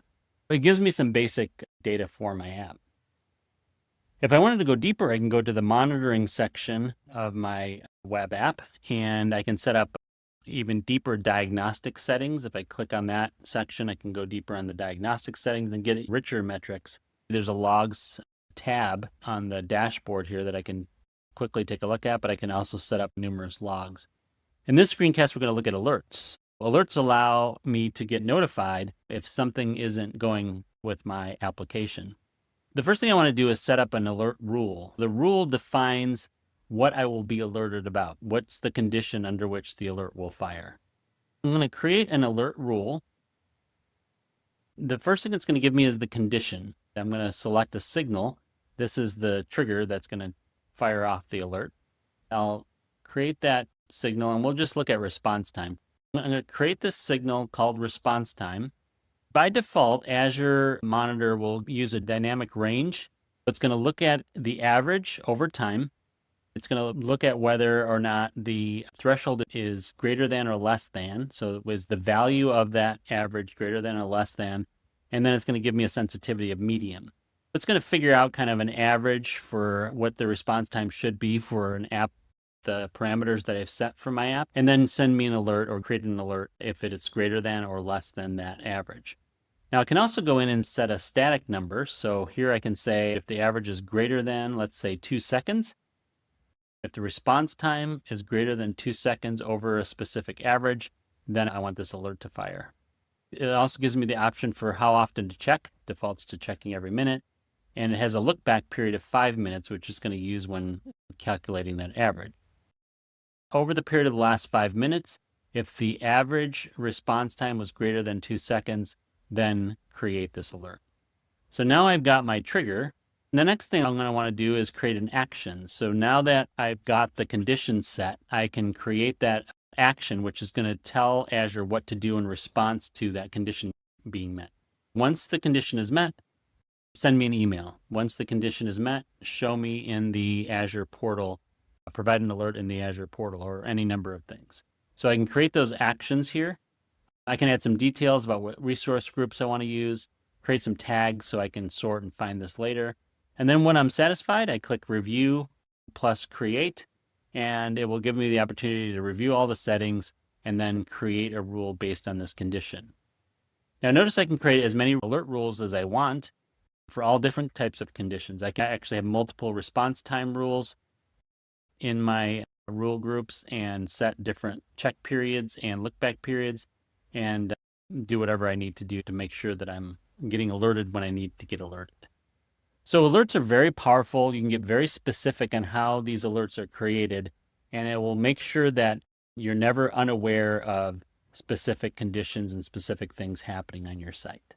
Now that we have an alert created, let's look at creating a dashboard so that you can actually have one single place that you can go to look at all of your metrics and even see your alerts. So I'm going to type in dashboard in the search box here, and it's going to take me to Dashboard Hub. Now, Dashboard Hub shows me all of my dashboards. You can see in this subscription, I only have one dashboard created. That's where I have all my resources and other things. So I'm going to create a new one, and there's some templates that it provides for me. I can start with a blank dashboard and add anything that I want to it, but it also has an application insights dashboard, which will allow me to see metrics related to the health and performance of my application. I'm going to click on Application Insights and create a dashboard from there. Okay, so now I'm in the dashboard creation screen, and I'm going to give it a name. I'll just call this App Metrics. And then it asks me what subscription I want to use, and then I can also select the resource. I'm going to use the monitor demo resource that I have set up already. Okay, so now I've got my dashboard name, my subscription, and my resource selected. So now I can click Submit, and it will create that dashboard for me. And it shows me different aspects of my application metrics. I can use this to have insights into what I want to track for my applications. I can also modify this. I can edit this dashboard, and I can add different resource groups, different resources from those groups. And so I can make this dashboard as specific as I want to make sure that it's giving me the data that I'm looking for when I come to this dashboard.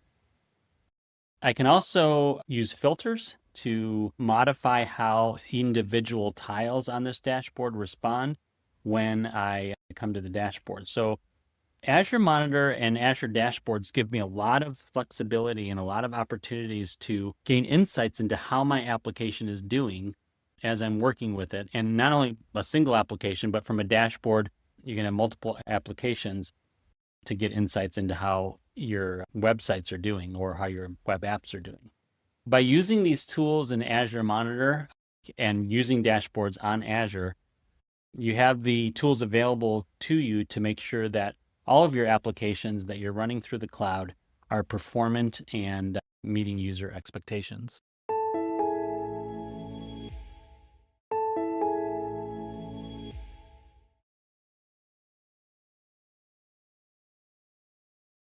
Logs assist production systems by capturing key events and interactions to ensure smooth operations. Using logging strategies, you can turn log data into actionable insights, helping systems run efficiently across multiple environments. In this video, we will identify key strategies for logging and log management in production systems. To begin, let's explore some core logging strategies, starting with centralized logging. Centralized logging is a system that collects, aggregates, and stores logs from multiple sources, such as applications, servers, and cloud services, into a single platform for easier monitoring and analysis. It enhances access to insights, simplifies troubleshooting, and improves security by providing a unified collection of system activity across an entire infrastructure. For example, rather than manually reviewing logs on individual servers, centralized logging allows you to forward them to a platform like Azure Monitor. This central point allows you to efficiently search for errors, saving time and effort while improving access to insights across your systems. Once your logs are centralized, the next priority is to ensure they are easy to analyze, which is where structured logging comes in. Structured logging formats logs into key value pairs, allowing each log entry to be easily queried, filtered, and analyzed. This makes it easier to search, filter, and analyze logs for debugging, monitoring, and security purposes. For example, a company might use structured logging to track user activity across its website by logging each interaction with key data points like user ID, page visited, and timestamp. This structured data could then be analyzed to identify patterns, detect anomalies, or optimize user experience.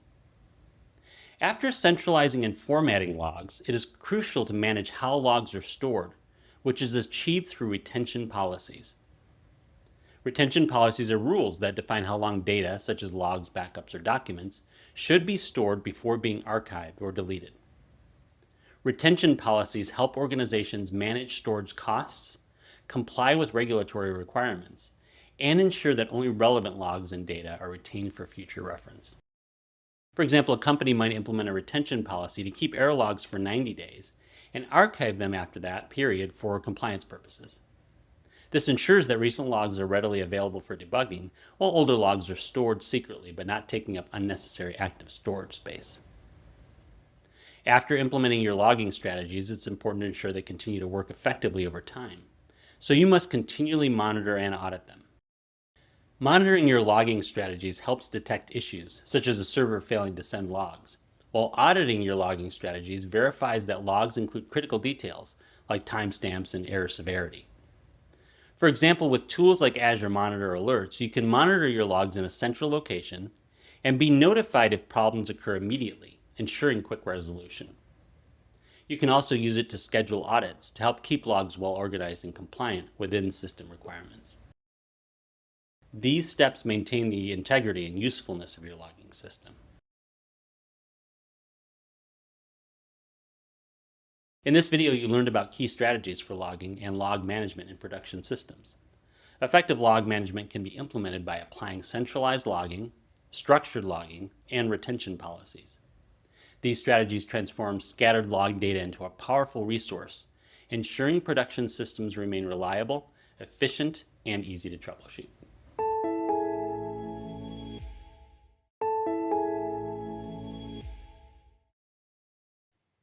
Logs can be very powerful tools to assess the performance and the health of your applications, but you have to know how to use the log data and be able to manage the log data. Just writing log data out can get unwieldy.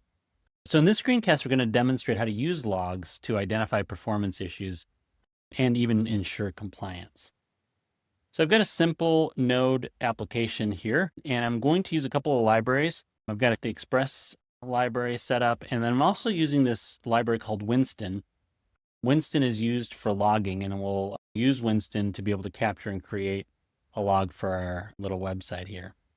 This website doesn't do very much. It just has a GET route. When you hit the base URL, it's just going to return hello world. But we're doing a couple of things here. We're going to create some logs. So we're capturing some log information, and that log information is going to be written out to the console so we can watch in real time as things happen on our site. And then we're also using Winston to be able to create that information as it's coming in. For right now, all we're going to do is log directly to the console, and we're going to create this route at the base URL. And let's go ahead and run our application. We'll do node index.js. We got our first log message. So this is JSON format. They're key value pairs. You can see that we've got a level as the key, and then the value is info. And then the message is the key, and the app listing and port 3000 as the value. So we get some key value pairs. JSON is very easy to work with for other tooling. So this is a great way to capture log information. Let's go ahead and go to our local host on 3000, and I'll go to that site, and we should see hello world when we hit this URL. There's our message from our website. Now, if we go back to the website, we will see that log message created. So we've got now a level of info, the message request completed, the method was get, and we got a status of 404 favicon. That means that it was looking for a specific thing and it wasn't there, so it gets a 404.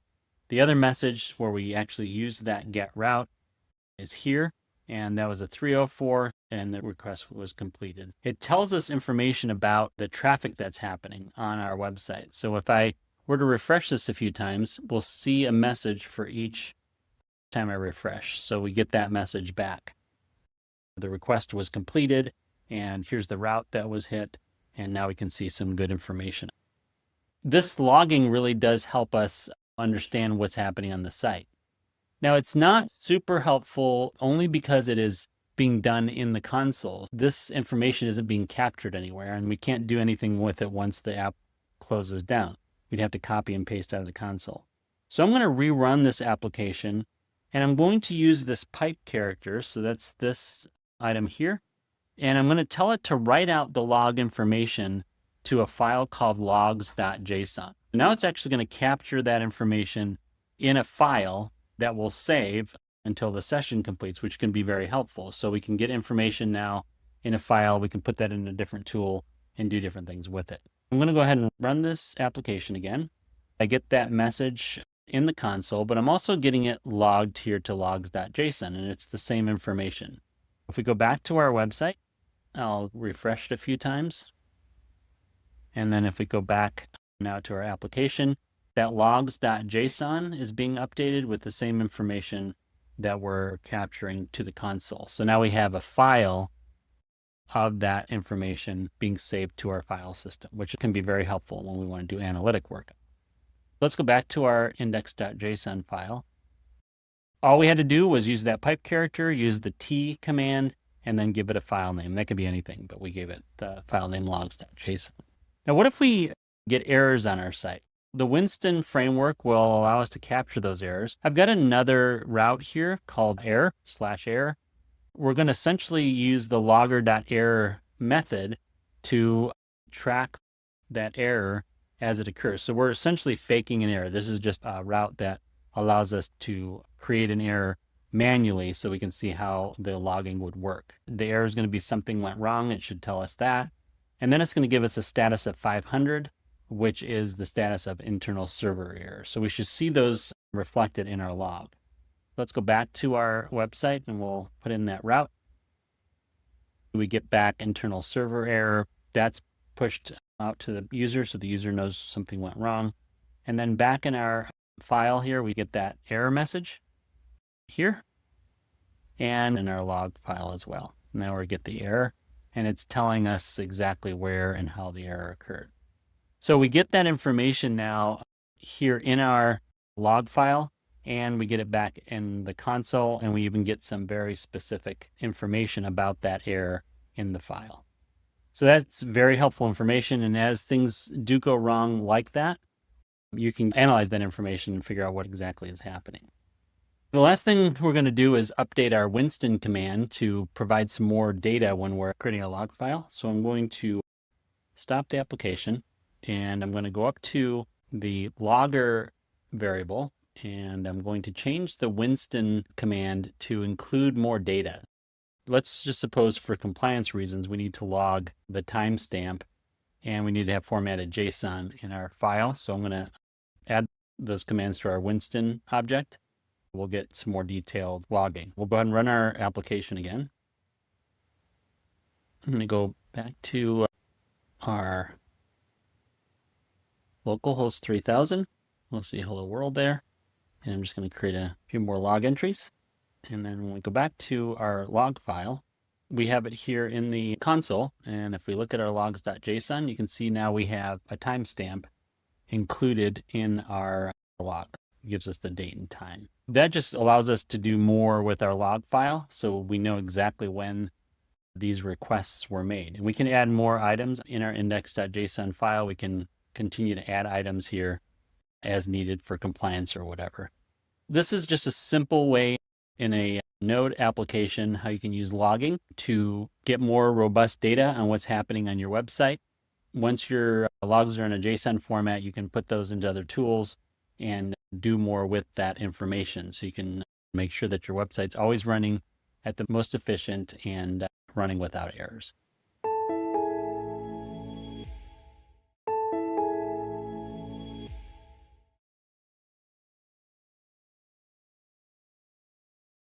Automation is a powerful tool for taking on back-end processing. It reduces repetitive tasks, improves efficiency, and frees up time for strategic work. By using Azure's automation, you can streamline operations and focus on what really matters. In this video, we will identify the key automation services available in Azure for managing maintenance tasks. To begin, let's define Azure Automation and explore the services it provides to automate administrative tasks like backups and updates. Azure Automation is a cloud-based automation platform that enables users to automate repetitive tasks, manage configurations, and orchestrate workflows across Azure and hybrid environments, like those that include both on-premise data centers and cloud-based resources. Azure Automation includes features like process automation, configuration management, and update management to improve operational efficiency and reduce manual effort. For example, instead of manually applying updates, you can schedule them to happen automatically using Azure Automation.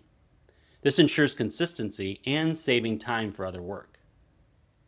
Now that we've examined what Azure Automation is, let's explore some of the services it provides to manage tasks, starting with its Logic Apps service. Azure Logic Apps is a cloud-based service that enables users to automate workflows and integrate applications, data, and services across cloud and on-premises environments. It provides a low-code, no-code interface to design workflows using pre-built connectors, which makes it easy to automate business processes like data synchronization, notification, and API integrations. For example, imagine you're completing a maintenance task and need to inform your team. Azure Logic Apps can automate this process by sending a notification email immediately, keeping everyone updated without requiring manual effort. While Azure Logic Apps is useful for connecting services, there are also scenarios where automation involves repetitive, system-specific actions, which is where Azure Runbooks comes in. Azure Runbooks can be used to automate frequent tasks through predefined scripts, tasks such as system maintenance, incident response, and cloud resource management. They can be written in various ways, such as with Python, allowing users to automate complex operations, reducing manual effort, and enhance efficiency across Azure and hybrid environments. For instance, restarting a web application after updates can be handled seamlessly using an Azure Runbook, reducing downtime and ensuring operational efficiency. Some situations require automation that responds instantly to specific events, and Azure Functions can make a big difference in these situations. Azure Functions is a serverless computing service that enables developers to run event-driven code without managing infrastructure. It allows you to execute small, independent functions in response to events such as HTTP requests, database changes, or message queue triggers, scaling automatically based on demand. This makes Azure Functions ideal for automating workflows, processing real-time data, and integrating different cloud services efficiently. For example, if server CPU usage exceeds a critical threshold, Azure Functions can trigger an alert instantly, enabling you to address the issue before it impacts performance.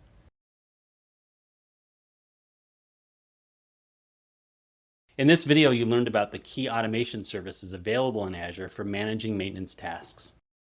Azure Automation Services simplifies back-end operations, improves reliability, and saves time, allowing you to focus on the work that creates a great user experience.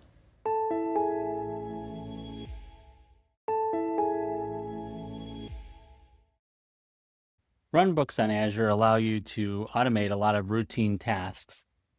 And you can use PowerShell scripts in Runbooks. PowerShell is a very powerful scripting language, and you can use PowerShell to automate those tasks. In this screencast, we're going to demonstrate how to create and use Runbooks to automate routine tasks in Azure. I'm in my Azure account. I got an automation account set up, and it's called Developer Automation. And it's just one of the services that you can find from the resource toolkit. If you search for automation accounts, you can go to that service, and then you can set up your automation accounts. I've got that automation account set up, and now I'm going to go into my Developer Automation account, and I'm going to be able to set up a runbook. And a runbook will allow me to create a very specific script so that I can automate some tasks. The first thing I want to do is go into Process Automation, and then click on Runbooks. I've got a couple set up here already, but I'm going to create a new one. And I'm going to call this runbook, I'll just call it Shutdown VMs. This will allow me to shut down any VMs that's in my resource group. The runbook type is going to be a PowerShell runbook. I'm going to use an existing runtime environment. I'll just use the latest version of PowerShell, and I'll click Select. Now I've got PowerShell 7.2 running, and I've got my name and the type. Now I'm not going to go through and create tags or anything. I'm just going to review and create, and I'll create that runbook. Now, Azure is deploying that runbook to my subscription. And once I get the runbook up and ready to go, I'm in shutdown VMs. Now I can go ahead and edit that runbook. And I'm going to paste in a specific script to shut down any VMs that are on my resource group. I'm going to paste this in. Here I'll put my resource group name, and this would actually be a real resource group name here. It will list any VM that's in my resource group, and for each VM that's in that list, I want to set the power state. I want to evaluate whether the power state is equal to running. If it is, then I'm going to stop that VM. It goes through the entire resource group and stops any VMs that are actually running. And you can see the value of a script like this where it's running one script to stop all those VMs. Now I'm going to publish this runbook. And I can schedule this runbook to complete at different points. I can actually have it run on a schedule so I don't have to go into the Azure portal or get into the command line to have it run. That's also very powerful. Okay, so let me refresh this to make sure that this is up and ready to go. I've already had this runbook with this name in the past. I've run it a number of times. I was making some changes and a couple of times it failed, but it gives me some nice status for each item where it's run. And if you go into any of those individual runs that I did, you can get input, the output, any errors that occurred, warnings, see all the logs and any exceptions that occurred. For each run, you can get all that data, and then you can evaluate how your runbook is accomplishing its task. Runbooks are very powerful ways to automate tasks on Azure. I just gave a simple example of shutting down VMs, but you can imagine you can do a lot of different things. You can have a runbook clean up data once a week, remove archive data, move data from one database to another. You can have it scan for security issues. Anything that you can do with PowerShell against Azure using the Azure command line interface, you can do in a runbook, and that makes runbooks very powerful.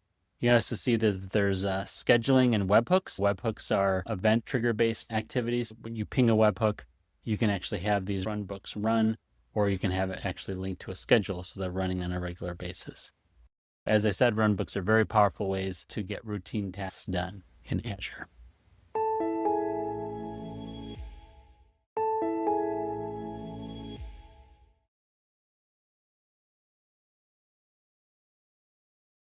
Hackers and malicious software are always searching for vulnerabilities to exploit.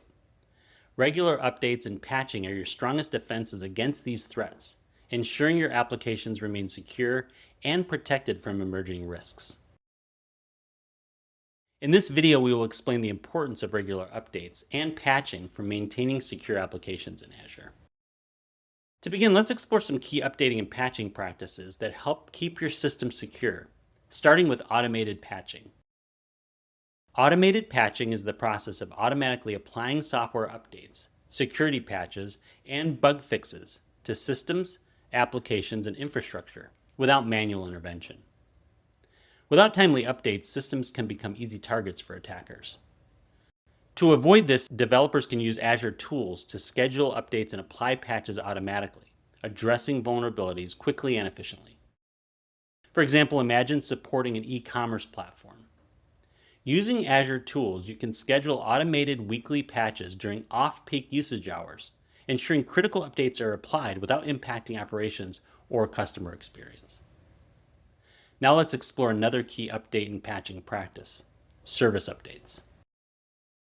Service updates refers to enhancements, bug fixes, security patches, and new features released by a service provider to improve the functionality, security, and performance of a cloud service or software platform. These updates help ensure systems remain secure, optimized, and aligned with the latest technological advancements. Using Azure tools, these updates are applied automatically to Azure resources such as databases and app services.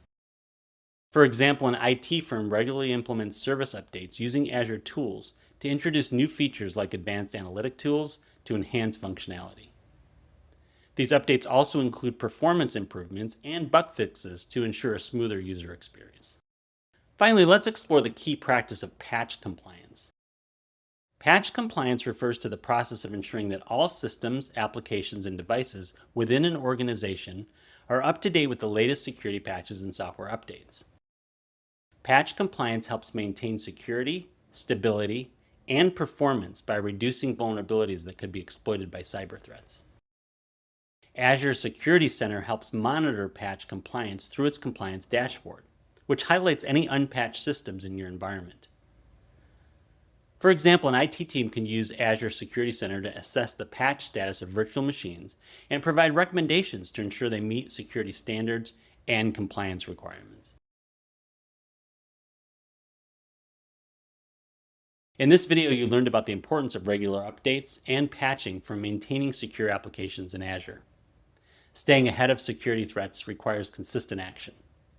By automating updates, enabling service updates, and tracking compliance, you can safeguard your systems and maintain trust in your applications.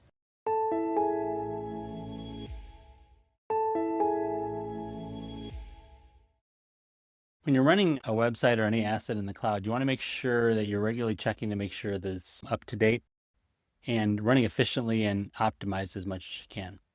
In this screencast, we're going to demonstrate how to perform performance tuning and system optimization in Azure to maintain optimal performance. I've got this simple web app in Azure. It's a demo web app, so it's not getting a lot of traffic, just data that I've been sending to it and using. This web app will allow us to look at how we can use Azure Monitor and the data in Azure to make sure that our app is running the way we want it to. I'm on the overview section of the application page. The monitoring tab, even in overview, gives us some good data here. We can see how much data is coming in, how much data is going out, if there's any HTTP5X errors. We can also get a sense of the response time. Like these queries I was doing earlier took about 1.2 seconds, and how many requests have come in. This is pretty good information. We can actually add cards if we wanted to, and do more observations on some of the data about this website. I can go a little bit deeper by using the monitoring feature of this web app. I can click on metrics, and I can come in here and I can create a number of different metrics that I can use to evaluate my website. For example, I can look at CPU time in aggregate. I can see data in, data out. I can get a health check status, and it will tell me if there's anything specifically going wrong. And I can add a bunch of these cards to this metrics tab and get a sense of how my app is performing. Here's one that's giving me thread count. These features will allow me to gain a lot of visibility into how my app is performing. Obviously, the more traffic that is going to my app, the more people are using it, the more queries it's making against a database and all that. The more heavily it's used, the more metrics you'll see, and the more those metrics will be important. Now, suppose you're looking at these metrics and you decide, I need to be able to scale up. That means give it more horsepower, more memory, more CPU options, or scale out, which means I want to make sure that I can replicate my existing environment for demand peak times or whatever. In order to do that, I can look at my app service plan. And if I click on app service plan, I get a number of options for being able to scale up and scale out. I'm on the free plan. So the pricing plan is F1, and I have the instance count. I have 0 additional instances of this app. I only have the single instance running.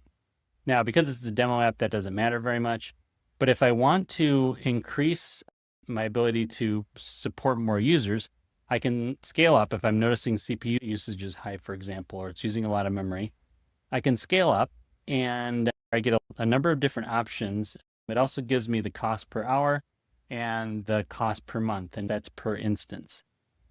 And I can also see here under feature view whether or not this will auto scale. So as usage and traffic increases, will this automatically scale?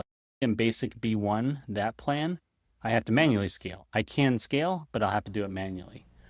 Here I can scale based on rules. This is an elastic scaling, which is very nice.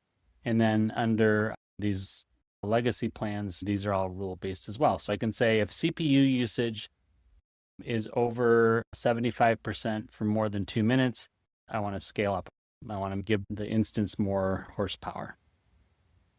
Let's go back to this other option, the scale out option. This similarly will give me a lot of options for how I can scale out my instances and make this more robust under certain conditions. I can look at all the options here. I've got the auto scale option, the daily backup, staging plans, and it will give me options for how I want to organize my infrastructure so that I can make sure my app is always up and always working properly. Those are some options for not only monitoring how your app is doing on Azure, but also addressing problems with resources when you evaluate some of those metrics that we looked at earlier. Now we're going to shift gears a little bit and go to looking at how we can optimize our queries when we're working against an Azure database. I'm going to simulate this by working with a local MySQL database, but it works similarly if you're working with Azure. So I'm going to use Copilot to help me improve my query. I'm going to open up Copilot. I'm going to ask it to improve and optimize this query. I'm going to paste that in. It says the query works, but we can use joins explicitly, avoid correlated subqueries, and consider indexing. Let's get into MySQL. And we'll look at how these perform. I'll log in, and then I'll use my database called ShopDB. Now, the first thing I want to do is see how my original query performs. I'm going to paste that in, and this is the result it gets me. I'm looking for things like here this O means that it's scanning all the tables. This loose scan can be pretty inefficient, so you can see some differences there. Now I'm going to go back to Copilot, and I'm going to grab the new query. It already has the explain statement in it, so I'll go ahead and paste this in and run that, see if there's any differences. We still have our O here, which means it is scanning all the tables, but we got rid of that loose scan, which is going to be a little bit more efficient. And there's not a whole lot of other differences. Let's go back and try that second query and see if it's a little bit more optimized. And we'll go ahead and try that in MySQL and see if this works even better. Now we've got a little bit more information. This one ran 4 times to get through the query, but on large data sets, this might actually perform better. It might actually be a higher performing query overall. We can actually look at one other option that is even more optimized than these. I'm going to paste that in and run that. Now, this option only provides 2 rows back. It doesn't use this O, which means it's not scanning every table. It's very efficient because it's got an inner join, and it's only having to scan and query the tables that we need. This is probably going to be the most optimized, at least for this small table with not a lot of data in it. And you can see the differences here as we work with Copilot on trying to get some improved and more performant queries. The idea here is that as you're building out your infrastructure, as you're working on evaluating how well your applications are performing, you want to constantly be looking at those metrics on Azure, constantly be working with Copilot to see if there's areas that you can improve. Use these explain statements in SQL queries to see if you can get some better results. I'm running against a local MySQL database, but you can do the same types of queries against Azure databases. And always be looking to tune your performance and optimize your applications and database queries on Azure.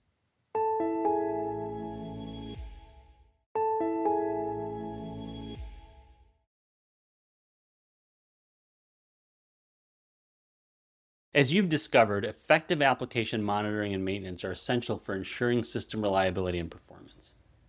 Proactively identifying issues, optimizing logs, and leveraging automation helps streamline operations and keeps applications running efficiently in a cloud environment. We began by examining the core principles of application monitoring, understanding its role in maintaining system performance, detecting potential issues, and ensuring the reliability of back-end systems.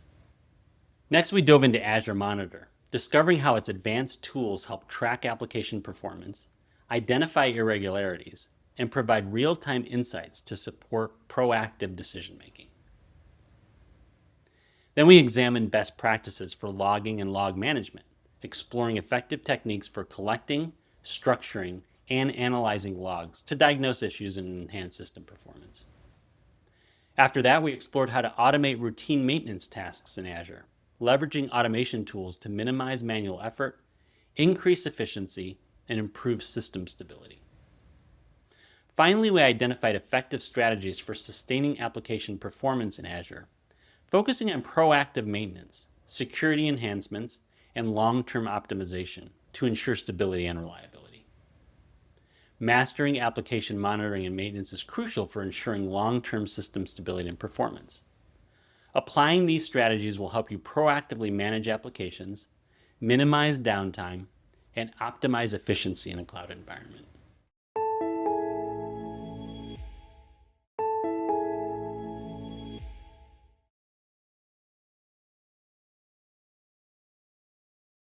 Welcome to Using Copilot for Automating Deployment, Scripts, and CI/CD Pipelines.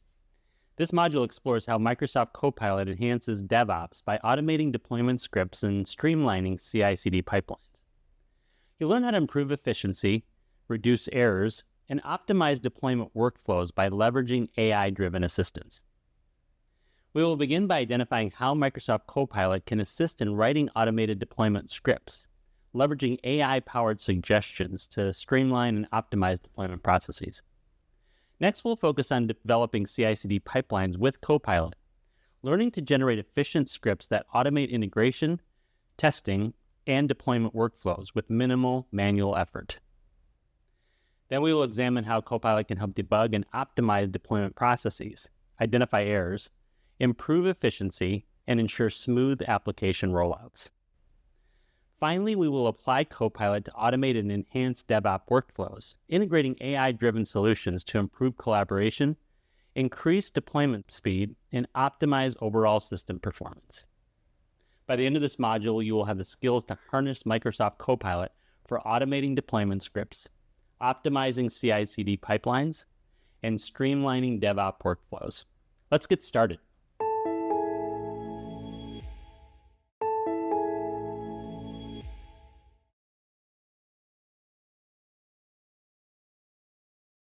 Software deployment involves more than just moving code from one environment to another.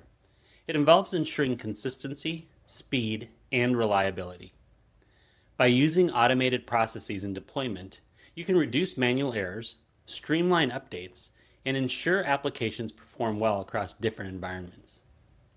In this video, we will identify the core concepts and benefits of deployment automation using Microsoft Copilot. To begin, let's explore some deployment automation concepts, starting with Infrastructure as Code, or IAC. Infrastructure as Code is the practice of managing and provisioning computing infrastructure through machine-readable configuration files rather than manual processes. This allows for automation consistency and scalability in deploying and maintaining infrastructure across different environments. With Copilot, you can generate IAC scripts or files, validate configuration for accuracy, and identify potential issues. For example, instead of manually creating and configuring a virtual machine, you define its specifications, such as CPU, memory, and operating system, in a script using Copilot. The script can be executed repeatedly to create identical environments, reducing human error and ensuring reliability. Once the infrastructure is defined, it becomes crucial to keep systems consistent over time, which is where configuration management comes in. Configuration management is the process of automating system setup and ensuring uniform configurations across multiple environments. It helps automate deployments, track modifications, and prevent configuration drift using tools like Azure Automation. Copilot also supports this process by debugging configuration scripts, reducing errors, and maintaining consistent behavior across all environments. For example, if your app requires a specific version of a database, configuration management using Copilot will help ensure that every system is running the correct version. Another important deployment automation concept is automating how code updates are delivered through continuous deployment. Recall that continuous deployment automates the process of releasing new code to production as soon as it passes tests, enabling faster and more reliable updates. This ensures faster delivery of new features, bug fixes, and updates while maintaining stability and reliability. Copilot can assist by optimizing deployment pipelines, identifying potential issues, and ensuring smooth delivery process. For instance, after committing code, a Copilot optimized automation pipeline tests and deploys it without delays. Even with the help of automation, deployments can sometimes fail, making it essential to recover quickly. So it is important to have a rollback strategy in place. Rollback strategies are plans or processes for reverting a system, application, or infrastructure to its previous stable state in case of failure or issues during an update, deployment, or change. These strategies ensure minimal downtime and data loss by rolling back code, configurations, or database changes to a known good version.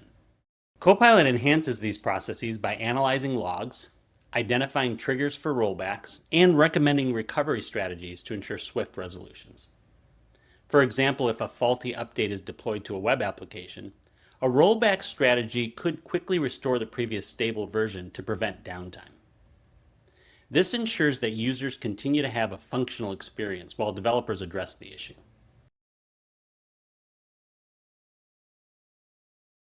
In this video, you learned some core concepts and benefits of deployment automation using Microsoft Copilot. With Microsoft Copilot, you can automate deployment tasks like infrastructure setup, configuration management, deployment, and recovery, enabling more reliable and effective software delivery.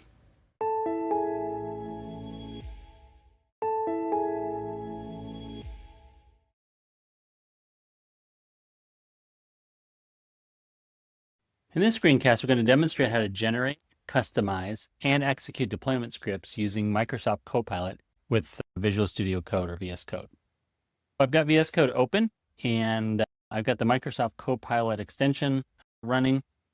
That's down here. And I've also installed the Microsoft Azure CLI, or command line interface, in the background. That's also running. And you can get that off the Microsoft Azure site or do a search for Microsoft Azure CLI, and you can get the installation package for that. Now that I have my environment set up, I can start to interact with Azure using Copilot as well as using the command line interface. In order to use Azure commands, it's just AZ, and I'm going to just check to make sure that I do have that installed and it's working. So I type AZ version, and it gives me the client version, the core version, this Azure CLI telemetry, which allows me to get data from Azure, and the extensions I have installed, which in this case I don't have any. But at least I know that Azure CLI is installed and it's running. Now I can use the CLI to actually log in to Azure. I'm going to say AZ login, and it logs me in, and now I'm able to continue. Once I'm logged in, now I can use Azure to do a number of different things. The first thing I want to do is create a deployment file. I'm going to call this deploy.ps1. This is a PowerShell script file. Now I'm going to use Copilot to help me write this script. The first thing I'm going to do is put in a comment here at the top, and I'm just going to say write a PowerShell script to deploy a node.js app to Azure. I can invoke Copilot by going to Copilot. I'm going to use the fix command. Copilot's going to look at that comment, and it's going to evaluate what I want it to do. It says the current script is just a comment, does not contain any code. You can write a PowerShell script that uses Azure CLI command. That's exactly what we want. So it's actually generated the file that I asked it to generate here. And I'm going to accept the changes, and now my file is populated. I got rid of the question that I had asked it, and then it actually created this new file for me. You'll notice it does the AZ login command, and then it sets the Azure subscription. I have to put in my subscription ID. I have to specify the resource group name that I want, and then it will actually create that resource group. It'll ask me for an app service plan name. I can put that name in, then it'll create the app service plan. It defaults to the free SKU, which is good because I can always change that later. Then it asks me to create a web app. It's going to ask for a name. What web app name do I want? Here it's just my Node.js app and then a random variable. It actually has all the code to deploy that Node.js app to Azure. All these commands will run. It will actually create a service plan. It will create a resource group. It will create a web app. And then it will actually deploy all that to Azure, which is all done from the script. And of course, I can modify the script in any way that I'd like to have it do other things, whatever I'd like it to do. Now, to deploy this, I simply have to write /deploy ps1. from the command line. Because I'm in PowerShell, I can use PowerShell commands, and that's the PowerShell command for deploying the script. All of that work can be done right from the command line. I'm doing it in Visual Studio, but I can also create this PS1 file outside of Visual Studio Code and just use the terminal to do that. I'm not going to run this command at this point because I would need to fill in all that information, but I'm going to show you the command that you can use to get data on whether your application is running. You can use this AZ web app show, and then you can put in all your app name and resource information there, and it will show you that app running on Azure. The Azure CLI gives you a lot of power to be able to configure and deploy apps and right to Azure without having to use the portal. And you also have the ability to use Copilot to help you generate these scripts. I can go into any of these lines and ask Copilot to help me modify them and change them in any way that I need to.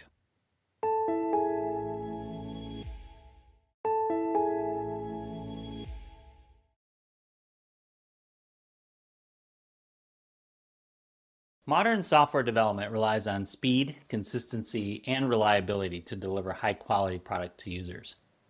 Automation scripts are essential to achieving these goals by reducing manual work and ensuring repeatable processes. Tools like Microsoft Copilot take automation to the next level, simplifying complex workflows and making them more efficient. In this lesson, we will describe the role of automation scripts in continuous integration, continuous deployment pipelines, and how Copilot enhances this process. To begin, let's review some CI/CD automation concepts, starting with build automation. Build automation refers to automatically compiling, testing, and preparing code for deployment whenever changes are made. It ensures consistent, error-free builds, integrates testing, and enables faster, more reliable software releases. Copilot aids in building automation by providing AI-driven code suggestions for building, testing, and deploying applications in CI/CD pipelines. For example, Copilot can automatically suggest YAML configurations for setting up CI/CD pipelines in Azure DevOps, simplifying the build and deployment process. It can also help write scripts for automated testing, ensuring every change is validated before deployment. Once the code is built, it's crucial to verify that it functions correctly, which is where test automation makes this process faster and more reliable by running test suites automatically. Test automation refers to the practice of automatically running tests such as unit tests, integration tests, and end-to-end tests whenever code is committed or deployed. This ensures that any changes to the code base are immediately validated, helping to catch bugs early and maintain software quality through the development process. Copilot assists with test automation in CI/CD pipelines by suggesting code for writing test cases, generating test scripts, and integrating them into the pipeline. For example, in an online payment system, automated tests can verify that the checkout process functions correctly after updates, preventing issues from impacting users. Copilot can assist by suggesting test scripts for scenarios like payment validation or checkout flow, helping ensure that these tests are automatically executed by the CI/CD pipeline with each code change. Once testing is complete, deployment automation releases your apps to users. Deployment automation refers to the process of automatically deploying code to various environments, such as development, staging, and production, as part of the CI/CD pipeline. This ensures that software updates are released quickly, consistently, and reliably, with minimal manual intervention. Copilot assists with deployment automation by suggesting configuration files, scripts, and code for automating the deployment process across different environments. For example, weather apps rely on deployment automation to update their backend quickly and consistently, ensuring users always have the latest features without downtime. Copilot can assist by suggesting deployment pipeline configurations and scripts, automating the deployment process, and ensuring that updates are pushed seamlessly across environments without manual intervention. To ensure everything works together seamlessly, automation tasks are organized into pipelines, and pipeline configuration defines how these tasks flow, ensuring that they happen in the correct order every time. Pipeline configuration refers to setting up and defining the steps or stages in a CI/CD pipeline. These pipelines automate the process of building, testing, and deploying software, often using configuration files like YAML. It specifies how code is built, tested, and deployed through the pipeline, often using configuration files to outline each stage, the order in which they run, and any dependencies or conditions for execution. Copilot helps with pipeline configuration by automatically suggesting and generating the necessary code for setting up CI/CD pipelines. For example, a pipeline configuration might specify that after the code is built, tests are run, and then the application is deployed. Copilot can help by automatically suggesting YAML or JSON snippets for each stage of the pipeline, ensuring a seamless and efficient workflow, and allowing developers to quickly set up the build, test, and deploy processes with minimal manual configuration. Automation scripts are transforming software development by making processes faster, more reliable, and less error-prone. With tools like Copilot, developers can take automation to the next level, streamlining workflows and empowering teams to deliver better software more efficiently.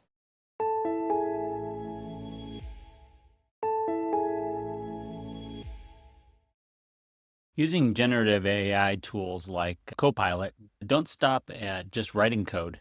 You can also use Copilot to help you generate automation scripts for your continuous integration, continuous deployment pipeline.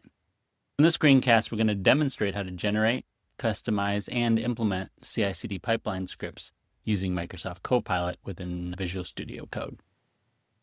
I have a ci.yaml file open here in Visual Studio Code. I'm going to use this as a GitHub Actions script. I've just got one comment in here, and I put the comment in so that when I interact with Copilot, Copilot has some context for what I'm trying to do. Now I've got Copilot integrated into VS Code. I could also use Copilot on the web or on the app. This is the Windows app. And I can use any of these as I need to interact with Copilot. But I'm going to use this tool here. I'm just going to go to the chat window. And so that's open on the side now. And Copilot has some context for my file. I have ci.yaml as the current file. Copilot can actually interact with the file that I have open in Visual Studio Code. Now I'm going to ask it to generate GitHub's action YAML pipeline that's going to see the comment that I have, but I'm also going to prompt it with very specific things that I want it to do. I'll go ahead and put that prompt in the application. And I'll send that over. You can also see here that I can use different models. This one's using GPT-4o, and I'll just go ahead and use that for now. I can also have it operate as an agent. I'm going to change this to edit, so it will actually edit the file when I ask it to. I'm going to go ahead and send this over to Copilot. It's going to generate the edits that I need based on the prompt that I sent it. Once Copilot generates that code, we can obviously interact with the code, change it, and continue to work with Copilot to make those changes. So Copilot's generating the code. Once it's generated this code for me, I can review it. I can go through and see if this is what I want. It looks generally right. Obviously, we wouldn't want to go through this in more detail, but it looks generally correct. So I'm going to select Keep. And sometimes it will give you multiple changes that you can scroll through. You can say, I don't want those changes. I want to undo that, but I'm going to keep these. And once I've selected that button, it puts that code right into my file for me. And now I'm ready to go. I can edit this as I need to. I can make changes as I need to. I can review the steps for my deployment. And I can also then go ahead and push this directly to GitHub so that I can then use it as a builder. For example, if I didn't have a GitHub repository in this project, I can create a GitHub repository. For example, commands like these.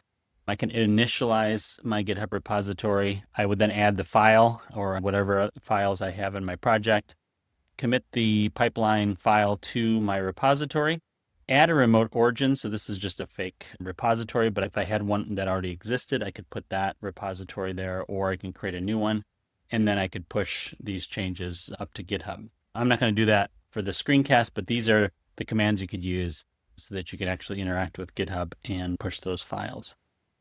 All right, let me close the terminal window. Now, the next thing I want to do is interact with Copilot to optimize this file. I've got a simple prompt here, and I'm going to keep this window open. And I'm also going to keep it in edit mode so that as Copilot suggests changes, I can add them right to my code. I'm going to prompt it with suggesting optimizations for these actions, such as caching, parallel execution, or conditional deployment. This deployment script is fairly basic. It has a build job, it has a deploy job, and some very basic steps, but we want to optimize this and make it a little bit better. So let's go ahead and prompt Copilot to see what suggestions Copilot provides. Generating the edits right in the file, it goes through and looks at the code. It's adding this block, so this is new, and I can accept that change if I'd like to. And right at this point now, I can go through each change individually. I can also navigate it through this interface. That's the first one. Obviously, that's the second one, and then that's the third one. So suggesting 3 changes. I can keep them all, or I can go through and I can accept them individually. So let's accept them individually. Now I've got this new block here, which improves the overall deployment script. This one I'm going to also accept. That's a variable that it's adding. And then this final one is a conditional statement. If certain conditions are true, then the steps will run. I've worked with Copilot on creating the original file, and now I'm working with Copilot on improving it and doing things that I need to make the script even better. I would then go ahead and push that to GitHub. That new script then would run on certain conditions based on what I put in this code. This is a way that you can use Copilot and tools like Copilot to continually improve your workflow. You can use Copilot obviously to generate the code that you're writing, but then also when you get to the deployment stage, Copilot can help you create those scripts so that you can have a really solid CI/CD pipeline.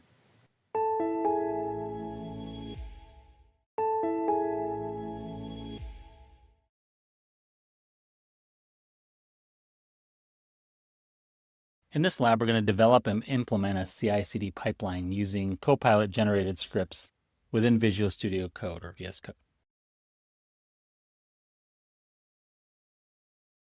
To begin, we're going to essentially set up our directory and move into that directory so we can begin developing this app. The scenario is that we join this new tech company called Technova, and we're going to help them automate their deployments. The first thing we'll do here is just generate that folder that we're going to use called Technova Deploy.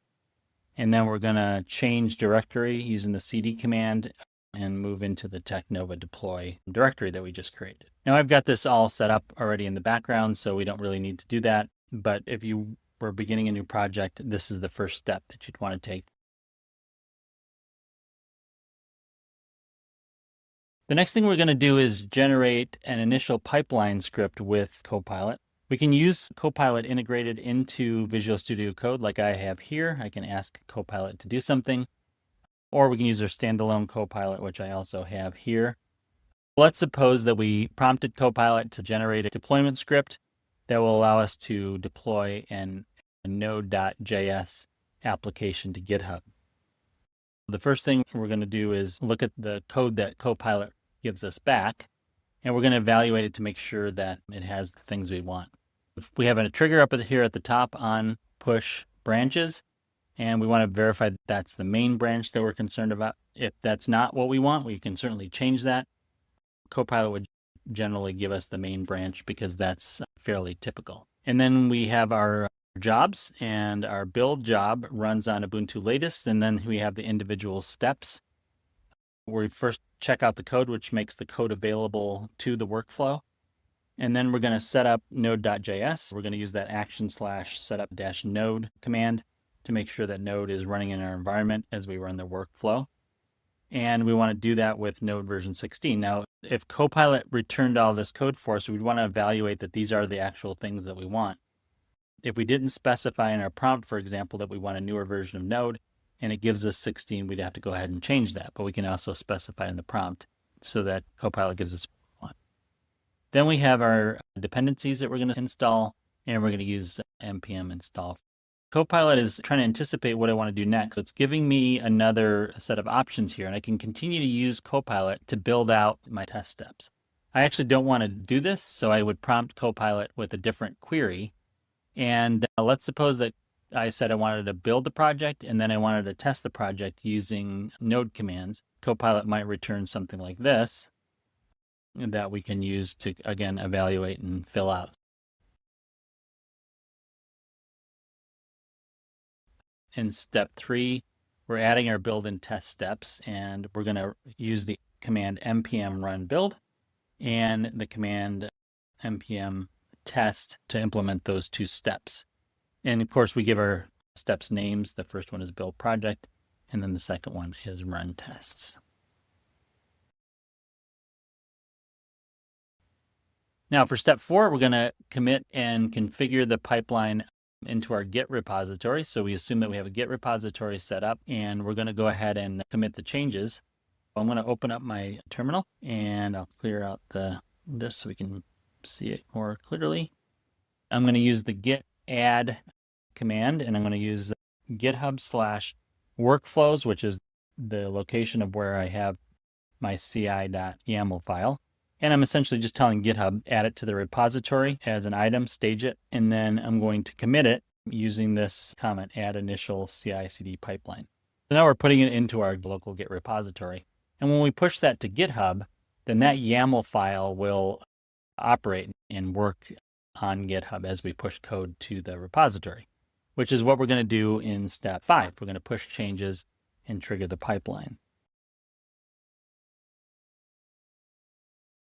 The next command would be that push origin command. So we're going to say whatever's in the local GitHub repository now, push to the origin, which is the remote repository, and we want to push to the main branch. So that will push that YAML file to the main branch. Now, anytime we make changes to our project and we use these same commands, we commit to our local repository and then push to the main branch, this workflow will run each time. And that's how we get the workflow operating properly.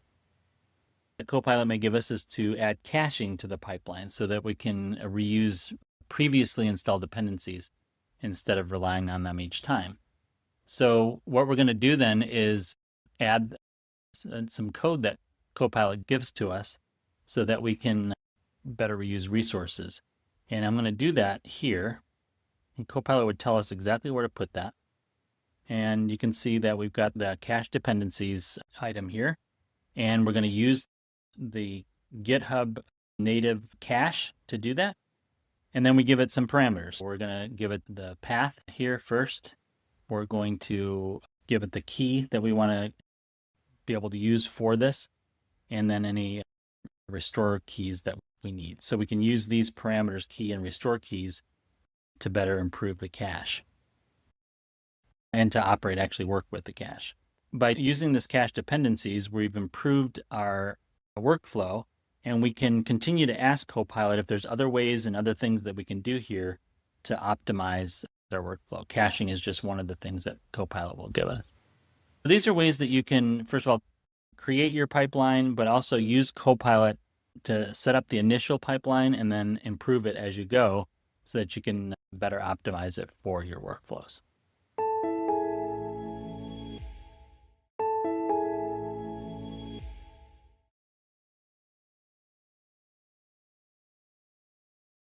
Debugging deployment scripts isn't just about fixing errors, it's about ensuring seamless and efficient deployments.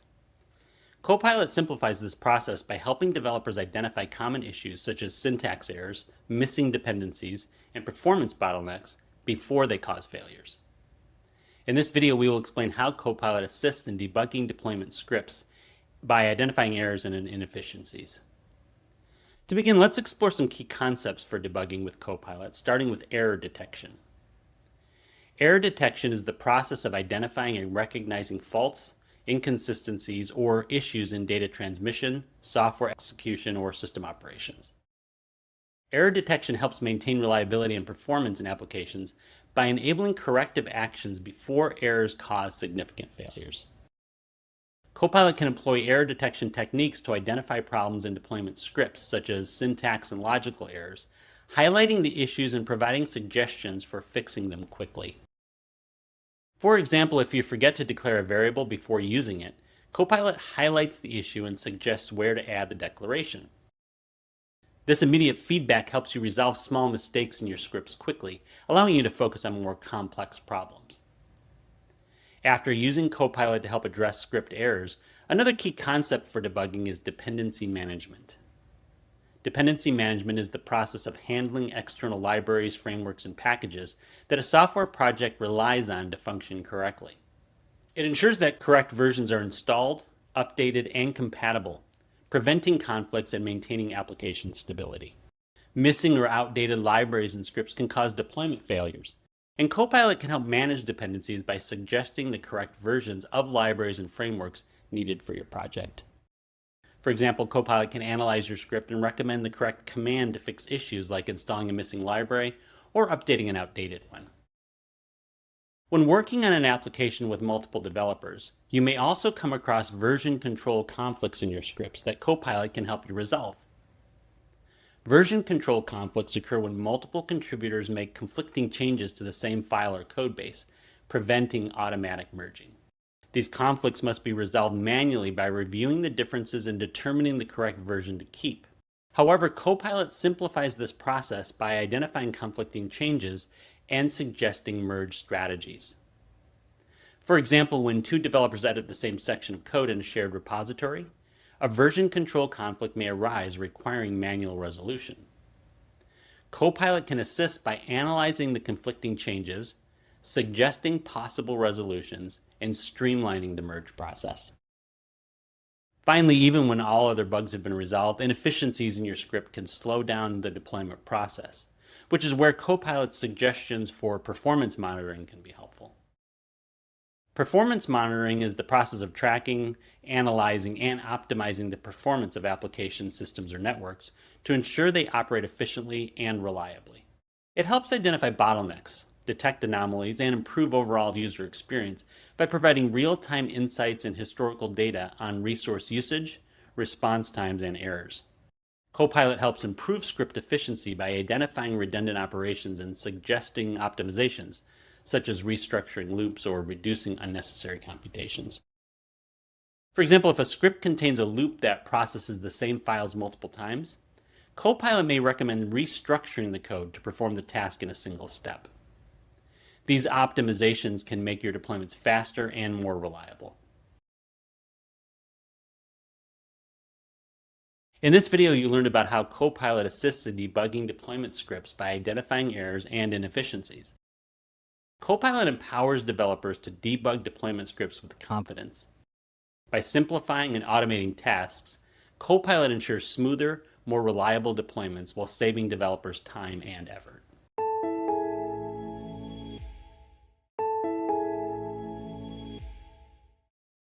You can use Microsoft Copilot to help you debug code. You can also use Copilot to help you debug deployment scripts. Suppose you were given a deployment script from another engineer and you wanted to have it reviewed or fix some bugs. You can invoke Copilot and have it work with you to make those changes. In this screencast, we're going to demonstrate the process of debugging a deployment script using Copilot within Visual Studio Code. I have a deployment PowerShell script here, a deploy.ps1 file. I've intentionally introduced some bugs, some code problems. This script won't run properly. This is a script that uses the Azure CLI, the command line interface, which I've installed separately. It uses these AZ commands, so I want to create a resource group. I then want to create a virtual machine, so AZVM create, and then I want to configure my resource group. But it has some problems. We're going to use Copilot integrated into Visual Studio Code. I can also use the standalone version or the web version if I wanted to, but I've got Copilot integrated into VS Code, so I'm just going to use that interface to work with this. I'm going to open the chat. A couple of things here. I've got a Copilot instance open in the sidebar and my file. Copilot's aware of the file that I'm working with. It says here it's deploy.csps1. I'm also in edit mode, so I can choose to ask it a question. I can have it edit my file, or I can actually have it do things beyond edit. So I'm going to keep it in edit mode, which means that when Copilot suggests a change, it's going to give Copilot the ability to modify the file directly. And that way I don't have to do any copying and pasting. I'm also using the OpenAI GPT-4 model to interact with this version of Copilot. The first thing I want to do is ask Copilot to modify this file. I'm going to ask it to detect errors in the script and make changes so the script runs. It's just a very simple prompt, but I'm asking it to go through and then actually do the edits for me. Go ahead and send that prompt over. It's generating the edits that I need. And notice that it gives me right in line the edits that I need to be able to make. I can scroll through these edits. All it's doing right now is it's just modifying the 2 lines here. The AZ group create line is missing a location. Copilot suggesting that we add a location. This is missing a username and the generate SSH keys flag. And it's suggesting that we add both of those as well. So I'm going to choose to keep those. And now my file is operational. I can actually use it. Now here, obviously, I might want to change some of the names. Copilot doesn't know what I want to name my resource group, so calling it my resource group probably is not what I want to do. I also would have to add my username here. Azure user isn't an active name. So I would have to go through and personalize this. Copilot doesn't have access to that information. I could provide it, but I would probably just hand edit this so that I can include that type of information. Let's suppose I want to take this file and I want to refactor it a little bit, and I want to edit it and have Copilot help me refactor this script for reusability. Because right now, every time I reference resource group, if I wanted to continue to build out this script, the resource group is hard coded and I'd have to put it everywhere. So if I want to be able to use, for example, variables or just be able to have a little bit more flexibility in my script, this isn't set up to do that. So I'm going to go ahead and put this prompt in. Can you help me refactor this script for reusability? And let's see what Copilot comes back with in terms of edits. We'll send that over to Copilot. It's seen my prompts and it's going to go through and help me modify this. It's suggesting that this goes away. So there's one big edit. It's going to remove this section and it's going to add this new green section. It's suggesting that we remove this, and we're going to obviously move that down here. But what it's suggesting is that we create variables. There's going to be this $ resource group name, and then we put the resource group in. The location, since we might want to reuse that continually, is also in a variable, and the same with the VM name. All these personalized things here, we can change and put into variables, and then Copilot is suggesting that we then use those variables throughout the script. That seems like a really good idea. I can either accept that change here, or I can go down here and say keep, so I'm going to keep that. Now we've got a better structure for this script. And Copilot's also added comments, so what's happening at each stage. If I want to continue to build the script out, anytime I need to reference my resource group, I've got that in a variable and I just need to change it in one place. I change it once here at the top and then it can be reused throughout the script. I can continue to do this with Copilot and continue to refactor and make the script even more robust, particularly as it gets more complicated.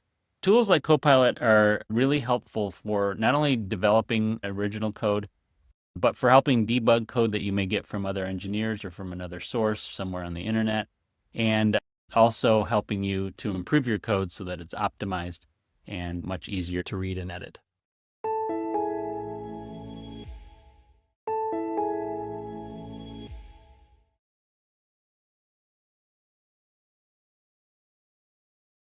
In this lab, we're going to apply debugging techniques using Copilot within VS Code to optimize deployment processes.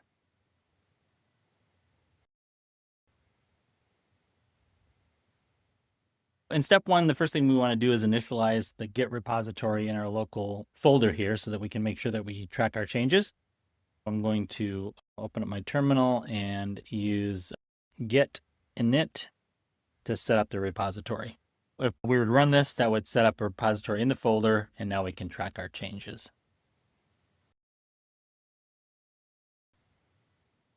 In step two, we're going to use Copilot to identify a missing parameter within our .ps1 file. So we've got this deployment file. It's written as a PowerShell script. We're going to use Copilot to help us identify what's missing. So let's suppose we had a command like this, and this was given to us by someone else, and we know it's not running. There's something wrong with it.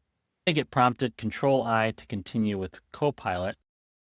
Copilot can help us actually improve this and figure out what the issue is. Let's just suppose we take this and we ask Copilot to help us. I'm going to go into my Copilot here and say something is missing from this command. Can you help me fix it? It tells me that the issue is that the AZ command is missing the configure keyword, and it actually provides that keyword there. If I click accept, it will give me the configure keyword. And I can use Copilot in this way to actually update my code for me, or I can use my standalone Copilot and ask it the question. Put the code into the prompt and ask it to help me figure it out. So by adding configure, now we've got our line that is complete. Now, the next thing we were going to do here is secure a VM deployment. So we're going to actually add a VM deployment by enabling SSH-based authentication. We've got this line, and I can paste this in, prompt Copilot, and ask Copilot to help us improve this. Copilot's already anticipating what I might want to do here. The next item is generate SSH keys, because it knows that's a typical flag or key for this VM create command. I can actually tab and have it create that for me, or I can have it just give me a portion of that. Now for this lab, we only care about the keys. Copilot suggested a bunch of other things, but I'm not going to use those. I'm just going to use the generate SSH keys that Copilot gave me because that's what I care about.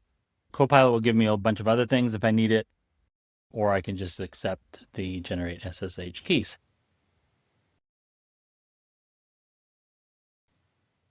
In step 4, we're going to apply a free tier eligible VM size for our VM. Let's use another VM create, and let's do -- size and see if Copilot will give us some help. It gives me a bunch of options. I can accept the word by holding down Control and doing the right arrow. And now I have the standard B1S as the size. I just put in the -size, and Copilot was able to anticipate that there's another number of options that I can provide there. By using Control right arrow, I was able to select that size and fill in the rest of that item. Copilot actually helped me complete this line of code by just me beginning to type what I needed and then Copilot anticipating the rest. That's how you can use Copilot to debug and optimize your deployment scripts. And obviously there's a lot more we could add to this script if we wanted to, and Copilot could actually help us with some other items as we get into building out this. You can open up ports and do a number of other things.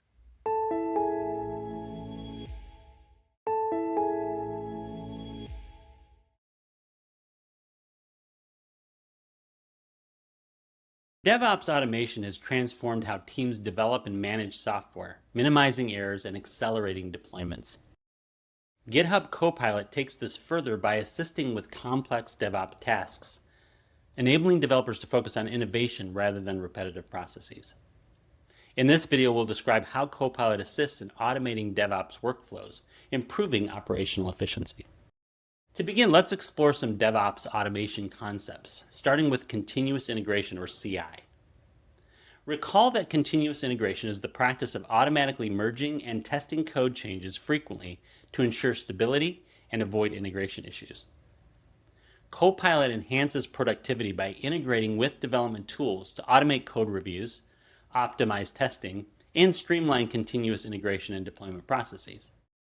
For instance, a retail company handling online transactions cannot afford broken code in its checkout systems. With Copilot assisting in writing test cases and improving code quality, CI tools can automatically test and merge new code changes, reducing risks and ensuring stable updates. Once code is merged successfully, the next step is deploying it to production, which is where continuous deployment, or CD, comes in. Recall that continuous deployment is a software development practice where code changes that pass automated tests are automatically deployed to production without manual intervention. Copilot assists with continuous deployment by generating deployment scripts, automating workflows, and reducing errors in CD pipelines, ensuring smoother and more reliable software releases. For example, a developer may need to continuously deploy code that integrates with code from other developers in a complex environment. Copilot can help the team account for all the variables that could cause problems or introduce errors, and create CD scripts and workflows that reduce risks and minimize issues.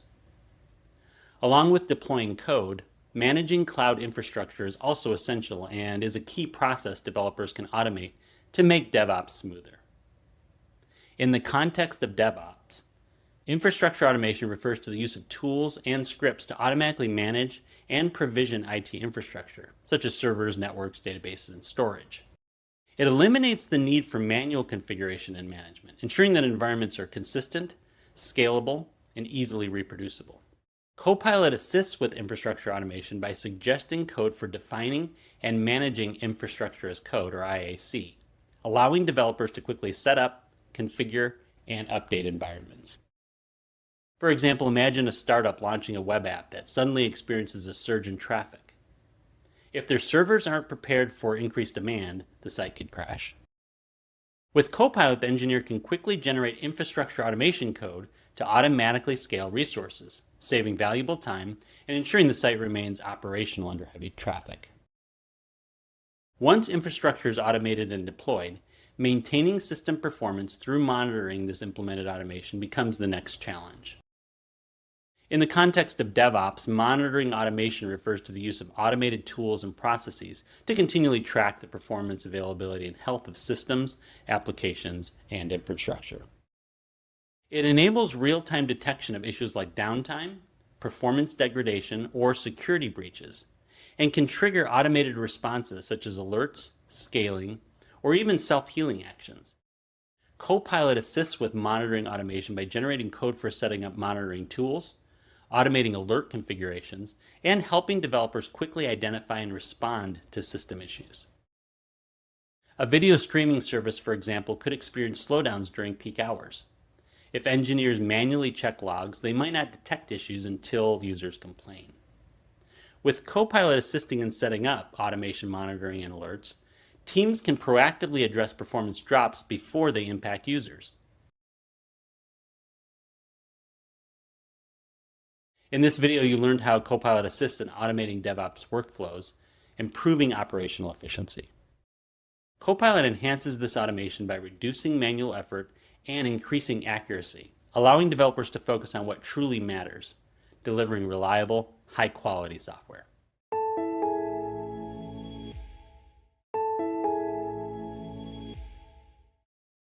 Tools like Microsoft Copilot are fantastic for helping you generate and improve your actual code, but they're also really powerful for helping you generate automation scripts that you can have a really solid continuous integration, continuous deployment pipeline. In this screencast, we're going to demonstrate how to automate DevOps workflows using Copilot generated scripts in Visual Studio Code. Suppose I have a Node.js app and we want to build a CICD pipeline, DevOps workflow pipeline using Copilot. I've got 3 files open here in my project, infrastructure.shell.sh, a YAML file for my GitHub pipeline, and then a PowerShell script that I can use to monitor my DevOps workflows. We're going to use Copilot to help us generate each of these files. And then, of course, we could push these to GitHub as we need to and use these actually on our project. The first thing I want to do is use this infrastructure.sh file to help me generate some Azure resources for my project. So we can actually start from the very beginning. We don't have to have these Azure resources set up. We can use this infrastructure.sh file, the shell file, to help us generate these resources. I'm going to open Copilot. I could use Copilot on the web. I can also use Copilot, this desktop version. But I've got Copilot integrated into my Visual Studio Code environment. So I'm just going to go ahead and use that. I'm going to open the chat here. I'm in edit mode. I can set that mode here, which means I'm just not going to ask a question and get a response back that I would then have to copy and paste. Copilot is actually aware of the file that I'm working in. It's infrastructure.sh. And so it's aware of my context. And then as it provides the information that I need, it can actually add that to the file. So I don't have to actually copy and paste. I can see the edits in line and then accept them or not. So I'm going to ask it to write a script to create an Azure resource group, an app service plan, and a web app. It's going to provide me with all 3 of those things. So we'll go ahead and send that to Copilot. It's noticing the file that I want to do this in, and it actually made all those changes for me. It's created some variables for the resource group name, the location, the app service plan, and the name of the app. And then it's created the scripts. This is using the AZ command, which is the Azure command line interface, to do all this work. Obviously, that assumes that's installed in the background. If it isn't installed, I can ask Copilot for instructions on how I get that command line interface installed. But it's provided me with this code. Now notice it's not a part of my file yet. I have to choose to keep or undo what Copilot has given me. I'm going to choose to keep it because it looks like it's generally right. I'll go ahead and cancel that. But now I've got that code in my infrastructure.sh file. And now I can go ahead and edit it as I need to. If I want to change the resource group name or the web app name, obviously I would want to be able to do all those things here. I've got the start of a shell script that will create all of my Azure resources. Now suppose I want to go over to the YAML file and have Copilot help me create this pipeline script. So I can go over to CICD pipeline.yaml and start working with Copilot to get this script generated. I've got some information here in the Copilot sidebar. It automatically changed to CICD pipeline, still stays in edit mode, but it notices the context. As I switch between files, Copilot kind of works along with me and has changed that file as well. I can now work with this new file right in Copilot without having to tell it that I've changed context. I'm going to give it a quick prompt, create a GitHub Actions pipeline to deploy this node.js file to Azure Web Apps. Go ahead and prompt Copilot and it will work just like it did on the infrastructure.sh file, but now it knows that I want something different. I'm working with a YAML file, and so it's given me specific information so that I can actually build this DevOps workflow right in my YAML file. And it gives me the appropriate code. If I had told it the names that I'd use for my web app, it would be able to plug those in as well. My workflow might be to create this file first, get all the names that I want to use, and then let Copilot know what those names are, or ask it to reference the infrastructure.sh file for the individual names that I want to be able to use. So I'm going to go ahead and keep this for now, and then I can go ahead, as I did with the infrastructure.sh file, and make changes as I need to. Now, the final file we're going to work with is this monitoring setup.ps1. We're going to use Copilot again to help us create this file. Again, I'll switch. Copilot switches with me. I'll prompt Copilot to create a PowerShell script to add a CPU alert rule for an Azure web app. And again, we're going to work with the same web app. If I have the name set, it would just pull through. We can use Copilot to make these initial edits and evaluate the work that it's done here. I've got a resource group name and a web app name. Those could be pulled through from infrastructure. And then it's created this alert rule on Azure using that AZ command again. We're working with AZ in shell script, and we're also working with the AZ command in the PowerShell script. We can use the CLI for both of these. I'll go ahead and keep this as well. And now we have all 3 files just to get our DevOps pipeline and workflow going. We've got all these set up now. We've got the initial code that we can use. And we can go through and edit each of these files and work with Copilot as we make those edits. We can ask Copilot to help us improve the efficiency of these scripts.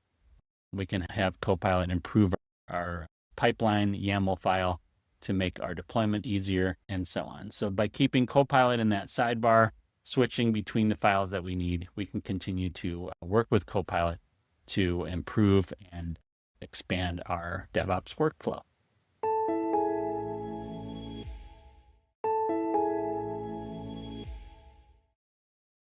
In this lab, we're going to apply Copilot to automate and optimize a complete DevOps workflow in a real-world scenario.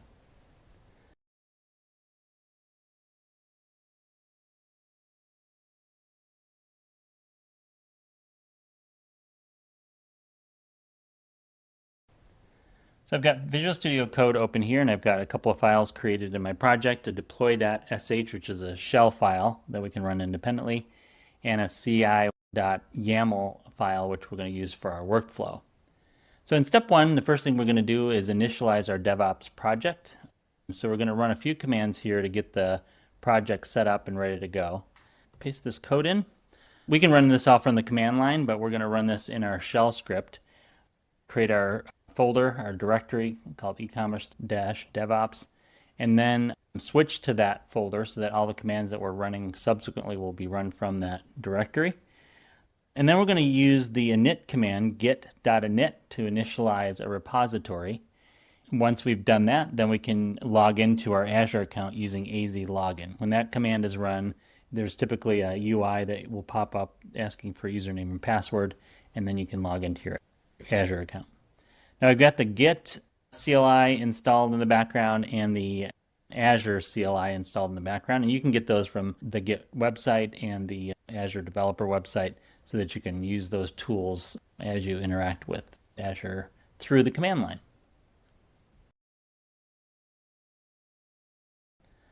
In step two, we're going to generate an infrastructure setup script.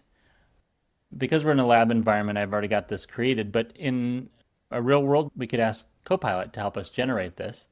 So, for example, you might prompt Copilot with a prompt that says something like, I want to create a shell script that provisions an Azure resource group, an app service plan, and a web app. Copilot would come back with some code for you that you can paste in. We're going to use this code for our lab. This code's already been written, but Copilot could generate that. You can use Copilot integrated into Visual Studio Code. Either open a chat window or an inline chat, or you can use Copilot on the web as a separate application. First thing we've done is set up some variables that we'll use throughout our script so that we don't have to keep typing those names over and over again.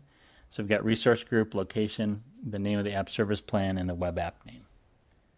The first command is using AZ group create. So the create verb will create our resource group for us in the location that we've specified here, East US.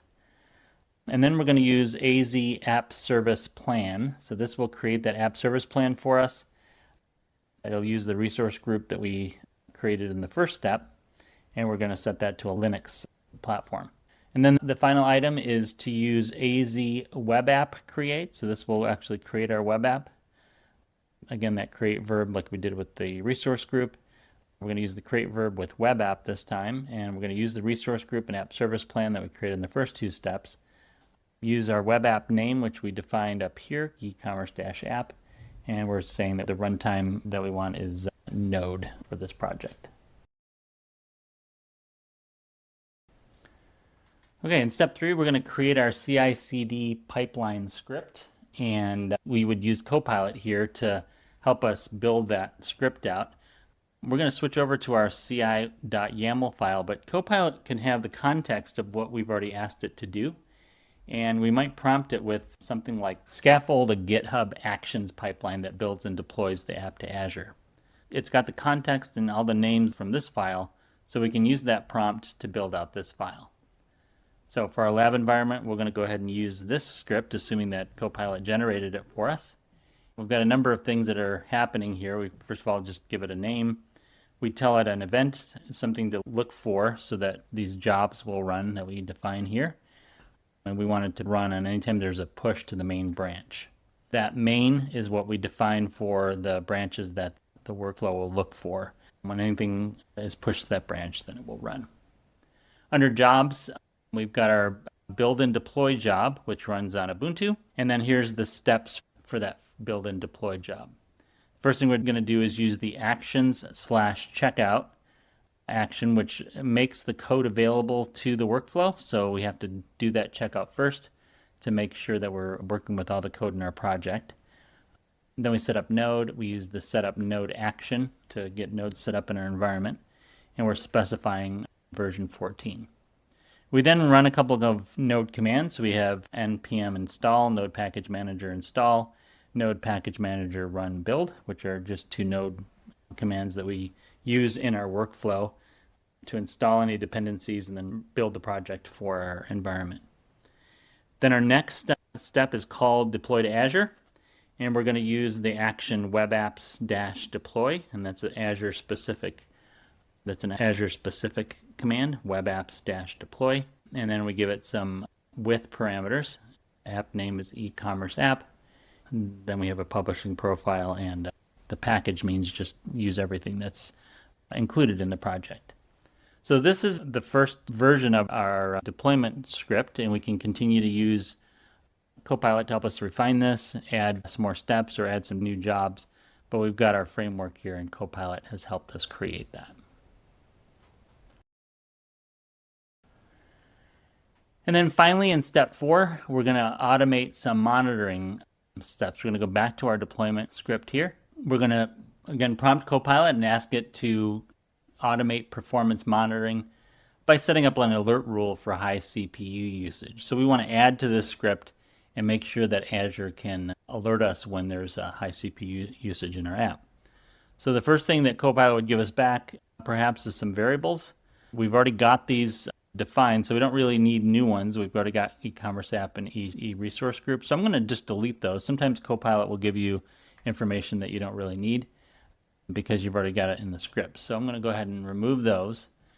Then it provides the script that we do need for creating that monitor. So I'm going to go ahead and copy that out. Assuming Copilot gave us this code, we've now got our metrics alert create command here at the top, AZ monitor metrics alert create. And that's really what we need to get that alert created. So we run that command, we give it a name called high CPU alert, we tell it which resource group we're going to use. It's using this name for the resource group. Just always checking what Copilot provides. We would probably want to use this name because this is the one that's located in our variable list. So we want to make sure we're copying those through in this setup. For scopes, we want to use web app show. We want to notice the CPU alert for that web app. We're going to specify that specific resource on Azure. That's how the alert will be triggered, is through that particular resource. So I'm going to go ahead and change all of my variable names so they all match. So we've got web app show to give us the location of the alert, and then we got some more variables here. So condition, average percentage CPU is greater than 80%. That's when the alert will trigger. We'll get an alert that says CPU usage is high. That tells us something is going wrong, and then we can go in and check it. Window size is 5 minutes, which means it'll check every 5 minutes for that condition and then alert us if the condition is met. And then it'll evaluate every 1 minute. So it's going to look for that condition every 1 minute and then let us know every 5 minutes. Copilot helped us create this additional monitoring setup on Azure. And if we wanted to monitor other things like high RAM usage or errors with web traffic, there's some issue where users can't get to the website, the 404 errors or whatever, we can use Copilot to create alerts based on some of those metrics, and we can add them to this script. The script will run each of these items for us and create that environment on Azure. And then when we push our items to GitHub, then this workflow will be enabled. And anytime we push new code, then we'll get all these steps running.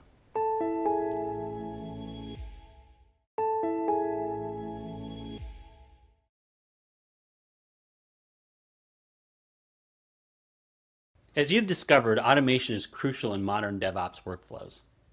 Leveraging AI-powered tools like Microsoft Copilot enhances efficiency, reduces manual effort, and optimizes deployment processes, making software delivery faster and more reliable. We began by examining how Microsoft Copilot enhanced the creation of automated deployment scripts, using AI-driven insights to simplify workflows and improve efficiency in deployment processes. Next, we explored how Microsoft Copilot streamlined the development of CICD pipelines, utilizing AI-generated scripts to automate integration, testing, and deployment while reducing manual intervention. Then we identified how Copilot can help debug and optimize deployment processes, identifying errors, improve efficiency, and ensure smooth application rollouts. Finally, we leveraged Microsoft Copilot to automate and streamline DevOps workflows, incorporating AI-powered solutions to enhance team collaboration, accelerate deployments, and optimize system performance. Enhancing deployments workflows with Microsoft Copilot improves efficiency, reduces errors, and streamlines DevOps processes. Applying these automation techniques will help you optimize software delivery and maintain smoother operations.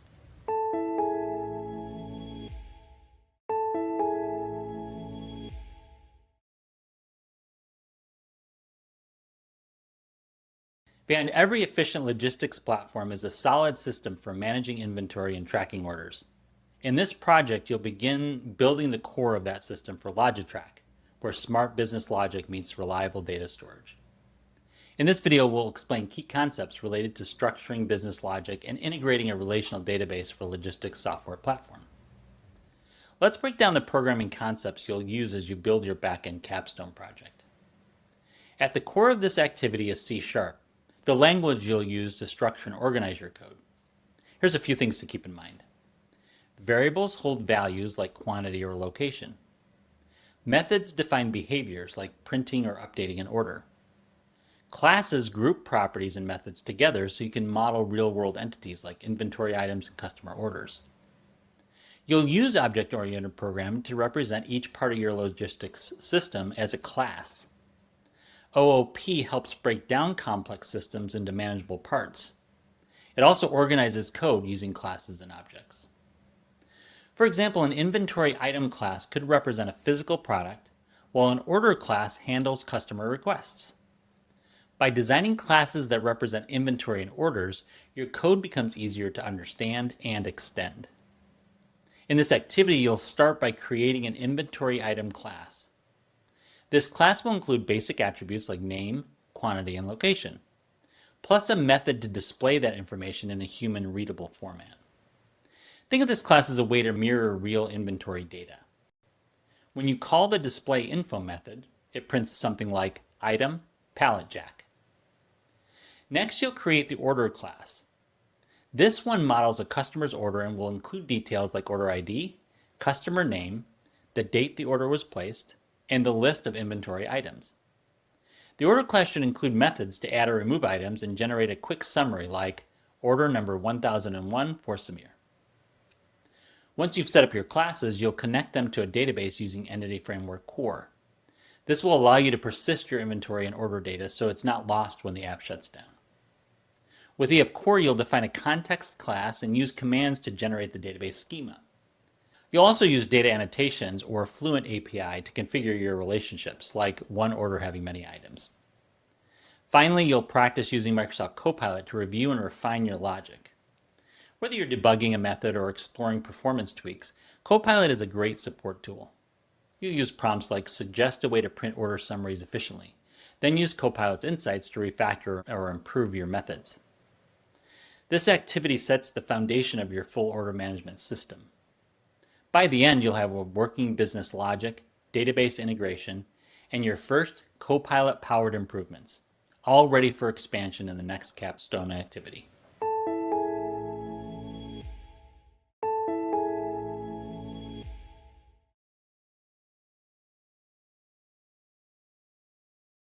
In a logistics platform like Logitrack, systems need to communicate with each other.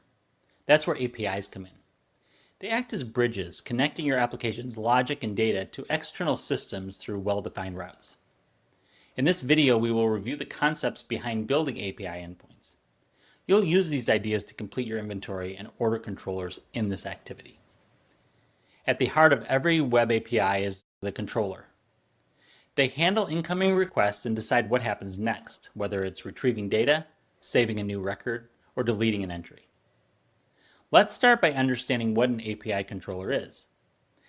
An API controller is a class that handles HTTP requests and sends back responses. It organizes how your system processes actions like retrieving inventory data or creating a new order, keeping your backend logic clean and structured. Once you have a controller in place, routing takes over. Routing is the process of matching an incoming URL to a specific method in a controller. It determines which code should run based on the request's path. Then, the HTTP method like get, post, or delete tells the controller what type of operation to perform, such as reading data, creating something new, or deleting a record. For example, the route /API/inventory is handled by the inventory controller. This route supports different operations depending on the HTTP method like get to list all items, post to add a new item, and delete to remove one. The order controller follows a similar structure. The route /API/orders is managed by the order controller. It includes a get method to list all orders or retrieve one, a post method to create a new order, and a delete method to remove an order by its ID. After the routes are defined, the next step is enabling controllers to access the database. Dependency injection is a design pattern where an object's dependencies are provided externally, making the code more modular, testable, and maintainable.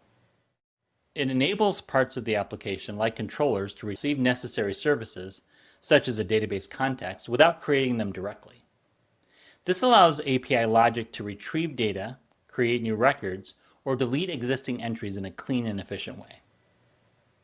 With services in place, the next focus is handling requests reliably, especially when something goes wrong. This is where async error handling comes in.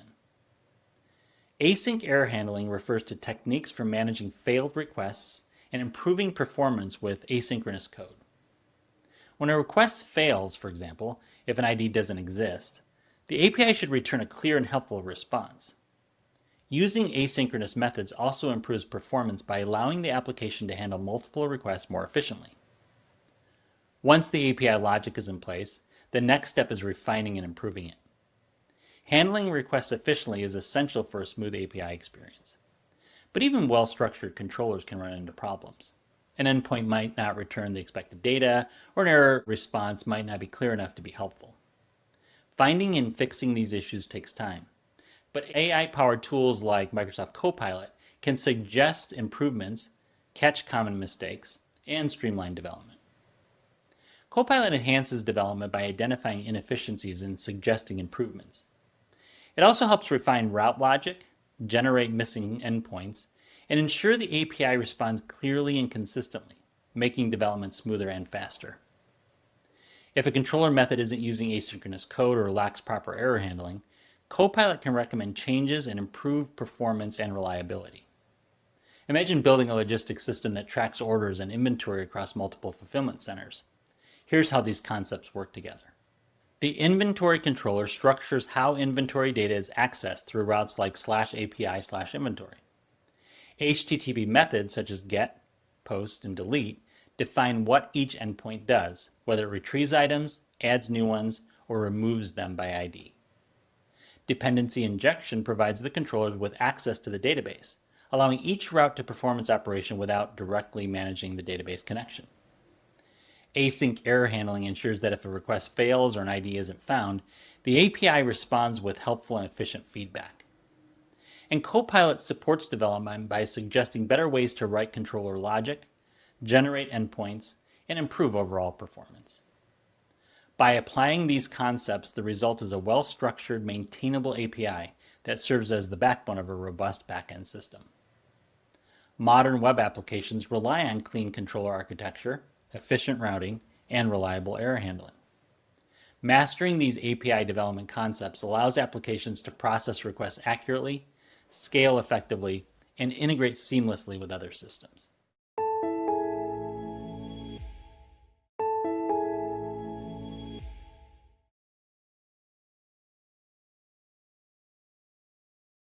In any web application, controlling access is just as important as handling data. Users need to register, log in securely, and access only the parts of the system where they're allowed to. That's where authentication and authorization come in. In this video, we'll explain key concepts related to securing API endpoints using ASP.NET Identity and Authorization. Let's start with the foundation, ASP.NET Identity. ASP.NET Identity is a membership system that handles user registration, login, and role management in ASP.NET Core applications. It handles the creation and storage of user accounts, verifies credentials during login, and supports assigning roles to manage what different users are allowed to do. This system enables secure access control without needing to build custom logic from scratch. Once identity is added to the application, users need a way to register and sign in. This is where authentication endpoints come in.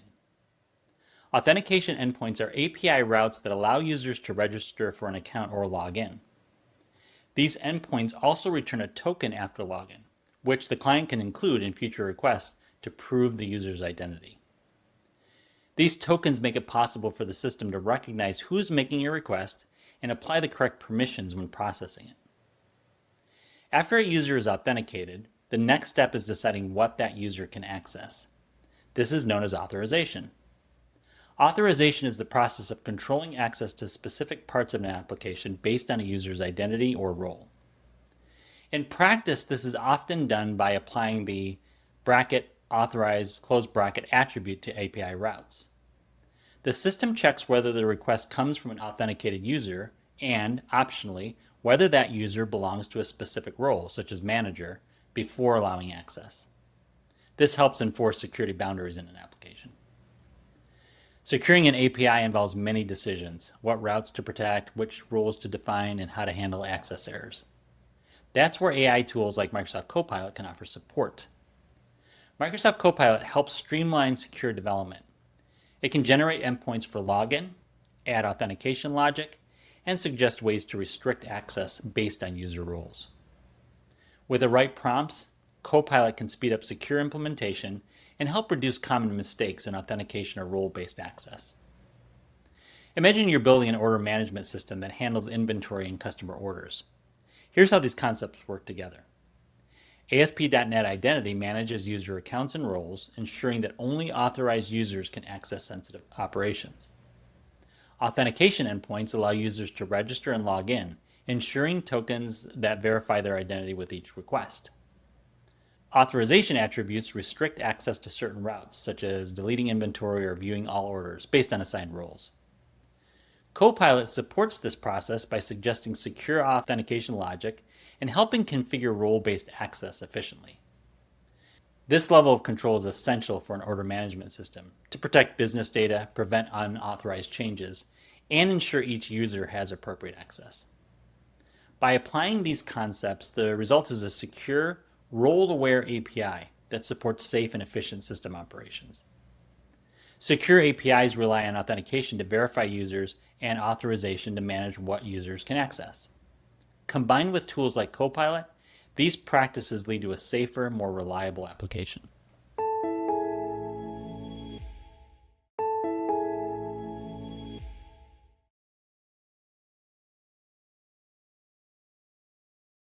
In this activity, you'll focus on optimizing the performance of your API. You'll apply caching, refine your database queries, measure your results, and even use Copilot to suggest improvements. Let's take a minute to review how each piece works before you jump in. You'll use these 4 techniques to boost your API's performance.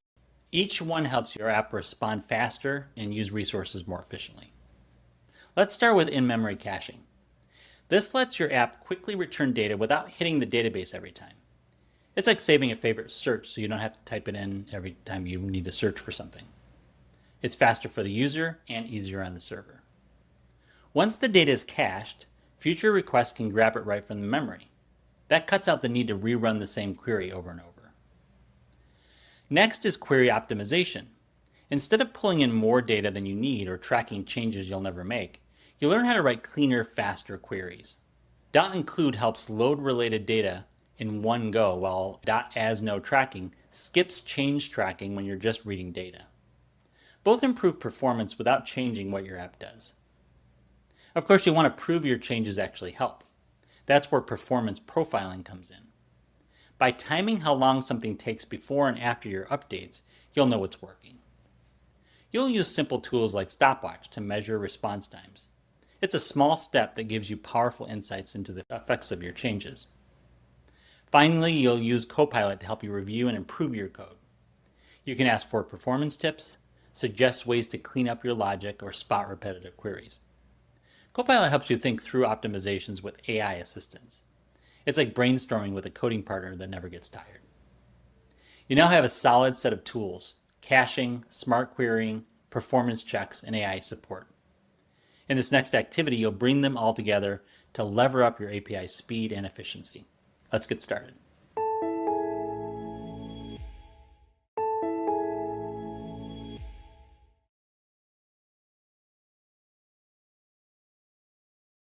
You're almost done. In this activity, you'll take your API system across the finish line. That means making sure critical data sticks around, testing how the whole system runs, polishing your code, and getting everything ready to submit. Let's take a look at the final tools you'll use. These 4 concepts will help you stabilize your system, validate how it behaves in the real world, and make it shine before submitting it. First up is persistent state. This means keeping important data available across multiple requests or even sessions. Whether you're caching info temporarily or saving it long-term in a database, persistence makes sure nothing gets lost in between. You can manage state with in-memory caching or by writing data to the database, whichever fits your use case. Either way, this ensures your app can carry data forward as users interact with it. Next is workflow validation. This means testing how the whole system works, not just individual pieces. From logging in to accessing data to handling errors, everything needs to work together smoothly. Try to think like a user. Log in, request data, and try to break things. Does your API still behave correctly? That's how you'll validate that the whole workflow is solid. Once your code works, it's time to clean it up. A Copilot review helps you find any leftover issues like duplicate logic, long methods, or inefficient code. You can ask for suggestions and polish things before sharing your project. Copilot can help you rework a clunky method or clean up your controller. It's your shortcut to getting feedback fast. And finally, you'll prepare a production-ready API. That means clean code, clear comments, complete documentation, and reliable behavior. You'll make sure everything works and that your peers can understand how it's built. A production-ready build is polished, functional, and easy to hand off. This is your chance to show you've got real-world developer skills and can deliver a clean working solution. These final steps, persisting state, testing workflows, refining with Copilot, and preparing for submission, are what elevate your project from working code to professional quality backend. Let's get started.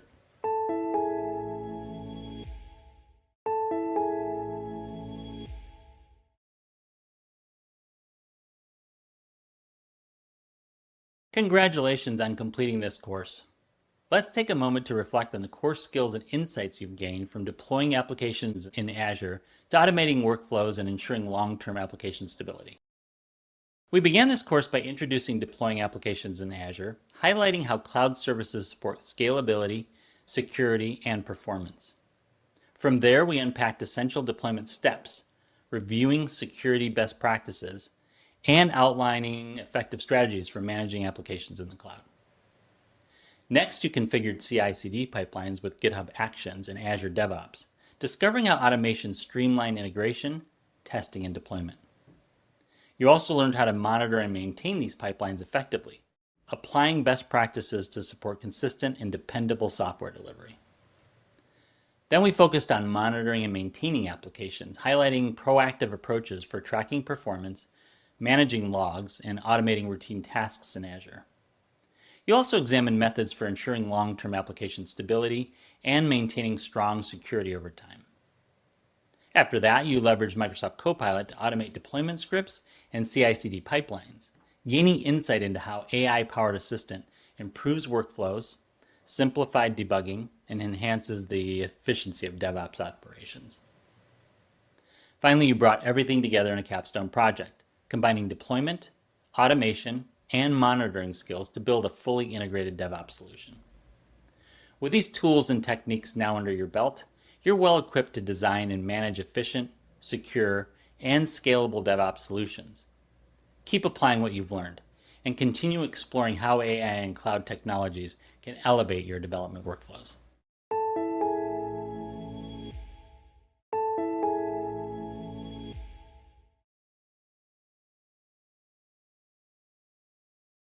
Congratulations on completing the program.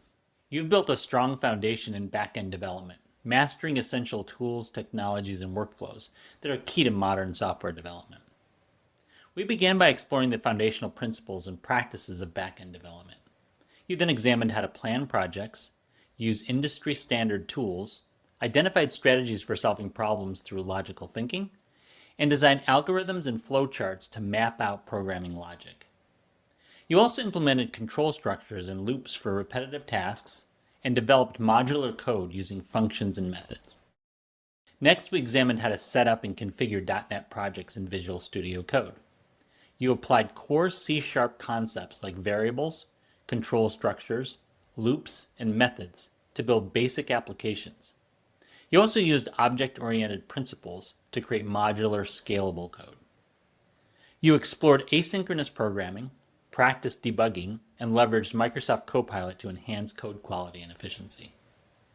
Then we explored the features of the .NET framework, compared it with .NET Core, and identified common libraries and packages in .NET development. You set up a .NET environment, created a simple web API with ASP.NET Core, and integrated OpenAPI for documentation. You also defined key C# syntax and examined serialization in .NET, while using Microsoft Copilot to develop, debug, and implement API code and middleware components. Next, we explored the features of Entity Framework Core, the structure of relational databases, and techniques for optimizing SQL performance. You set up relational databases, modeled data with EF Core, and handled data retrieval, transactions, and concurrency control. You also examined SQL syntax, advanced query techniques, and security best practices while using Microsoft Copilot to write, debug, and optimize SQL queries for practical database operations. Then we examined the features of ASP.NET Identity, role-based access control, and core data protection principles. You explored user registration, token-based authentication, encryption, and securing API endpoints. You also defined the role of JWTs and best practices for secure data storage while using Microsoft Copilot to develop secure back-end applications, write secure code, and implement authentication and authorization. Next, we defined key concepts in caching, query optimization, and scalability, highlighting their impact on application performance. You implemented in-memory and distributed caching, indexing strategies, and scalable architecture patterns. You also explored techniques for analyzing query performance, managing traffic, and balancing load, while using Microsoft Copilot to optimize both application code and database queries. Then we examined caching strategies, query optimization techniques, and scalability principles to enhance performance in .NET Core environments. You implemented caching mechanisms, optimized database queries, and applied scalable architecture patterns to manage growing demands. Using Microsoft Copilot, you fine-tuned code and queries, analyzed performance, and synthesized these techniques into complete projects that demonstrated improved efficiency and scalability. Finally, we explored the features and benefits of Azure Cloud Services, best practices for securing applications, and effective methods for monitoring performance. You examined how to prepare applications for deployment, manage and scale them in Azure, and automate routine maintenance. We also defined CICD principles and highlighted the role of monitoring and maintaining application health. Using Microsoft Copilot, you developed deployment scripts and CICD pipelines, enhancing and optimizing each step of the deployment process. The skills you've gained from designing scalable APIs to managing databases, securing applications, and deploying to the cloud are in high demand across the industry. Whether you're starting a new role or advancing your current one, you are now equipped to contribute confidently and effectively to real-world back-end development projects. Congratulations.